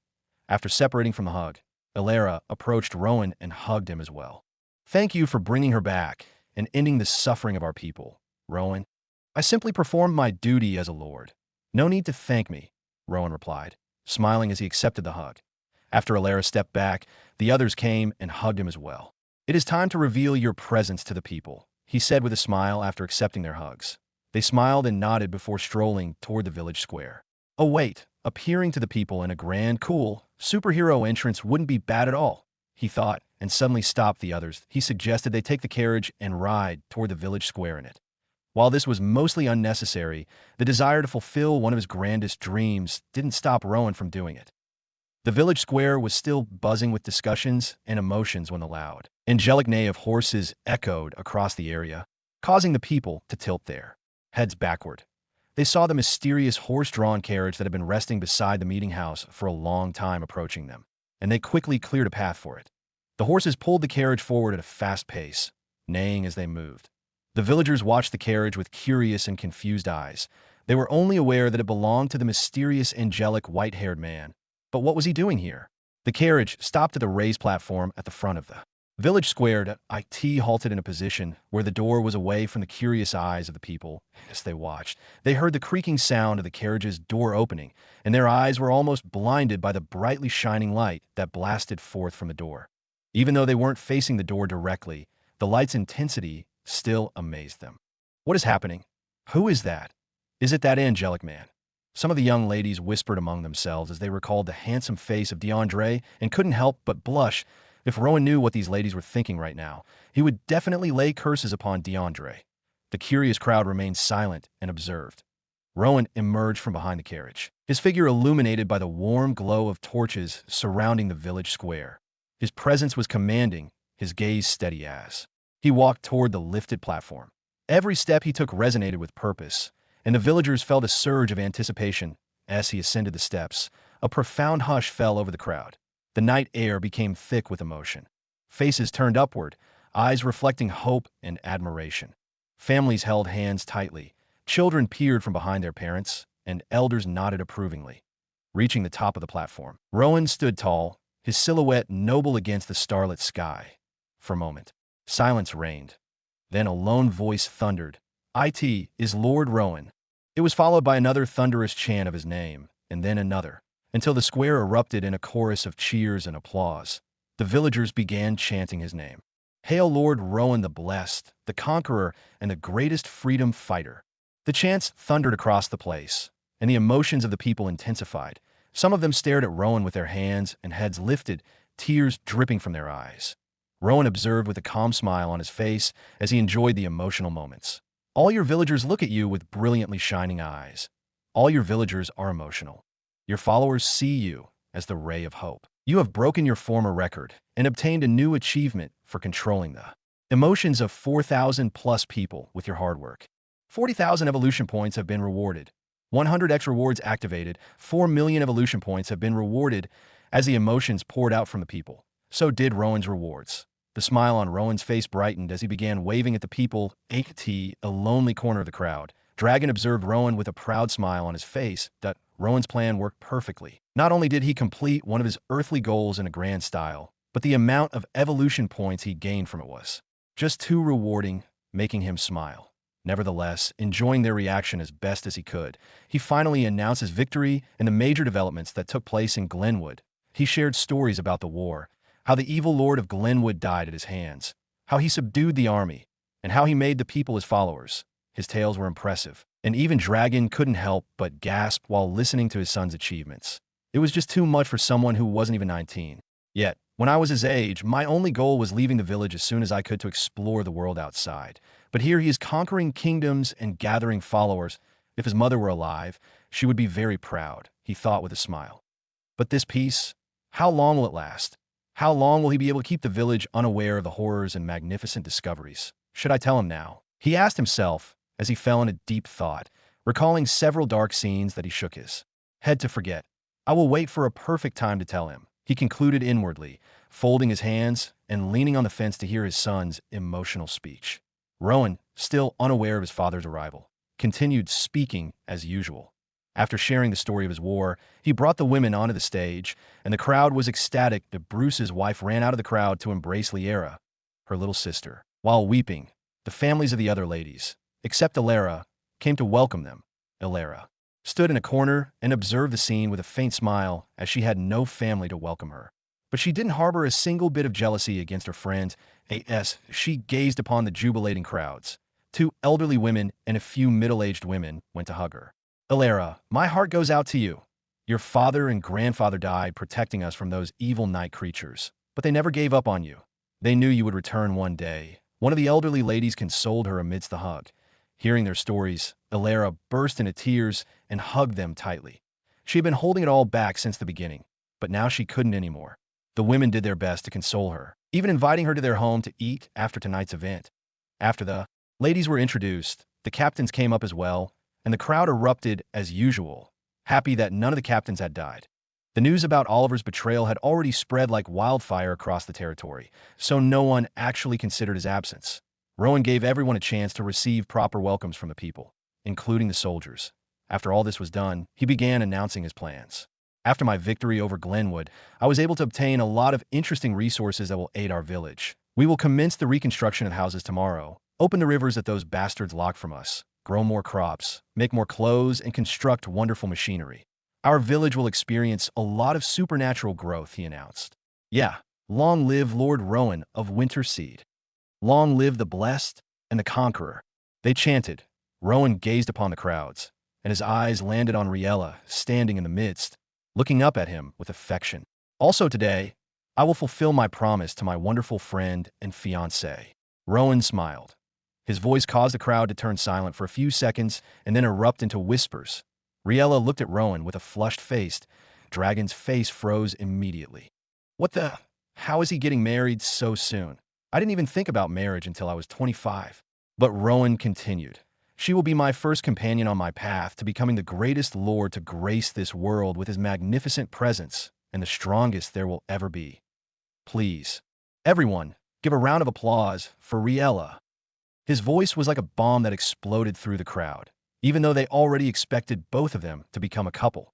Brandon, who was standing not too far away from Riella, was all smiles to see Rowan growing faster than expected. Already taking a wife at such an age was amazing, especially with a woman he cherished and wasn't forced to marry like most of the previous lords of Winter. As for Dragon, who had missed a lot of time from his son's life, his face remained frozen, finding it difficult to understand how his son had become so mature. Probably because I forced him to grow up too soon by being a scumbag dad. He sighed. Some of the young ladies in the crowd, especially those learning tailoring under her, approached her and assisted her to the raised platform, while others gave a thunderous round of applause. Elara and the other women were all smiles, clearly happy for Riella. To them, she had become the luckiest of all the women in the village to be married to Rowan. Riella finally climbed up and stared at Rowan with affection in her eyes. Rowan walked to her, grabbed her hands, and walked to the middle of the platform facing the people. Brandon watched with a smile. He looked across the crowd, saw some soldiers around them, and sent them to get Dragon, who was at the back of the crowd. Dragon? The soldier asked, as he wasn't aware of his arrival. Oh, you guys haven't been informed yet. My bad T is back and waiting at the back of the crowd. Even though I detest him with all the fiber in me, I do not want him to miss such an exciting and life-changing day in his son's life. Brandon sighed. The soldier stated to Brandon, totally shocked, before rushing to get Dragon. The crowd was still cheering while Rowan and his wife-to-be stood and watched with smiles. Nevertheless, as they stood there, suddenly, a familiar face began strolling towards them. They were able to notice it thanks to the crowd moving away. All the captains froze in shock and anger. Riella wore a quick frown on her face, and even Elara and the others wore the same expression. When Rowan saw the figure, a quick memory fragment was triggered, and he quickly recognized Dragon, the father of the original Rowan Winterseed in this world. What the? Rowan's eyes quickly formed into a frown. S's interrogation skill quickly activated. Name, Dragon Winterseed. Occupation, Wanderer. Power, rank. Special skill, S. Special Scout Grandmaster. B. Magic Researcher. Status, proud and excited. Rowan observed Dragon's stats and his expression. While his eyes squinted in anger, he couldn't help but recall scumbag dads on Earth who leave to buy milk and only return when their kids get successful. Rowan had just made a successful name for himself and defeated a powerful village, which could be considered a great achievement. The crowd observed Dragon from the back with sincere hatred and disgust in their eyes. Rowan could even feel the cold gaze from Riella. Just as everyone had discovered, Dragon's smile never ceased. He stretched his hands out as he got closer and proudly said, "You have grown so much, Rowan. You achieved everything I couldn't even think of accomplishing. I am very proud of you, son." His words fell on the crowd. Rowan's face remained with a frown. What are you doing back in Winterseed after leaving everyone to die and your 12-year-old son to take care of your responsibilities? Rowan thundered furiously. He hated scumbag dads from a young age. He hated men who would leave their sons to suffer the harsh world without fathers the most. Why? Because he had one back on Earth that Rowan's earthly father left the day he was born. His earthly mother ran away after 2 years and left him in a rundown orphanage to grow. But why hasn't this sad backstory been addressed yet? Many might wonder. But Rowan has long buried this sad backstory deep within him. He never let the carnal mistakes of his parents ruin his life. And when he became rich, he totally forgot about his parents. Nevertheless, seeing Dragon, who reminded him a lot of his earthly father, immediately pissed him off. The villagers backed him up and stormed Dragon with a lot of angry questions. But the man wasn't fazed. Even when some angry youths threw rocks at him, he took it as if it were nothing and went up to Rowan. "This is not how I taught you to welcome a family member, Rowan," he replied. His words pissed Rowan even more. "Leave the village right now," he thundered, dragging out his swords from his inventory and pointing them at Dragon's face. But this simple action made Dragon eyes widen at once. Dimensional magic! Dragon observed the astonishing phenomenon as Rowan drew his sword out of nowhere. His eyes widened, and he exclaimed, "Dimensional magic!" He glanced at Rowan, squinting his eyes as a frown appeared on his face. He was visibly confused. There is no mana in him, yet he can use dimensional magic? He thought incredulously. Also, why is no one reacting to this? His frown deepened. If the people didn't react to a sword popping out of thin air, that could only mean they had seen such before, or perhaps even more than that. Nevertheless, while Dragon mulled over these thoughts, considering all the points lay bare before him, Rowan continued to point his sword at him. "What are you still waiting for? Leave Winterseed now." Rowan barked again, his rage intensifying. Dragon snapped out of his thoughts and regarded him. "I will ask him about all this later. For now, I need to mend my relationship with my son. I've been a bad father," he sighed inwardly. "Rowan, I didn't leave the village because I wanted to, but because I had to," Dragon said, his voice tinged with emotion. "During my time away, I made many important discoveries and improvements that, of course, no one will understand the significance of my actions until a few years from now. But when they do, they'll see it was all for the greater good, for your good as well, son." But his words failed to sway Rowan that he knew too well that scumbag fathers often tried to manipulate their sons with emotional words. But he had long developed a defense against it. "Do you really think all that would work on me?" he asked with a frown. Dragon remained silent, unsure how to respond. "Just let him off the hook for tonight, Rowan." As Rowan glared at Dragon, a calm voice came from behind. "Brandon." Rowan turned to face him, still frowning. Brandon continued, "Today is a special day for you, and it would be better with your father's presence. I know how much you hate him right now, but trust me, you need him." Brandon gave a few reasons why, some including cultural beliefs and his own experience in marriage. Rowan listened to him and, after a few minutes, agreed, but he didn't forgive Dragon. He merely let him off the hook because of Brandon and because he knew he couldn't really defeat him if they were to engage in battle. But why engage in the beginning despite the power gap? Well, it's simple. What Dragon desired most at this moment was acceptance from his people, and that desire would vanish the moment he hurt Rowan. Also, Rowan could tell from his status screen that Dragon was sincere in his words and emotions. "Fine." Rowan sighed. "I won't let your presence ruin my wedding." He placed his sword back into his inventory, shocking Dragon once more. Dragon smiled calmly and nodded. He then walked up to Riella and gently asked for her hands. She didn't refuse and placed her hands in his. He held her hands and brought her close to Rowan, positioning them to face each other like newlywed couples do. Then he began his marriage blessing prayers. The crowd had already become silent. They watched the emotional moment unfolding on the stage with smiles. Some still couldn't hide their disgust for Dragon's presence, though. Rowan and Riella held hands and stared at each other lovingly as the marriage rite went on. "With my divine authority as a father and a lord who has served Winterseed, I pronounce you two, husband and wife." Dragon concluded his prayers with a loud voice. "Congratulations, Lord Rowan." Immediately, the crowd erupted with rounds of applause and cheers. Rowan stared into Riella's lovely eyes while several notifications popped up. "Your new soldiers wish you a happy wedding life. One of your soldiers prays your balls never run dry. One of your soldiers prays you receive heavenly stamina. Your soldiers pray for strength and long life. Your villagers are delighted with your new relationship and wish you well." Several notifications were triggered, as usual. Most of them were nice and heartwarming, while others made Rowan want to seek out the person wishing him such weird things and kick there. But nevertheless, he was glad there were no details of someone trying to kill him. It filled him with relief. The cheers of the people continued and filled the area with a lively atmosphere, different from the hateful one a few moments ago. Dragon smiled and nodded at Rowan before walking down the raised platform. He couldn't let the hateful gazes of the people ruin his son's special day. Now left alone, Rowan smirked at the blushing Riella and wrapped his arms around her waist, drawing her close as he brought his lips to hers and planted a deep kiss. Riella reciprocated, and soon the couple was engulfed in the heated moment, causing a wave of jealousy and happiness from the crowd. The cheers became louder as a result. Rowan didn't mind and continued enjoying her lips in public, declaring her as his own. Roland and the other captains watched with proud grins. While Alara and her sisters were all smiles as Rowan kissed, he suddenly received a notification. "You have obtained a wife, Riella Vinkard. Starting now, You can access deeper information about your wife, which includes interpreting her thoughts and understanding her goals. You can now share certain skills with your wife. Oh, there's something like this? Rowan was amused and excited at the same time with the new information. With this, he could make Riella strong and establish her as the greatest thread master to ever exist. If I'm going to be the greatest lord, then my wives would also become the greatest in whatever they do. Kings do not marry peasants. Rowan thought with pride as he made the kiss even deeper. After enjoying the kiss for another minute, he pulled back and smiled at Riella.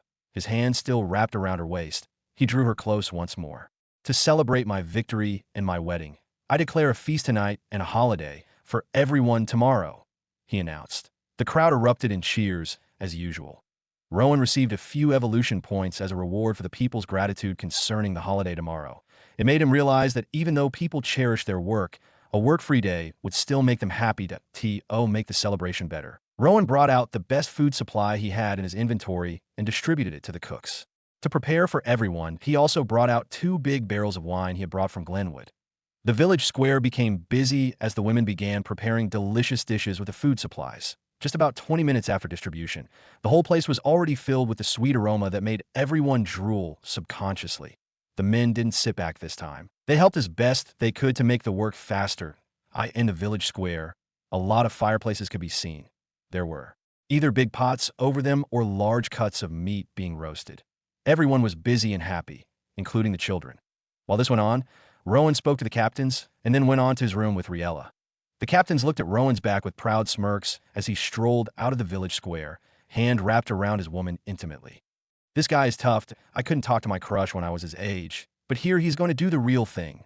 Bruce commented, causing the other captains to look at him with puzzled gazes. I would be embarrassed to admit that. Bryce responded with a loud laugh, and the others joined in. The people were so busy and happy that they didn't even notice that Rowan and Riella has left as well as Dragon, who went toward a different direction. It was a distant land far away from Winterseed, where the atmosphere was the exact contrast to the current exciting one in Winter. It was still nighttime, but the sky was without a moon. The land beneath was covered in thick fog, but if one looked deeper, they would be able to see the buildings wrapped in the fog. They were tall and built uniquely, made with hard and fine materials that made them stand out. Nevertheless, in this place, the streets were deserted. The metallic smell of rotten blood drifted across with the fog. The sounds of scavenger animals and insects feeding on corpses could be heard across the land. I could see that moment. 2 figures dressed in dark clothing could be seen strolling through the foggy, chaotic place with calm expressions on their faces. One of them observed the corpses, destroyed buildings, and every other chaotic scene without a single reaction, while the other wore a deep frown. We shouldn't have let that bastard dragon escape. The silent one suddenly gritted his teeth and said with deep hatred, it was still nighttime in Winterseed. Rowan could be seen sitting on his bed with a pondering and somewhat pissed-off expression on his face as he recalled the event with Dragon. While he hated Dragon for his reckless actions, Rowan couldn't help but rethink his words. What sort of discovery is he talking about? And how would that really affect us? Rowan pondered. Back then on the stage, he could tell that Dragon wasn't bullshitting. All his words were genuine, from his apology down to the talk about discoveries. Ever since Rowan left the village square, his mind hadn't stopped resurfacing those words. He couldn't help but wonder what sort of discovery Dragon had and how it would affect the village. Was it some pending chaos or maybe a treasure cave? Rowan was curious to find out. As his thoughts ran wild, the door to his room opened, and freshened up, Riella walked in dressed in a short brown dress. Her hands were folded in front of her as she looked at Rowan with timidity and love. At least, having sex with Riella would make me forget about this asset right now and clear my mind for the tasks ahead. Rowan sighed inwardly as he stood up and smiled at her. Riella closed the door behind her and began walking towards Rowan, who was already making his way towards her, his eyes moving up and down her body, observing her beauty. You look so beautiful in this short gown that I can't help but take it off and devour the lovely creature the gown is covering. Rowan muttered lovingly as he wrapped his hands around her and claimed her lip in a loving kiss. Riella reciprocated his kiss. This time she was much more experienced, wrapping her hands around his head and smooching his lips with her eyes closed. The kiss she gave him was far better than the one at the village square. As they endured the intimate kiss, Rowan ran his hands toward her behind and grabbed her bouncy ass, causing her body to freeze as she quickly ended the kiss and murmured his name softly. Just now, she felt something she hadn't felt before. Was I too rough? Don't worry, I'll be gentle. Rowan smirked as he squeezed her ass even more, causing her to let out a muffled moan. She immediately moved her hands to cover her mouth innocently, looking into Rowan's eyes. Rowan only smiled at her innocence and kissed her again before moving his hands toward her boobs and playing with them. He kneaded her nice and sexy B-cup breasts, causing her to moan even louder despite her hands covering her mouth. Rowan grabbed her left, erect nipple and played with it as well. His action sent electrifying sensations shooting toward Riella's brain, causing her to moan even louder. The feeling became so intense that she shut her eyes to enjoy all of it. On the other hand, Rowan was all smiles as he explored her body. He could already feel the wetness in her nether region. He moved his hands down gently from her boobs to her nether region and rubbed it softly. Riella's muffled moans became louder. She removed one hand from her mouth and blocked her nether region defensively. Come on, it belongs to me. Rowan chuckled as he pushed her hands aside. But I feel strange, she muttered shyly. It feels good, not strange. You do not understand these sensations now because you are new to it, but that's all good that I will teach you to love and appreciate it, all right? She nodded, and Rowan continued. Riella's muffled moan drifted across the room softly alongside the crackling noise of the fireplace and the calm night breeze. After a few minutes of exploring her body, Rowan lifted her up and placed her on the bed. Riella lay on the bed and stared at him with her loving and innocent eyes, giving Rowan the strange urge to devour her without mercy like a beast. Rowan smiled and leaned his body in for a kiss while taking off her gown. Riella initially tried resisting, but he overpowered her and removed her gown, revealing her white underwear. Rowan then proceeded to take them off slowly before removing his lips from hers to take a proper view of her naked body. Her skin was clear and smooth without any blemish. Her boobs were the perfect size, and her healthy pink nipples stood erect. Her hourglass shape and neatly shaved nether region added to her allure. Just observing her figure made his little brother twitch with excitement. Riella tried to cover her nether region and face from embarrassment, but it was too late. Rowan took her hands off and began kissing her hungrily while his hands slid to her nether region. As he rubbed gently against it, her body began to twitch and squeeze on the bed. She found it difficult to even maintain the kiss as she began moaning. Her slender hands grabbed the sheet of the bed for support as she twitched on the bed. She bit her lip to lower the moan. Rowan observed her reaction with a proud smirk, proud of his technique back on Earth. Many celebrities used to disturb his DMs daily, begging for a second time. He kissed her flushed cheeks gently before moving his head down to her nether region, sniffing it. Your little sister down here is ready to go. Riella. He lifted his head to tease her. Riella quickly moved her hands toward his head to try and push him away. You don't sniff it. It's nasty, she let out in a low tone. Rowan held her slender hands and pushed her back to lie down first on the bed before sniffing it again. Who says it's nasty, Riella? It smells so good and fresh. Before Riella could reply, Rowan brought his finger and penetrated her tight region with it. Riella's eyes widened, and her body froze. How does it feel, he asked. It feels good. I want more, she replied. Rowan only smirked and continued with his fingering, starting gently and slowly increasing the pace gradually. As he increased his pace, he could feel her hymen tissue preventing him from going deeper, but this only made him smile and promise himself to break the hymen with his dragon. He continued with his finger action for about 5 minutes before Riella finally orgasmed and released her first love juice. Riella was breathing fast, her face sweating profusely after experiencing her first orgasm. She looked at Rowan with lovely eyes while Rowan smirked at her and said, "Now it's your turn." It was almost midnight, and the village square remained lively with the excitement of the people ate tea this moment. The cooks had already finished cooking, and everyone was currently eating their fill. Everyone formed large circles and ate together. Most could be seen eating large portions of meat, some taking generous gulps of wine, and others scooping up the delicious soup. Children ran around the place, as usual, making it even more lively that in some areas, groups of young men, including soldiers, formed large circles around campfires, while beautiful women moved their bodies flexibly, exhibiting their wonderful dance steps. Claps, laughter, and discussions echoed continuously across the village square. Meanwhile, not so far away from the village square, Dragon could be seen sitting beside the meeting hall with a solemn expression on his face. He sat on a large rock placed beside the house, in his head. Several dark scenes resurfaced, torturing him mentally. In one of the scenes, both Dragon and 3 other men could be seen kneeling with their hands and feet bound in chains. Soon, 2 powerful-looking men radiating dark and evil auras walked towards them, one of them holding a long and sharp scythe like the Grim Reaper. The scene quickly fast-forwarded to Dragon and the men kneeling, desperately pleading for their lives and seeking escape. They struggled to free themselves from the chains. One cried with tears and snot dripping from his facial orifices, pleading with all the strength he had in him. But their struggle was fruitless. The two men only laughed at their struggles. The one holding the scythe even began swinging it to make them feel even more threatened. The crying man even had a heart attack on the spot.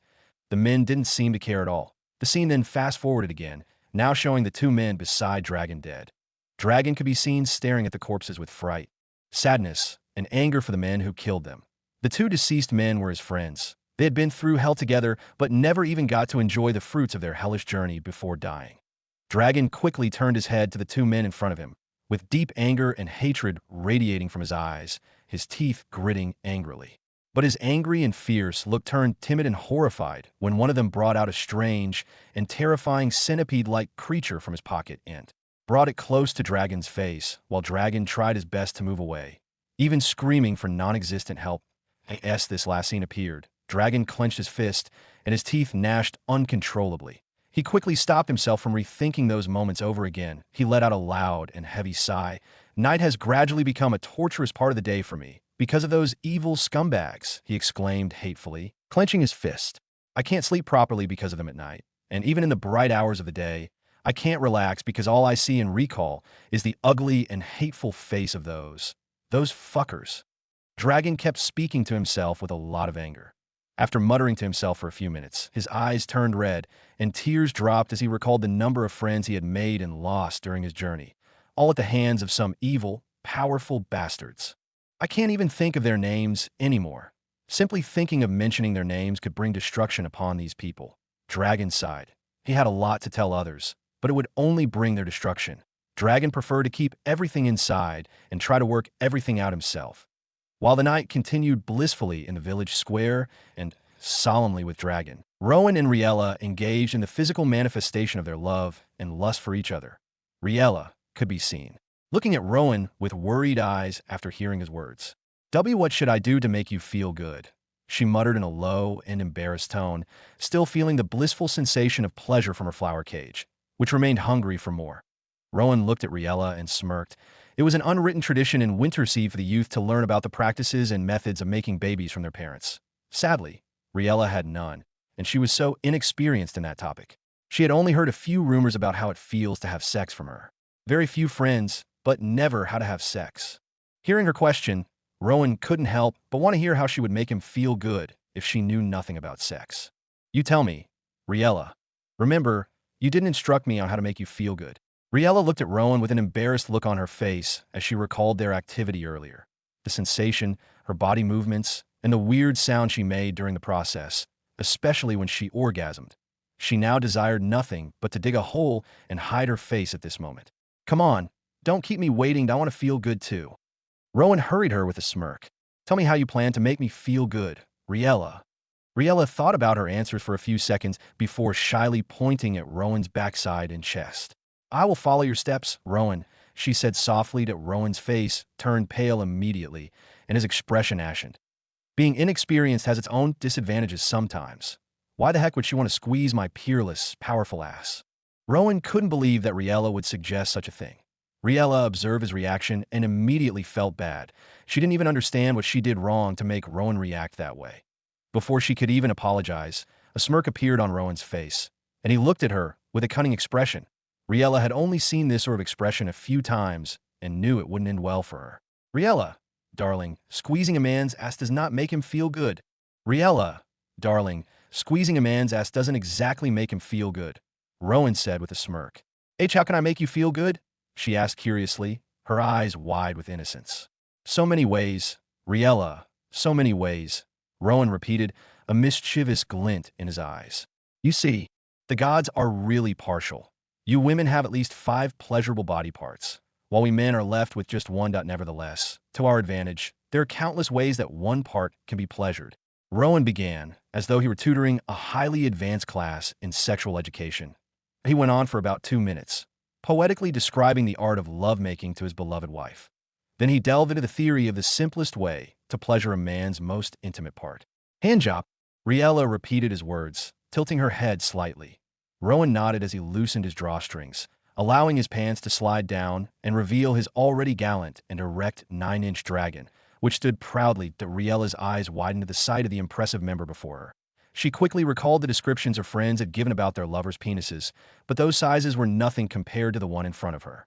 She felt a stirring deep within her, a hungry twitch in her most intimate place, though she couldn't quite explain the feeling. Rowan smirked, enjoying her amazed reaction to his size. Riella, on the other hand, lifted her upper body from the bed so that her face was just a few inches away from Rowan's erect dragon. She swallowed nervously. Rowan didn't waste any time. His arousal was evident and ready to be pleasured. He instructed Riella on how to perform the hand job.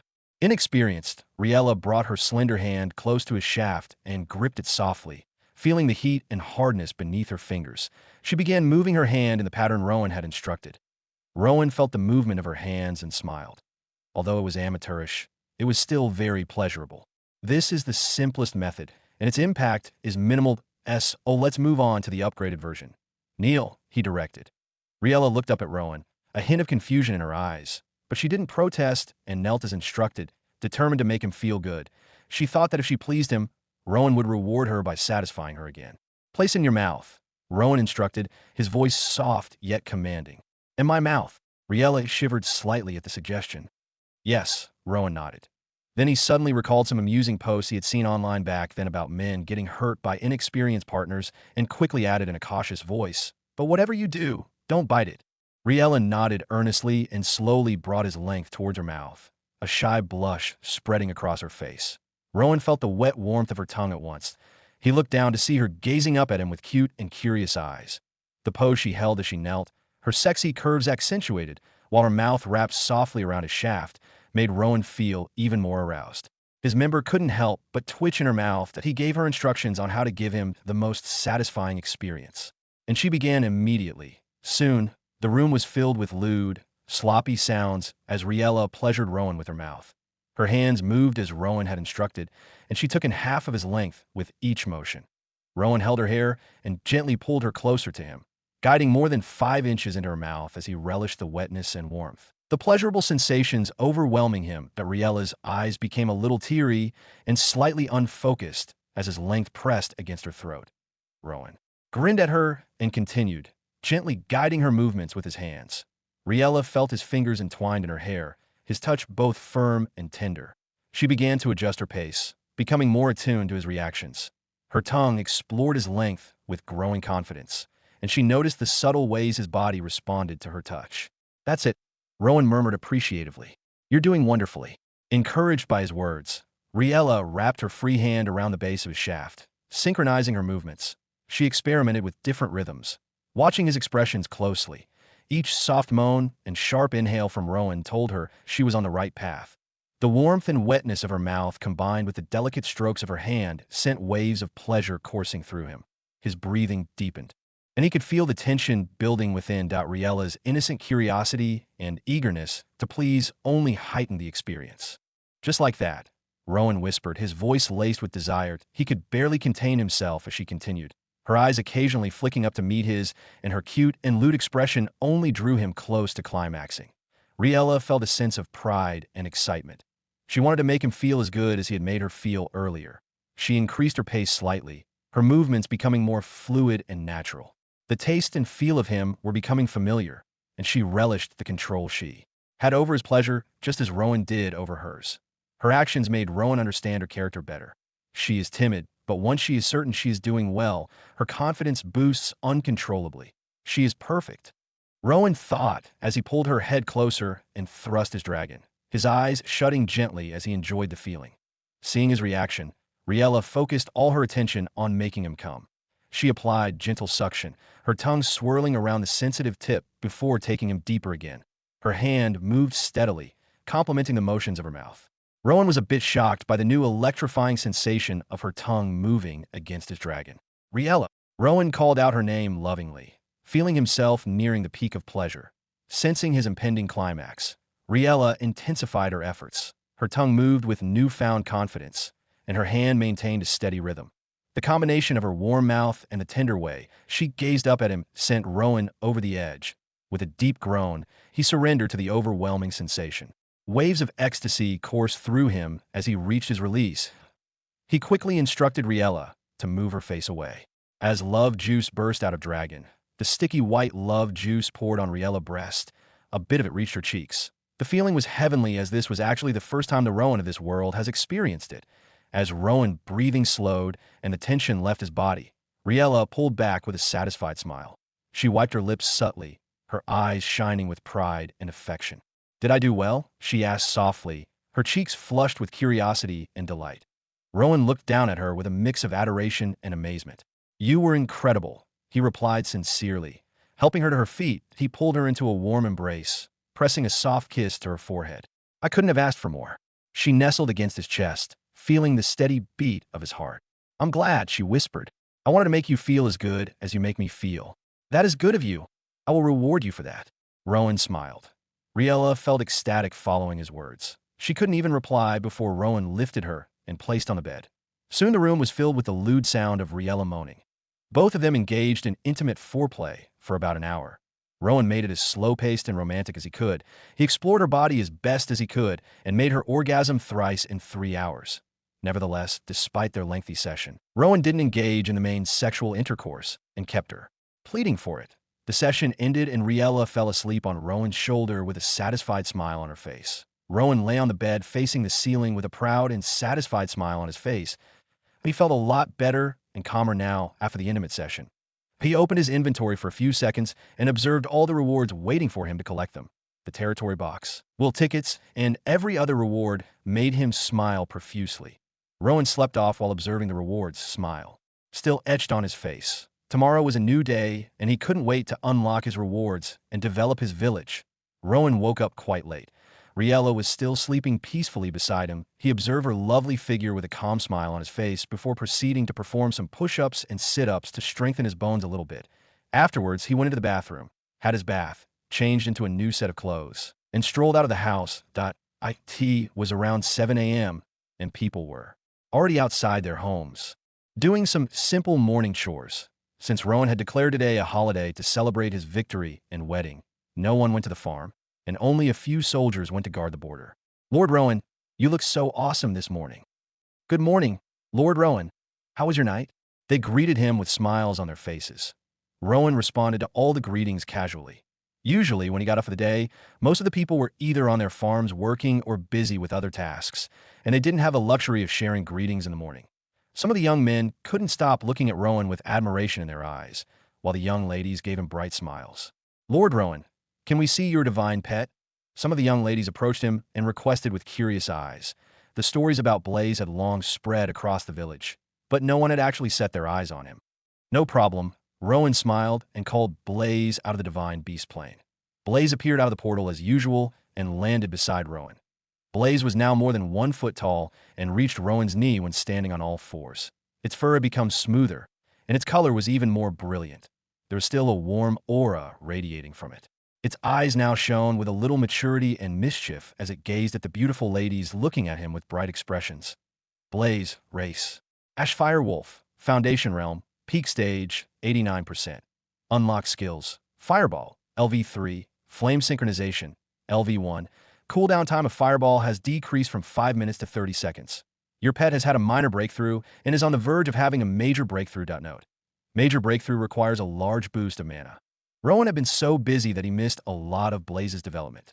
Thus, seeing the messages following its stats made him even more surprised and proud of his mischievous pet. The ladies had already drawn closer and were patting Blaze's smooth fur while it let out cute sounds that made them giggle.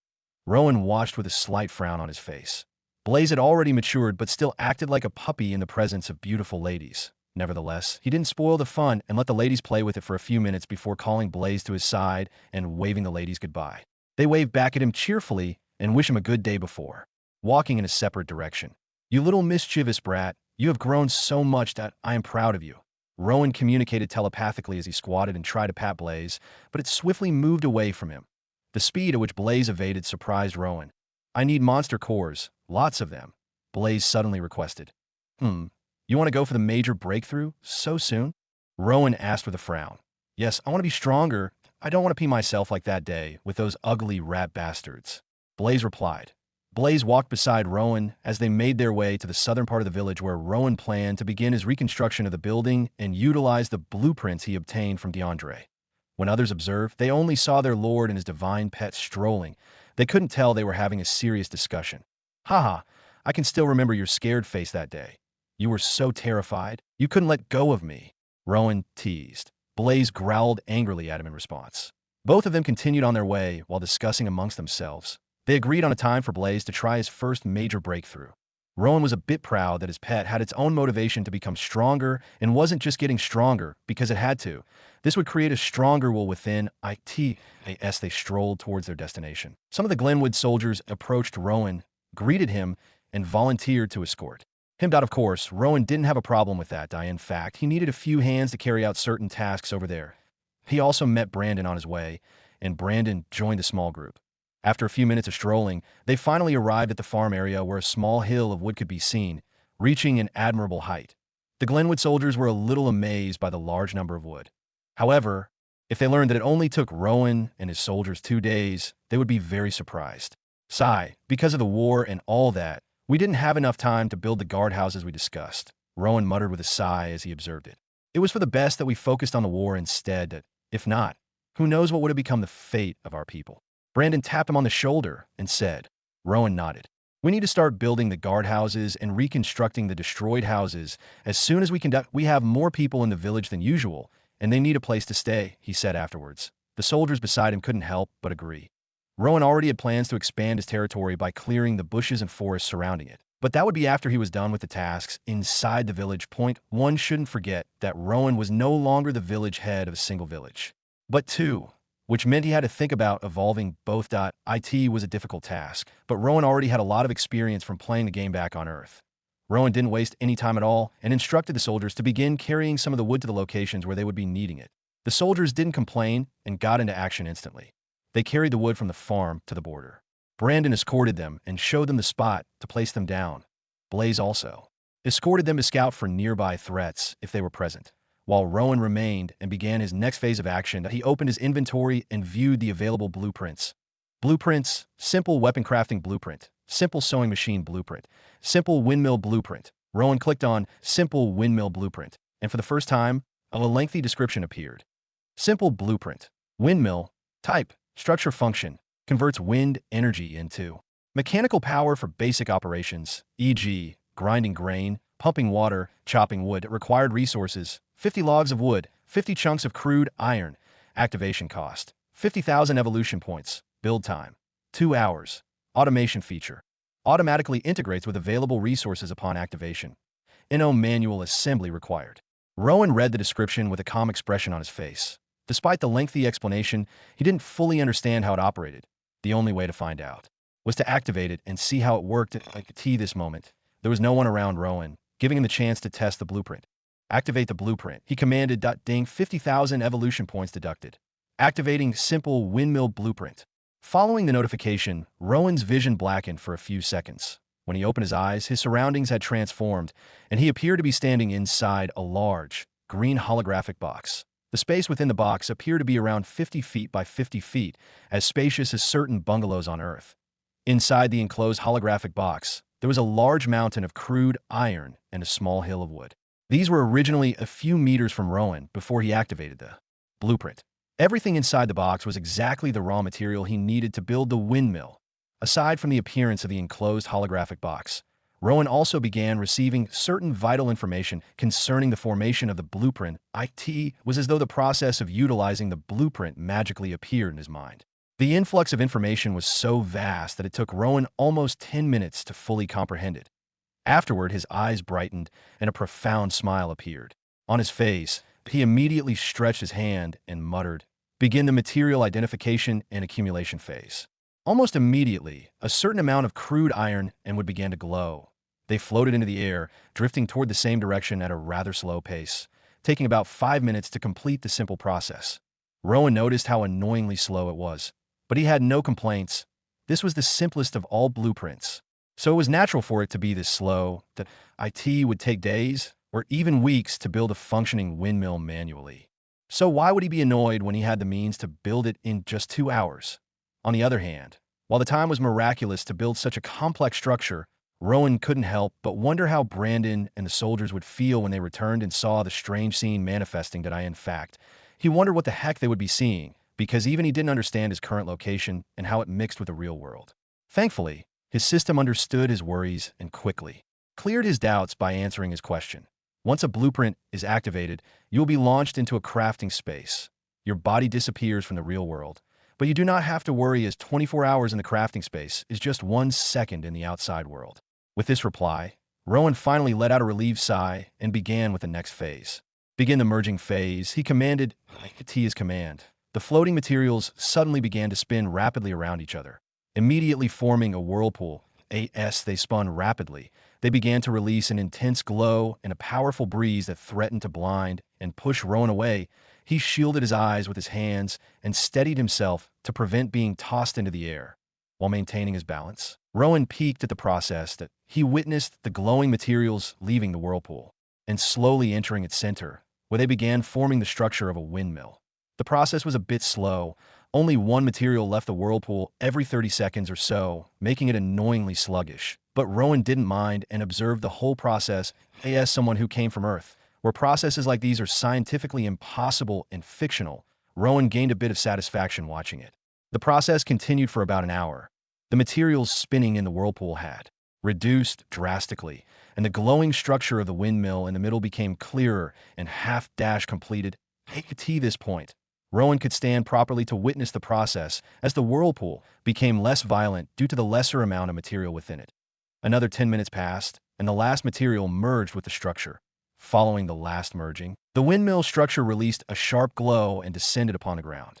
The windmill stood about 15 feet tall, crafted from a combination of sturdy wood and crude iron. Its 4 large wooden blades, each 6 feet long, spun slowly, connected to a central hub made of reinforced iron. The iron parts gleamed slightly, reflecting the magical energy from the merging process.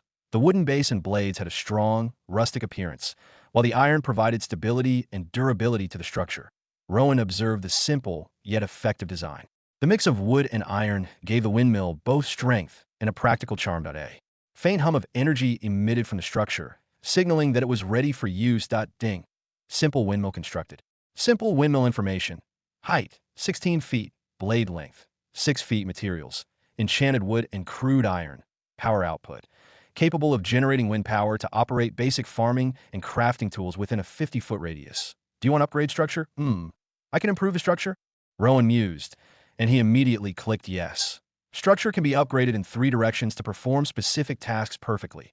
Water irrigation, wood splitting, grinding grains. Rowan picked wood splitting for now because he needed to split the large logs of wood into the necessary sizes and shapes to facilitate faster construction. Ding, 100,000 evolution points deducted. Beginning specific upgrade. Immediately, the structure of the windmill glowed. After a few minutes, it stopped glowing, and Rowan was shocked to see the improvement. The base of the windmill became thinner, and the blades became a little longer and slightly faster than before. But that wasn't the shocking change. It was the fact that the windmill now appeared to have several arms about 2 feet above the ground.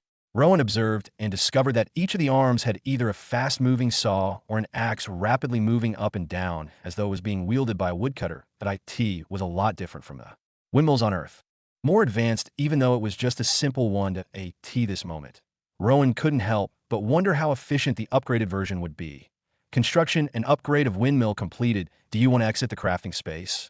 Rowan nodded, and he was quickly sent out of the crafting space. His vision blackened, as usual, and when he opened his eyes, he was standing at the farm, except that right now, a tall windmill structure was descending onto the ground a few meters away from him.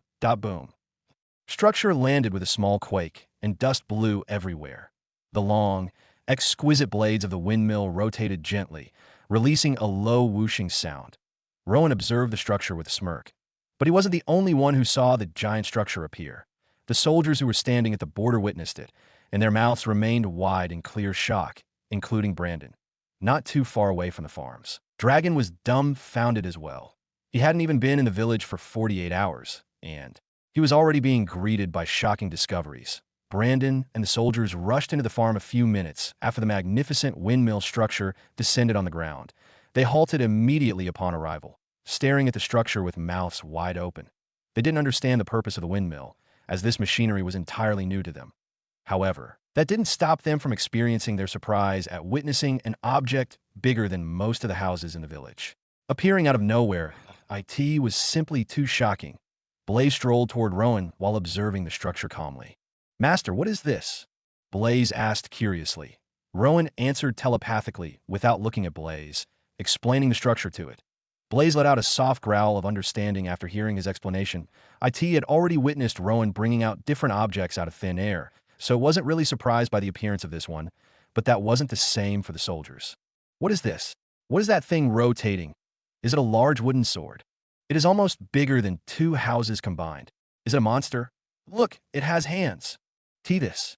They were so shocked they couldn't even move from their positions, fearing that the monster would suddenly attack. Rowan observed their reactions with a smile before calling for their attention. They all looked in his direction with confusion. One of them even yelled cautiously at Rowan to move away from the monster before it attacked him. "Stop overreacting, all of you. Let me explain the use of this structure." Rowan calmed them with a wave of his hand. "This is called a windmill. That it is a magnificent structure of magical origin, which I can't really explain to you guys currently. This windmill can complete tasks 100 times faster and with 100% efficiency." Rowan explained. He even told them that there would be more structures similar to this appearing around the village in the future. Nevertheless, the more Rowan explained, the more confused and dumbfounded they became. But Rowan only shook his head and decided to show them what he meant by using the machine. He walked towards the hill of wood close to the windmill. "No, don't get closer." Even with the explanation, some of the soldiers still tried to warn Rowan against the monster. Rowan laughed inwardly as he grabbed a log of wood, thinking, "I wonder how they will react when they see cars and aircraft from Earth." The wood had already dried up a little under the sun and wasn't as heavy as it was a few days ago. Nevertheless, it was still very heavy and would take 2 powerful soldiers to lift one up, but Rowan lifted it with one hand as though it was nothing. Thanks to his first evolution, lifting such a heavy object was nothing to him. Rowan ignored the soldiers' reactions to his strength and went closer to the windmill. He brought the log of wood close to one of the hands with a saw, which was already activated, and immediately the saw cut through the wood, creating a perfect split. Rowan didn't stop there. He used the saw to split the wood into a flat rectangular shape. "What?" The soldiers reacted with shock. Rowan also ignored their reactions and used the axe section that a large log was split into 8 uneven parts after just a few seconds, after utilizing the windmill for a few minutes. The soldiers finally came to terms with it. Some of them even tested out the windmill, and they were equally amazed. "We do not have much time to waste. Let us proceed with the guardhouse," Rowan announced. The soldiers reacted actively and proceeded. With Rowan's supervision, they began to split some of the wood into the needed shapes and moved it towards the border. Rowan helped this time. He bound most of the split wood with rope and carried them on his shoulder towards the border. Each trip, he carried a large amount of wood that would take 10 soldiers to carry. It only took 1 hour and 2 trips to completely move the amount of wood they needed to the border. This moment, more than 20 soldiers, along with Rowan, Brandon, and Blaze, could be seen standing at the border. It was almost afternoon, and the heat of the sun hadn't started beating down harshly on the earth yet. Rowan was holding a large paper with the architectural drawing of the guardhouse's structure, and the soldiers surrounded him, listening carefully as he explained it to them. Thanks to the simplicity of Rowan's drawing and explanation, the soldiers listened attentively and were able to understand it easily. "Do you understand?" Rowan asked, and they all nodded. "Great." Rowan smiled and put the drawing back in his inventory before proceeding to mark the lines they had to dig. After marking, he brought out shovels and axes from his inventory and distributed them among the soldiers. The soldiers did not ask questions and began digging along the lines Rowan had made. The area was soon filled with the sounds of axes and shovels digging up earth. Rowan joined them, and with his super strength, it only took about 6 hours to complete the whole digging process.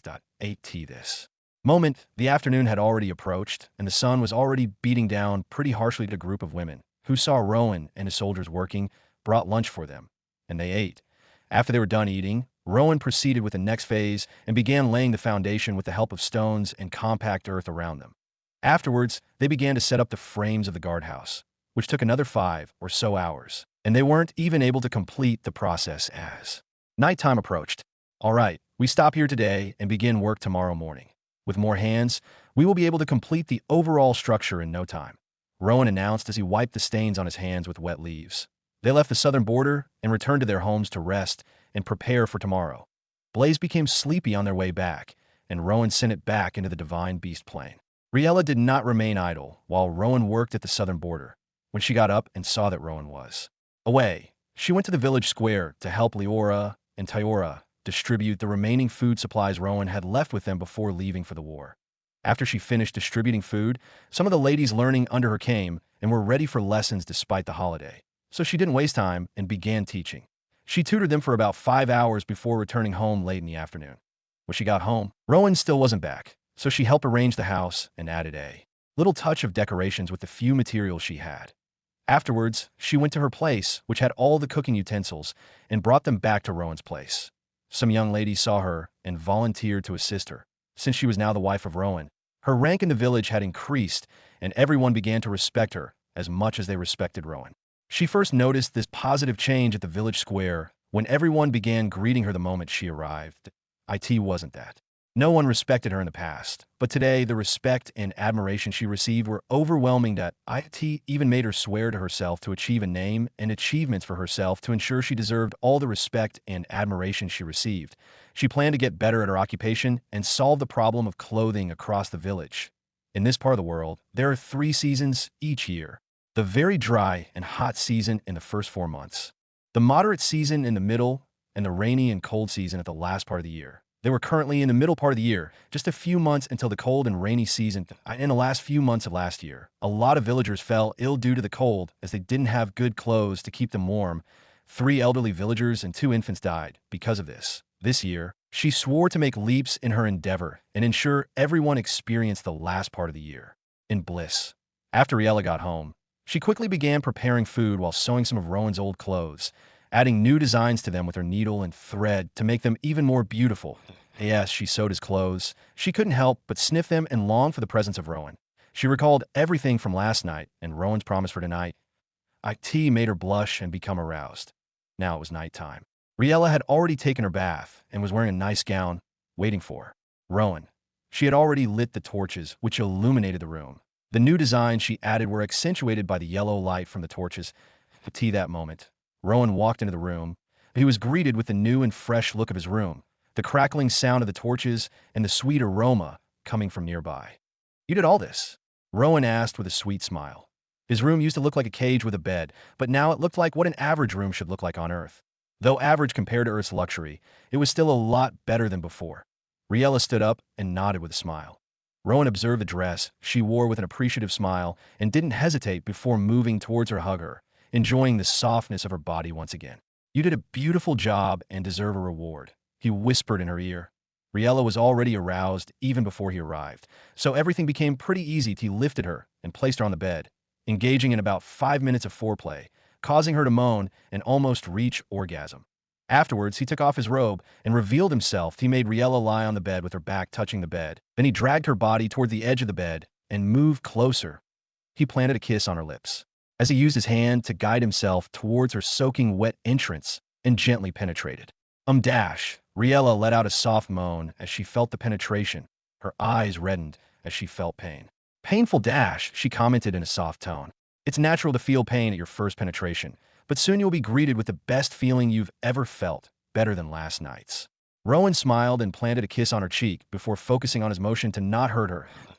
As he thrust himself slowly into her, he could feel her wetness, warmth, and tightness, as well as the barrier guarding her entrance. Rowan added more force to his thrust and finally tore through the barrier, causing blood to flow out with the original wetness. Riella let out a moan as her virginity was finally taken by the man she loved. Her eyes were filled with tears of pain, love, and passion. Rowan maintained his gentle pace after deflowering her, and the moans inside the room intensified. He didn't thrust his whole length yet and only used about half of it, which was already too much for such a tight embrace. The lovemaking continued. The sexy and soft moans of Riella, as well as the manly growls from Rowan spreading across the room, voicing out their pleasure. After 10 minutes, Riella experienced her first orgasm for the day. Rowan observed the sweating and smiling face of Riella and muttered loving words to her before thrusting again, this time with more force than the first round as he wanted to release too. The session continued for another 45 minutes before Rowan made Riella sleep after her third release. After everything ended, Rowan proceeded to have his bath and eat before opening his status to view his stats and check out the new wheel feature. Rank. FF Rank title. Fief Chief Territories. Winterseed 2 area. 60 square kilometers population. 5,000 plus resources. Click to view all. Rowan Winterseed. AG. 18 health. 100% power. F rank. Titles. Merciless Killer LV1. Conqueror. Evolution points. 315,500,000 skills. SS rank 100x reward. SS rank copy. SS rank Eyes of Revelation. SS rank merge. SS rank beast taming. S rank super voice. C rank sword grandmaster. F rank resistance. E rank lord of gambling. B rank night vision. D rank herbal knowledge linked characters. Riella Vinkard. Wife view stats. Blaze tame pet view stats. Renjora deputy lord view stats. Wheel inventory quests. Rowan studied his character status with a calm expression. The amount of evolution points he had, the new titles, the territories. Everything made a smile creep onto his face. Aside from that, he also noticed many changes in his stats, especially in the linked characters window and the uncategorized features like wheel, inventory, and quest. Rowan planned to spend 10 of the tickets he had on the wheel tonight to see if he could farm some awesome items that he didn't. Hesitate and immediately open the wheel that a holograph of a wheel game appeared in midair, accompanied by descriptions. Introducing Wheel, version 1, Wheel. Utilize your wheel tickets to spin the wheel and test your luck. You can only spin 10 times in 24 hours. Available tickets, 100 available spins. 10 out of 10 you can activate spin by thinking or saying spin when the wheel tab is opened. Rowan read the instructions of the game and got ready to test his luck for the first time. Spin, he commanded in a low tone, careful not to wake his wife. The wheel began to spin and stopped after a few seconds. 3 glowing chunks of crude iron floated in the air beside the wheel. Congratulations, you won 3 chunks of crude iron. When Rowan saw what he won, he couldn't help but cuss at his bad luck. 3 chunks of crude iron were just too low if there was a market and he were to sell that amount. It would only fetch around 300 evolution points, which was very little. I think I have a way to twist the wheel to my advantage. Rowan smirked as he opened one of his long-forgotten skills. Lord of Gambling. The probability of winning every gamble is increased by 20%. Rank. Yeah, I haven't used this skill since I collected it for Brandon, and sometimes I don't even notice it on my character status because it's not so useful in terms of combat or building my territory. He sighed. Evolve. Lord of Gambling. E. To D rank? Yes, /NO cost. 20,000 evolution points, Rowan. Notice that the cost of improving the gambling skill was less expensive than when he upgraded other skills. Even though those skills were of lower rank than the gambling one. It only made him realize that the system charged more evolution points for important skills, and Lord of Gambling was definitely not among those. Evolve. He commanded. Ding. Lord of Gambling D. Probability of winning equals 40%. Requirements for next skill evolution. 50,000. Evolve. He repeated. Lord of Gambling D. Lord of Gambling C. Probability of winning equals 75%. Requirement for next skill evolution. 200,000. The price just shot up 4 times. Rowan was a little surprised, but continued anyway. Lord of Gambling C. King of Gambling B. Probability of winning equals 100%. Requirements for next skill evolution. 1 million. Why the heck is it getting so expensive? Rowan yelled inwardly at the system, but there was no reply. He could only sigh and continue evolving the skill because he needed it to obtain good results from the wheel. King of Gambling B. God of Gambling. Probability of winning equals 200%. Ing. You have reached the evolution limit of God of Gambling. 200% chance of winning? Not bad. Let's try it out. Rowan thought as he returned his attention to the wheel and whispered, Spin. The wheel began spinning and stopped. Congratulations, you have won 300 chunks of crude iron. The prize this time made Rowan jump up from the bed abruptly and punch the air happily. If Riella wasn't in the room right now, he would definitely be jumping around and punching the air continuously while screaming. This is what I'm talking about. Without wasting time, he did the 3rd spin and got 200,000 evolution points, which wasn't bad at all considering most of the missions he had taken so far didn't reward him that much. That it's only thanks to 100x reward multiplying his rewards that Rowan had a large amount of evolution points. He went on with the 4th spin. Congratulations. You've won 10 leather coats. In midair beside the wheel, the glowing leather coats floated. These will be useful in the coming rainy season, Rowan muttered. When DeAndre returns, I'll try to get some raw leather from him and give it to Riella to make leather coats. He continued. He had a sewing machine blueprint which he hadn't used yet, but he was sure the sewing machine would work on leather, which would be very useful to Riella. Also, thanks to Riella teaching other ladies, the sewing of the robes would be even faster. Rainy season is approaching, and this period is prone to render some of my people ill if they don't have good clothes to keep them warm all the time. That I need to start working on making these as soon as possible. He muttered to himself before storing the leather coats in his inventory and continuing with the spin. He continued spinning until he reached the limit of 10 spins per day. Fifth, 300,000 evolution points. Sixth, 400 chunks of crude iron. Seventh, 6 leather pants. Eighth, 20 common grade swords. Ninth, 20 common grade swords. 10th, 20 common grade swords. The last 3 spins gave the same rewards, which disheartened Rowan a little. By the time he was done with the spins, he became sleepy and retired to bed. He hugged Riella from behind, feeling the warmth of her naked body. Riella felt his embrace and snuggled closer to feel his presence even more. Both couples enjoyed the warmth of each other as they slept. Rowan woke up the next morning to a series of notifications popping up every second. Your farmers are weary. Most of your farmers run away from their farms in fear of the windmill. One of your farmers bows to the windmill and prays for a big manhood. Rowan stared at the messages with a slight frown before hissing and ignoring the notifications. Good morning, darling, Riella greeted him. Rowan turned to see that she was already prepared to leave for the village square to teach her students as usual. She was dressed in a long brown gown meant to be casual, but couldn't hide her sexy figure. Good morning, my beautiful and sexy wife. How was your night? Did you sleep well? He smiled back and greeted her. I did, she replied cheerfully. Rowan noticed that she was extremely cheerful today and couldn't help but be curious, so he asked her. 10 more women plan to join my class today, and I'm very happy about it. Very soon, many of them will join, and we will become a great group to help the village in terms of clothing. The IT will be of great help to you, Rowan, she replied with all smiles, even doing a little dance, and jumped to show how excited she was. Rowan hadn't seen her this cheerful before. It was almost like he was looking at a new person. Also, because of a new emotional link between them, Rowan also felt very excited. That is a great development, Riella. Rowan complimented her. I already knew you were the best choice when I passed that skill book to you, he continued. I have other skill books and equipment I would like to give you, but I will do that when I obtain enough raw material for you and your apprentices to start working on clothes for the coming rainy season. How does that sound? Are you up for the task?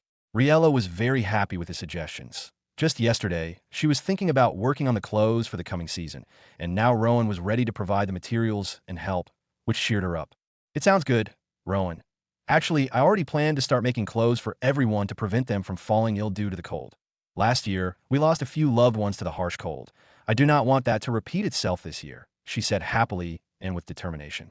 That is the spirit. I'll notify you as soon as I lay my hands on raw materials. Rowan smiled at her. Her mentality right now was just what he needed and desired from his woman, and he planned to help her evolve as best as he could. I'll be leaving. I already prepared your breakfast, she said, pointing at the table not so far from the bed. Rowan stood up from the bed and strolled to her with a smile before planting a kiss on her cheek and tapping her ass a little bit, causing her to let out a soft moan. We should do it when we get back, she let out softly as he felt his grip on her behind. Of course we will. Rowan smiled and planted a kiss on her lips before bidding her farewell. Riella waved back as she left for the village square to begin her task. Rowan went to shower and rinse his mouth before sitting down to eat. Brandon and Bryce strolled in while he was eating. Both of them looked really bright and happy. A big contrast from themselves a week ago, when they always had serious expressions as they thought about their sole enemy, Glenwood. Now that Glenwood was gone and freedom had returned to the village, their moods naturally improved. Greetings, Lord Rowan. Both of them greeted him with smiles. Good morning, you too, Rowan responded. Hope you guys had a nice rest, he asked. Yeah, I'm as active as a youth right now, Brandon responded. We definitely did, Bryce replied and asked. How has married life been so far? Pretty interesting and fun. Riella is such a beautiful woman with a nice goal. I love her, Rowan responded while recalling their recent conversations. Haha, that is great. Ever since I returned, my daughter has been disturbing me to let her go to the village square to attend her classes. She seems to be inspired by Riella so much. Bryce laughed heartily. Not just your daughter. Almost every young lady in the village wants to be like Riella. Some of them are pretty jealous of her because you married her instead of them, Brandon added. Haha, it hasn't even been a month since you recovered, and all the ladies in the village are already dying to become your woman. That is supernatural level charm and luck. If I had that back in my youth, none of the men in the village would have wives because I would have married all of them before they even got the idea of marriage. Bryce laughed. It's not my fault that I am just so cool and handsome, Rowan replied with a mischievous smirk. The discussion continued for about 5 minutes, and they couldn't stop laughing and joking with each other. Brandon even brought up the topic about the windmill and the farmers and mocked their reactions. He told Rowan that if it wasn't for him and some of the soldiers who witnessed it firsthand yesterday, the farmers would have returned to their homes out of fear and neglected farming for the day. Brandon also mocked Bryce. Apparently, Bryce was there and tried to attack the windmill with his sword when he saw it. Bryce became really embarrassed and tried to defend himself, but he only made it worse as Brandon didn't give him the chance to redeem himself. Rowan couldn't help but laugh. Witnessing the hot-blooded Bryce getting embarrassed was really funny on the other hand. Rowan felt really happy that they were able to joke and laugh freely now. Unlike in the past, IT made him proud of his achievement and realized that true leadership is not about conquering enemies, but ensuring the happiness of your people. Fagin was the total opposite in this case. He was the lord of a really prosperous village, conquered Winterseed, but he never got the support and love of his people. Rowan only conquered his village and gained the support of everyone in less than 24 hours. After the discussion with the two of them, and after he was done eating, he left and gathered some of the soldiers at the village square to have a brief meeting. They started by carrying wood to the north, east, and south borders. Afterwards, Rowan shared his architectural drawings with Captain Roland, Bryce, Bruce, and Josh and explained them to them. He then gave each of them 200 men to accompany them as they worked on the construction of the guardhouse. While they were carrying out constructions, Rowan and Brandon and about 50 soldiers strolled towards the southwestern region where the river was located. All the soldiers had swords with them to protect themselves. Apparently, the river is within the southern forest, and, as usual, there are meant to be monsters lurking around. Rowan wasn't that scared, though. He now had F-rank power, which boosted his overall physical strength, and he also possessed pretty powerful skills, and thus taking care of any FF or F-rank monster wouldn't be that much of stress to him. His plan at the moment was to locate the river and clear the path, leading from the village to the river of all sorts of bushes and trees. Then he would set up the windmill and upgrade it to water irrigation setting. He wondered what structure this new windmill would have, but if it was like the simple ones on Earth, he would need a clear path to connect the hoses from the river to the windmill. Then the farms. With this, the farmers would not need to endanger their lives going to the river to fetch water every day. I still haven't informed the farmers about this yet. I wonder how they would react when they find out. I hope I can earn some evolution points, Rowan thought. Rowan and the soldiers haven't made their way out of the forest when Rowan began to feel something strange happening to him, causing him a frown. Your wife is experiencing deep pain. Your wife gasps and struggles for breath. Your wife has lost consciousness. What the heck? Rowan's eyes widened immediately. Wait for me here. I will be back very soon. He told his soldiers and began sprinting at an astonishing speed. The soldiers looked at him with confusion as he hurried toward his wife. It was almost afternoon, and in the village square, Riella could be seen teaching her apprentices with her usual enthusiasm, smiles on her face as she spoke and demonstrated with her hands. The women sitting on the grass around her watched her with respect and eagerness to learn. Nevertheless, all of a sudden, Riella began to act strange. Her eyes blinked several times as though fighting back a strong urge to sleep. Her words and demonstrations became unclear as well. What is happening, Lady Riella? Are you okay? They asked, concerned about Riella. I am okay, Riella muttered while staggering backward. She was okay until a few seconds ago when her head was greeted with a strange, indecipherable noise. After the strange noise, she began to feel strength leaving her body and her vision becoming blurry. She tried to fight against the weakness in order to continue teaching, but it was impossible. Each second, the strength in her body kept decreasing rapidly. Before she knew it, all her strength left her, and her vision blackened completely as she began falling toward the ground. Lady Riella. The ladies quickly moved from their positions to try and save her, but they were too slow. Riella landed on the ground, her body becoming immobile. Everyone around her became scared at once and began to panic. They approached her body and tried to wake her up, but there was no response from her point. One of them even checked her pulse through their traditional method, but she felt nothing. What is happening to big sister Riella? She is not responding at all. The youngest among them, who appears to be around 10 years old, shook Riella's body and said worryingly, "She is Bryce's little daughter, Mitchell. I don't know what is happening. I think she's gone." One of them replied to Mitchell with a scared expression on her face. Everyone was worried and didn't even know the next action to take, seeing that their beloved teacher didn't respond to their calls. Close to the village square, Liera, who was observing some herbs growing among the weeds near the village square, saw the commotion and sprinted toward Riella anxiously. She approached them and squatted beside her unconscious body and asked the other ladies what happened.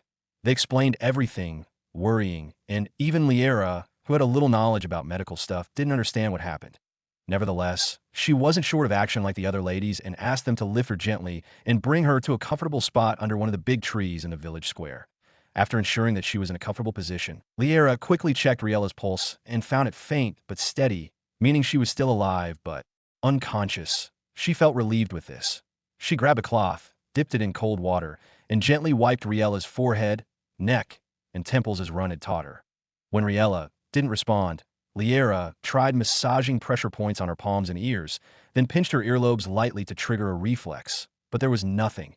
She was only unconscious but wasn't responding to any of the triggers, which made her worry. She even began to doubt herself. Could it be that I have been practicing the wrong steps all this while? I still recall Instructor Ren's instructions, and I have done everything he instructed, but why is she not responding? I need to meet him as soon as possible to correct all these. While she pondered to herself, the others kept looking at Riella with worries while whispering among themselves that moment. They felt a strong breeze against their faces as something came rushing toward them at an unnatural speed. It turned out to be Rowan. Rowan arrived as soon as he got the notification from the system. He saw the women gathered at this tree and immediately knew that she would be here and approached them. He saw Liera trying to help while Riella was lying on the ground, unconscious. Lord Rowan, the ladies greeted one after the other. What happened to her? Rowan asked with a worried tone. She was teaching us, and all of a sudden she began acting strange and collapsed. Would she be okay, Uncle Rowan? Mitchell asked with worries in her voice. Rowan immediately noticed that she was the daughter of Bryce and didn't mind her calling him uncle. She will be okay. Thank for taking care of her, all of you that I will take her home now, Rowan let out. System, analyze her condition, he commanded internally. Analyzing condition requires 10,000 evolution points. Deducting 10,000 evolution points. Analyzing condition. Analysis complete, revealing results. Subject has undergone a rare evolution, potentially resulting in the acquisition of a new special skill or the enhancement of an existing skill which will arrive soon. Unconsciousness has occurred due to a significant depletion of both physical and mental strength. Subject might remain unconscious for more than 24 hours. Rowan observed the analysis with a slight frown before proceeding to look at her face. Rare evolution. This is new. What is she going to awaken? Is she going to be okay? He pondered worriedly. He could still recall his painful evolution back then, which knocked him unconscious as well. He was expecting a quick evolution like that of Blaze, but it wasn't anything like he expected. It almost cost his village a lot during the war. At this point, he couldn't help but imagine just how much it would affect Riella. But there was nothing he could really do. He asked the system for suggestions, but said there was nothing, meaning she could wake up when the evolution settled. He could only sigh and ask the ladies to take Riella back home and take care of her. He let Blaze out to protect them from any sort of danger when he was away. After settling all these, he returned to the soldiers waiting for him, and they continued their journey to the river. On the way, Rowan was pretty worried about the condition of Riella and wished for her to recover quickly. Brandon and the others tried asking him why he suddenly left, but he waved his hand and told them not to worry, that it was nothing. The ladies did as Rowan instructed, carefully bringing Riella back home and laying her gently on the bed. Liera accompanied them, meticulously ensuring that Riella was comfortable to prevent her from waking up to any sort of pain. Mitchell sat beside Riella, holding her hand with a sad and worried look on her face. None of them left. Some stayed inside the room while others lingered outside, their faces etched with concern. Blaze relaxed on the lap of one of the beautiful ladies in the room like a cute puppy, his eyes fixed intently on Riella. Despite his seemingly calm demeanor, there was an alertness in his gaze as it didn't want to fail Rowan. Besides, Rowan promised him food pills, so he was ready to work hard for it. Meanwhile, Dragon, who had been living away from the eyes of the village people for the past 2 days, suddenly rushed towards the house. His footsteps were hurried, and his face bore an expression of urgency. "Where is Riella? Is she okay?" he asked anxiously. Apparently, he had heard rumors that Riella had suddenly fallen unconscious in the village square while teaching her apprentices, and he came immediately to check on her. However, as soon as the ladies saw him approaching, they moved to stop him. "What are you doing here? You are not welcome," they retorted sharply, their voices laced with hostility. Dragon tried to explain that he meant no harm, his hands raised in a placating gesture. "Please, I just want to help," he said, but they paid him no heed, their faces stern and unyielding. He could only sigh, and with a determined stride, he made his way inside despite their threats. Upon entering the room, the others in the room attempted to send him out as well. Voices raised in protest, but Dragon was undeterred. His eyes were fixed on Riella, and a deep frown creased his forehead. "Mana? How?" he muttered under his breath as he noticed a faint trace of mana radiating from her body. It was so faint that it was almost impossible to detect, but he sensed it nonetheless, having dwelled in this field for the past few years. The verbal protests of the ladies continued, their voices growing louder. Just then, the room suddenly became intensely bright, causing everyone to pause. Silence fell as the sudden change drew their attention. A large ball of flames hurtled towards dragons. Hedy noticed the sudden imbalance in the atmosphere, his eyes catching sight of the fireball, his frown deepening. Last time he checked, no one could use magic or had mana in the village. Why is a fireball flying towards him? He questioned inwardly. Reacting swiftly, he muttered a quick chant, his hands beginning to glow with a soft light.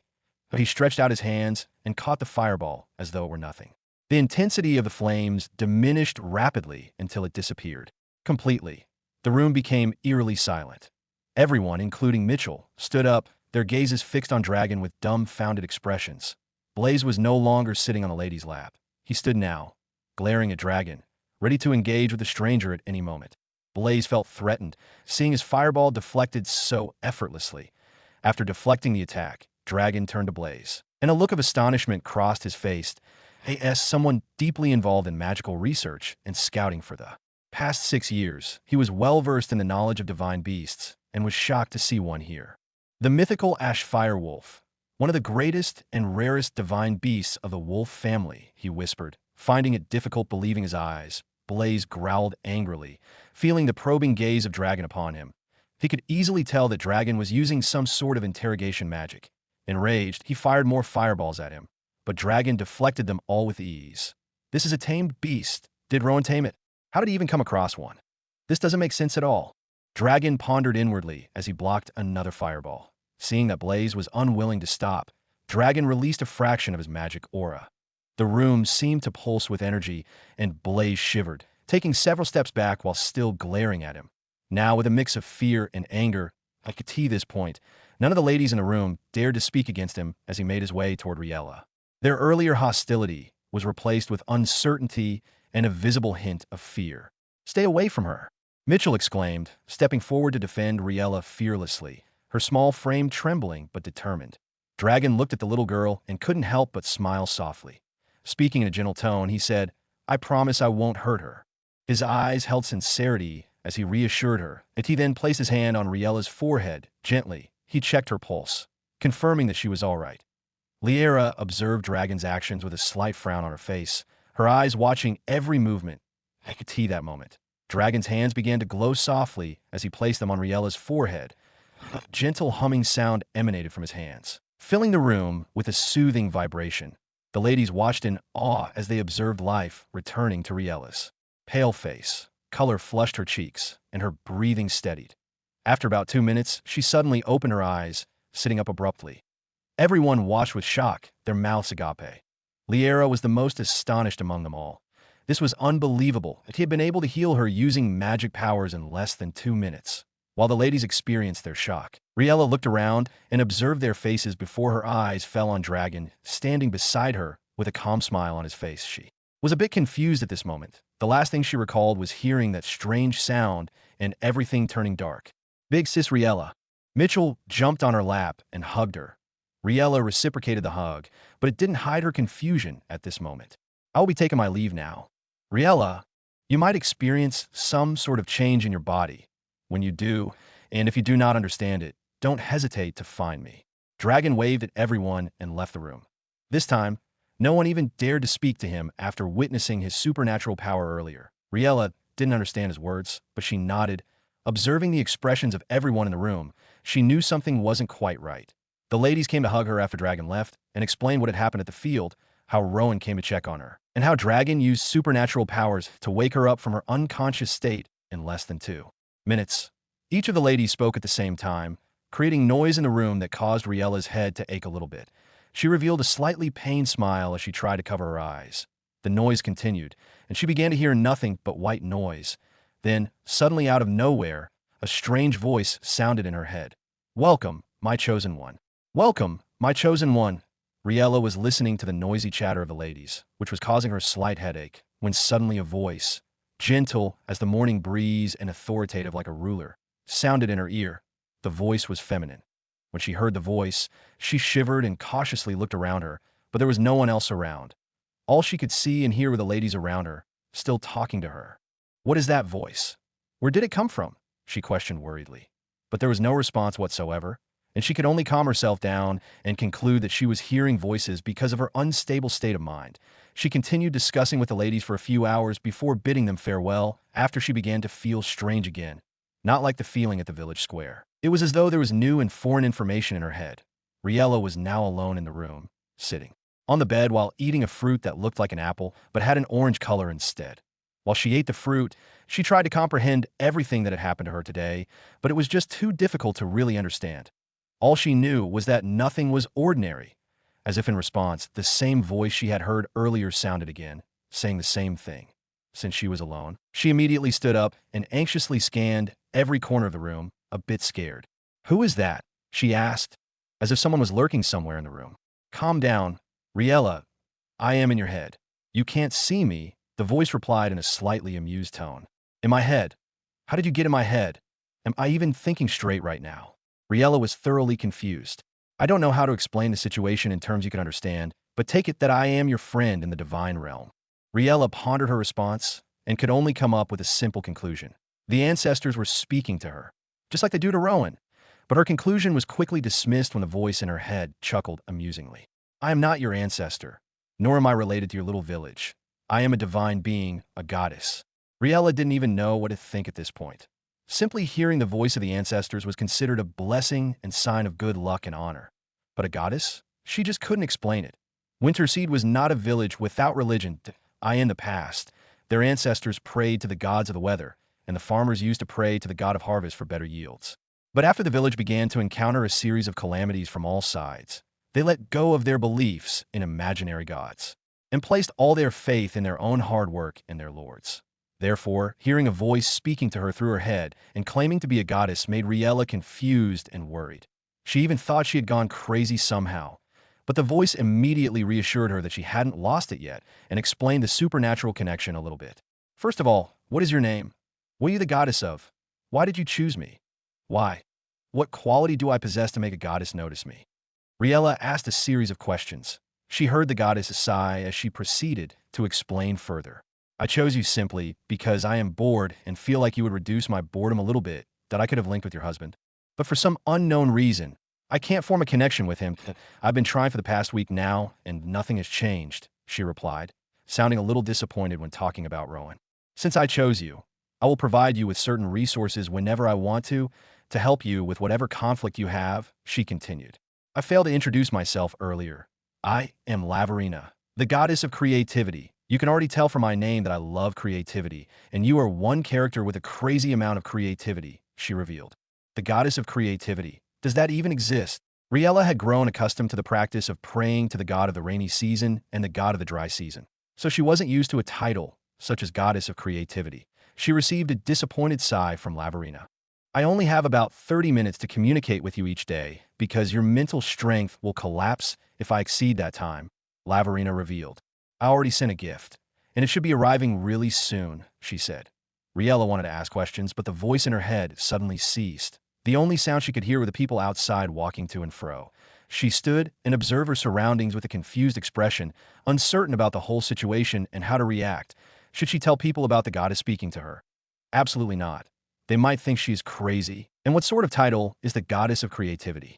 Also, she said she gave her a new gift. What gift was she talking about?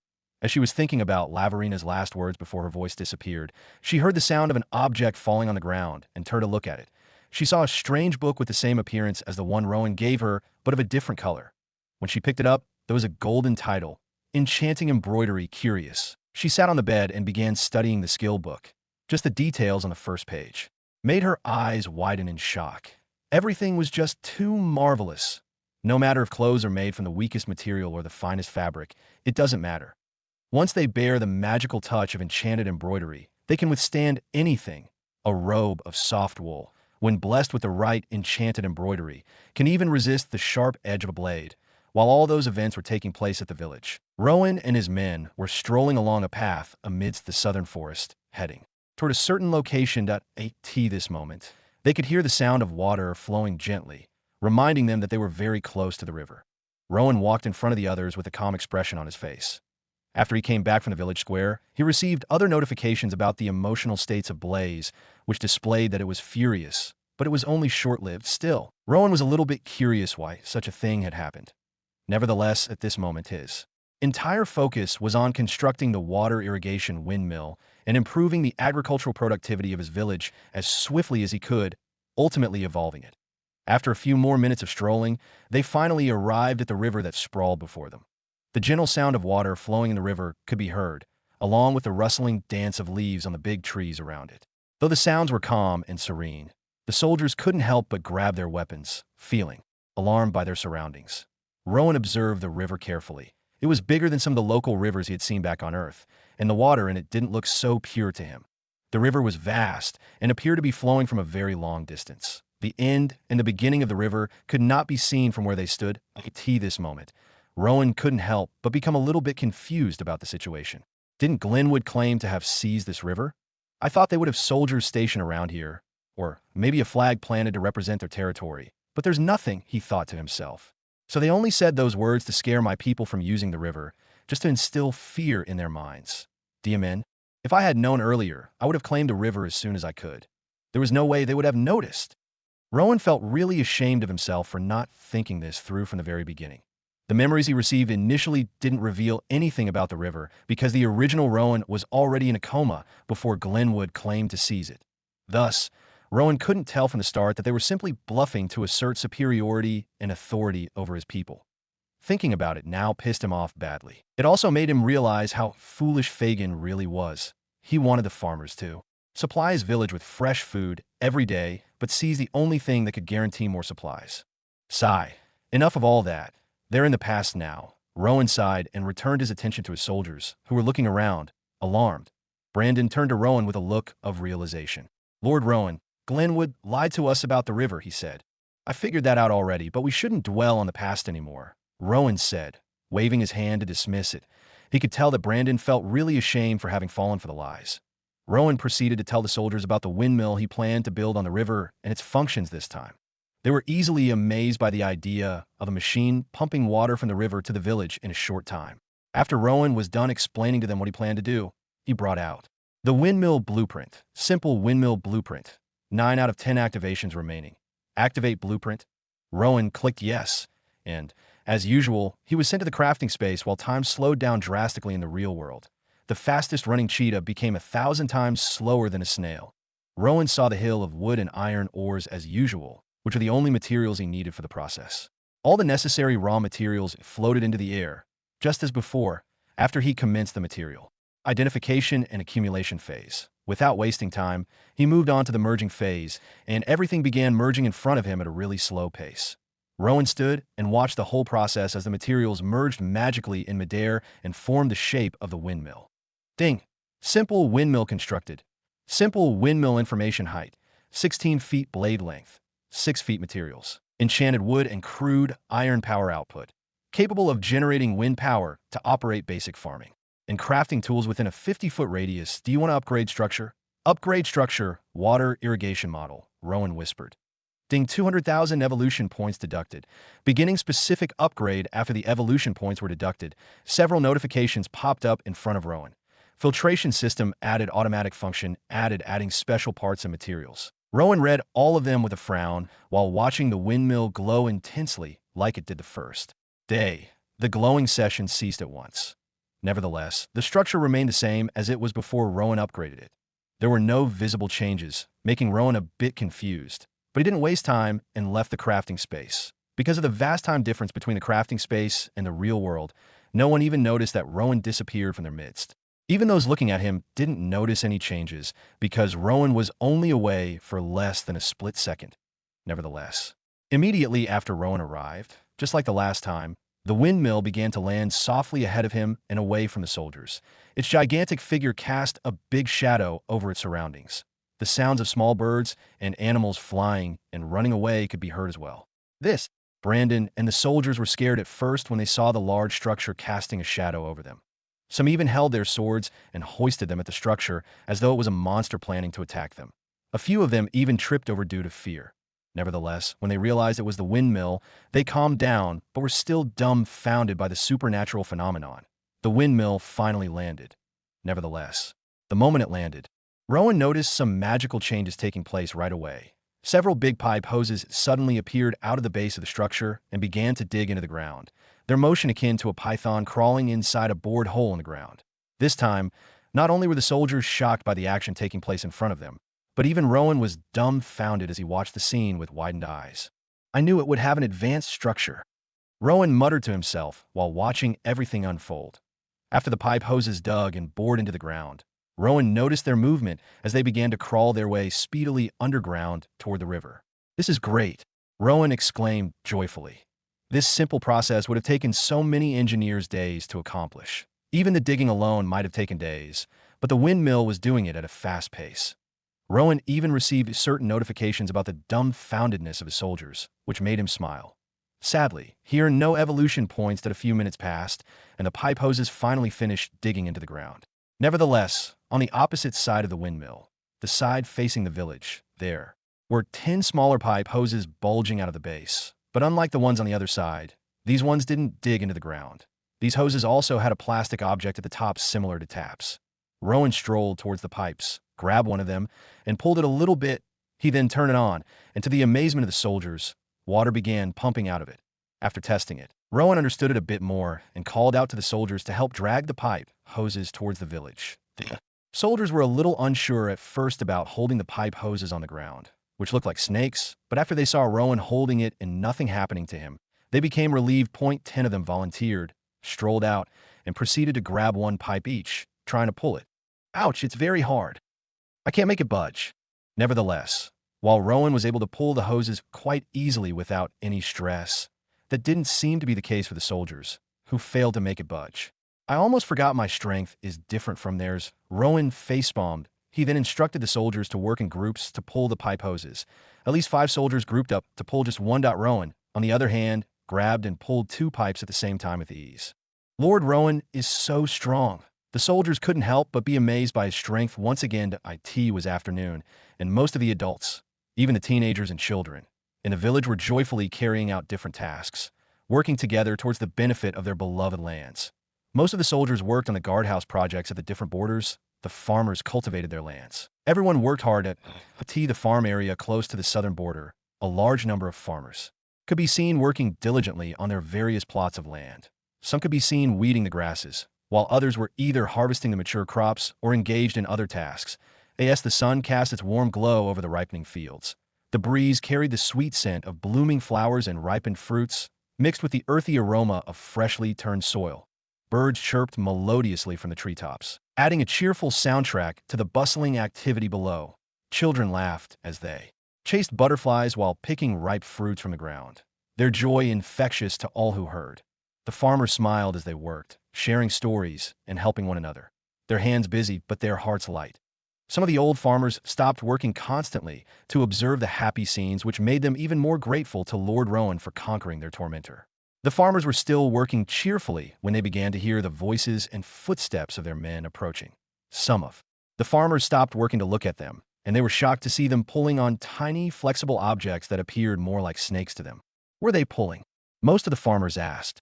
Did they face off any sort of snake monsters in the forest? Some questioned. "Dad, what are they doing?" Some of the kids couldn't help but ask with curiosity.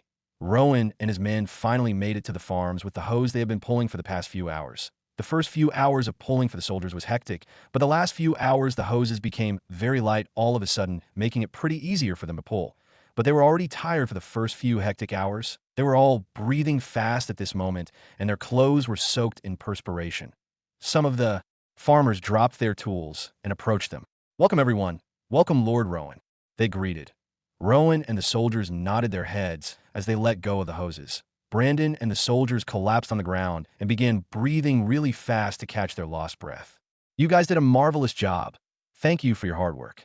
Rowan complimented his soldiers with a smile. This moment, all the farmers were standing in front of Rowan and the soldiers, forming a large crowd. Their eyes were fixed on Rowan and the pipes with curiosity evident in their gazes. "Lord Rowan, what is that?" they asked, eyes wide with curiosity as they pointed at the long, flexible tubes sprawled across the ground. Rowan wiped a bead of sweat from his forehead and smiled warmly at the assembled farmers.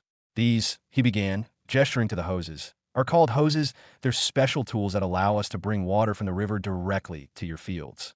The crowd exchanged puzzled glances. An elderly farmer stepped forward, his weathered face etched with skepticism. But how can water travel through these? Is it even possible? He asked, gently prodding a hose with his walking stick. It's quite simple. Really, that will connect one end of these hoses to a large windmill like the one over here by the river. The pump will push the water through the hoses all the way here. Think of it as guiding the river's flow straight to us. You can use it to water your crops and even drink without fear of getting ill as the water are purified. The ground became noisy as they all began to murmur amongst themselves. Does that mean we don't have to carry heavy buckets anymore? One of the young teenager asked with wide eyes. Exactly, Rowan affirmed. You'll save time and effort, which means you can focus on other important tasks. It will also prevent you guys from the horror of the forest. A moment of stunned silence followed before a wave of joy washed over the farmers. Laughter and cheers erupted as they began to grasp the impact of this innovation. Some clapped their hands, while others embraced one another, their faces alight with gratitude. Bless you, Lord Rowan, a woman exclaimed, tears welling in her eyes. You've lifted a great burden from us. An elderly man approached Rowan, extending a calloused hand. You've not only conquered our tormentors, but also our daily struggles. We cannot thank you enough. Rowan shook his hand firmly. It's the least I could do. Together, we'll make this land flourish. The farmers continued to dance and sing around in joy, some of them even breaking down in tears. The soldiers felt happy seeing that their hard work paid off and made the people even happier. Even Brandon was all smiles as he watched their happy reactions. Rowan was able to gather more than 1 million evolution points from their joy. This is what I am talking about. Rowan rejoiced inwardly. After they celebrated for a few minutes, Rowan proceeded to show them how it works. With renewed energy, the farmers gathered around as Rowan began demonstrating how to lay out the hoses properly and switch it on. The soldiers joined in, guiding them on how to handle the equipment. It was really easy to understand, and the people grasped the mechanics in a matter of minutes. When Rowan turned it on in front of them for the first time, they yelled in amazement. Rowan even let some of the farmers and children hold the hose and experience how it feels to pump water. Since the hose has become light, even the children were able to hold it and play with it, spraying water on their friends while laughing happily. The adults watched with smiles, some even breaking down in tears. Rowan observed the scene for a few minutes before leaving to inspect other tasks taking place in the village. The construction of the guardhouses proceeded steadily along each border, with the captain's supervision and the soldiers' hard work. They were able to work remarkably quickly. According to Rowan's calculations, they would finish the construction in less than 3 days. The only difficult task was digging the foundations, and they had already completed that phase today. Tomorrow, they would move on to the other steps, which required less effort. In fact, with a number of men working, they might finish the work even faster than Rowan had anticipated. It was already evening, and Rowan was returning from the eastern border with Roland and his men. They were chatting among themselves, smiles on their faces. The soldiers escorted Rowan and only left after he arrived in front of his house. Good work today, everyone. Rest well, so you'll have the strength to do another good job tomorrow, Rowan said, waving at them. Sure, they replied, waving back before heading to their various homes. Rowan watched them walk in different directions toward their houses before letting out a sigh, and strolling toward the door, he entered his house, and Riella, having heard his voice, opened the door and rushed to welcome him cheerfully. Blaze hurried behind her to greet Rowan as well. Rowan hugged her with a slight smile on his face, though he was confused. He hadn't received any notification from the system that Riella had regained consciousness. I did my job already. Pay me now. Blaze yelled at Rowan telepathically. Rowan glanced at Blaze while hugging Riella and couldn't help but frown. Still embracing her, he took out 3 food pills from his inventory and tossed them to Blaze. Blaze leaped into the air and caught all of them. Rowan didn't give his pet time to enjoy the meal before sending him back inside the Divine Beast plane. He couldn't let his pet distract him during this moment. Riella, how are you feeling now? What really happened to the village square? Can you explain? Rowan asked without delay. Riella immediately told him how she had heard a strange noise in her ear, suddenly felt weak, and then fell unconscious. She also mentioned that his father was there and, according to the other ladies, he was the one who healed her using magical powers. She included the words he had said to her before leaving. When Rowan heard her reply, he wasn't too surprised. He already knew Dragon possessed strong magical power. Although not as strong as DeAndre, Dragon could still finish off everyone in the village in a matter of hours if he wanted to. However, Rowan was quite curious why Dragon asked her to meet him if she experienced anything strange. As Rowan pondered Dragon's words, He quickly recalled he hadn't checked her character status to see what new skill she had acquired and promptly did so. Riella Vinkard, Taylor, special skill. Chosen 1, a rank, enchanted embroidery, B rank. Rowan squinted slightly as he noticed the 2 new amazing skills in her. Character status. He was particularly curious about the first one and quickly checked its description, which made him even more surprised. Chosen 1, a special and unique skill granted to characters who caught the attention of divine beings inclusive of gods and devils. Enchanted embroidery. Make special embroidery into clothes to manifest special effects. Before he could even ask, Riella brought out a skill book and showed it to him, then explained her interaction with Lavarina. An actual goddess spoke to you and gave you this amazing skill as a reward. Rowan was amazed by the details. Yes, Riella replied cheerfully. She was still amazed by the wonderful work she could do using the enchanted embroidery skill. After reading the skill description, she realized that she didn't even need raw materials before using the embroidery. All she needed to do was sew the enchanted patterns into the clothes, and the effects she desired would manifest. If she could create a cold-resisting enchantment on the clothes, then she wouldn't have to worry about people getting sick. She explained all this to Rowan joyfully. Rowan could tell how happy she was, but he was really confused about the goddess aspect. Even though he had played the game on Earth, he had never heard of such skills. He didn't even expect that there would be gods in this world. This made him realize that the actual world was much more advanced than the game he used to play. While Rowan was confused about the whole thing, he didn't hesitate to congratulate his wife and wish her the best. Riella felt really proud after Rowan congratulated her. I didn't expect you'd be home so early. Let me prepare something for you, Riella said, stretching up to kiss his lips before rushing off to make his meal. Rowan smiled as he watched her figure sway gracefully. He was happy that Riella was becoming bolder and more open around him. After she left, Rowan immediately began asking his system questions about her skill. Can the gods directly control fate or events happening in the life of their chosen one? He asked. The answer varies depending on the authority of the divine being in question. Most of the strongest divine beings can actually control the fate, outcome of events, or even stir up a new event in the favor or disadvantage of their chosen one. Rowan read the response, a frown forming on his face. Is there any chance I can get chosen by one of them? Positive. Rowan nodded. It would be nice to get his own god, soon who would give him an amazing skill like Riella's as a gift. Rowan proceeded to ask the system other questions regarding the topic and the evolution of his territory. The system answered most of them and left some unanswered, but Rowan was already satisfied. Riella soon arrived from the kitchen with food, and both of them ate together. After eating, they had their bath and relaxed in each other's embrace while speaking amongst themselves, growing their familiarities with one another, and sharing dreams. Talk led to actions, and both of them didn't miss the lovely display of affection through sex, which lasted for almost an hour before both of them fell asleep.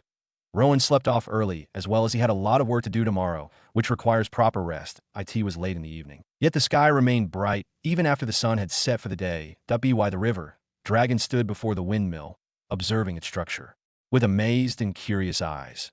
While strolling around the village as usual, he arrived at the farms and saw farmers pumping water from snake-like pipes.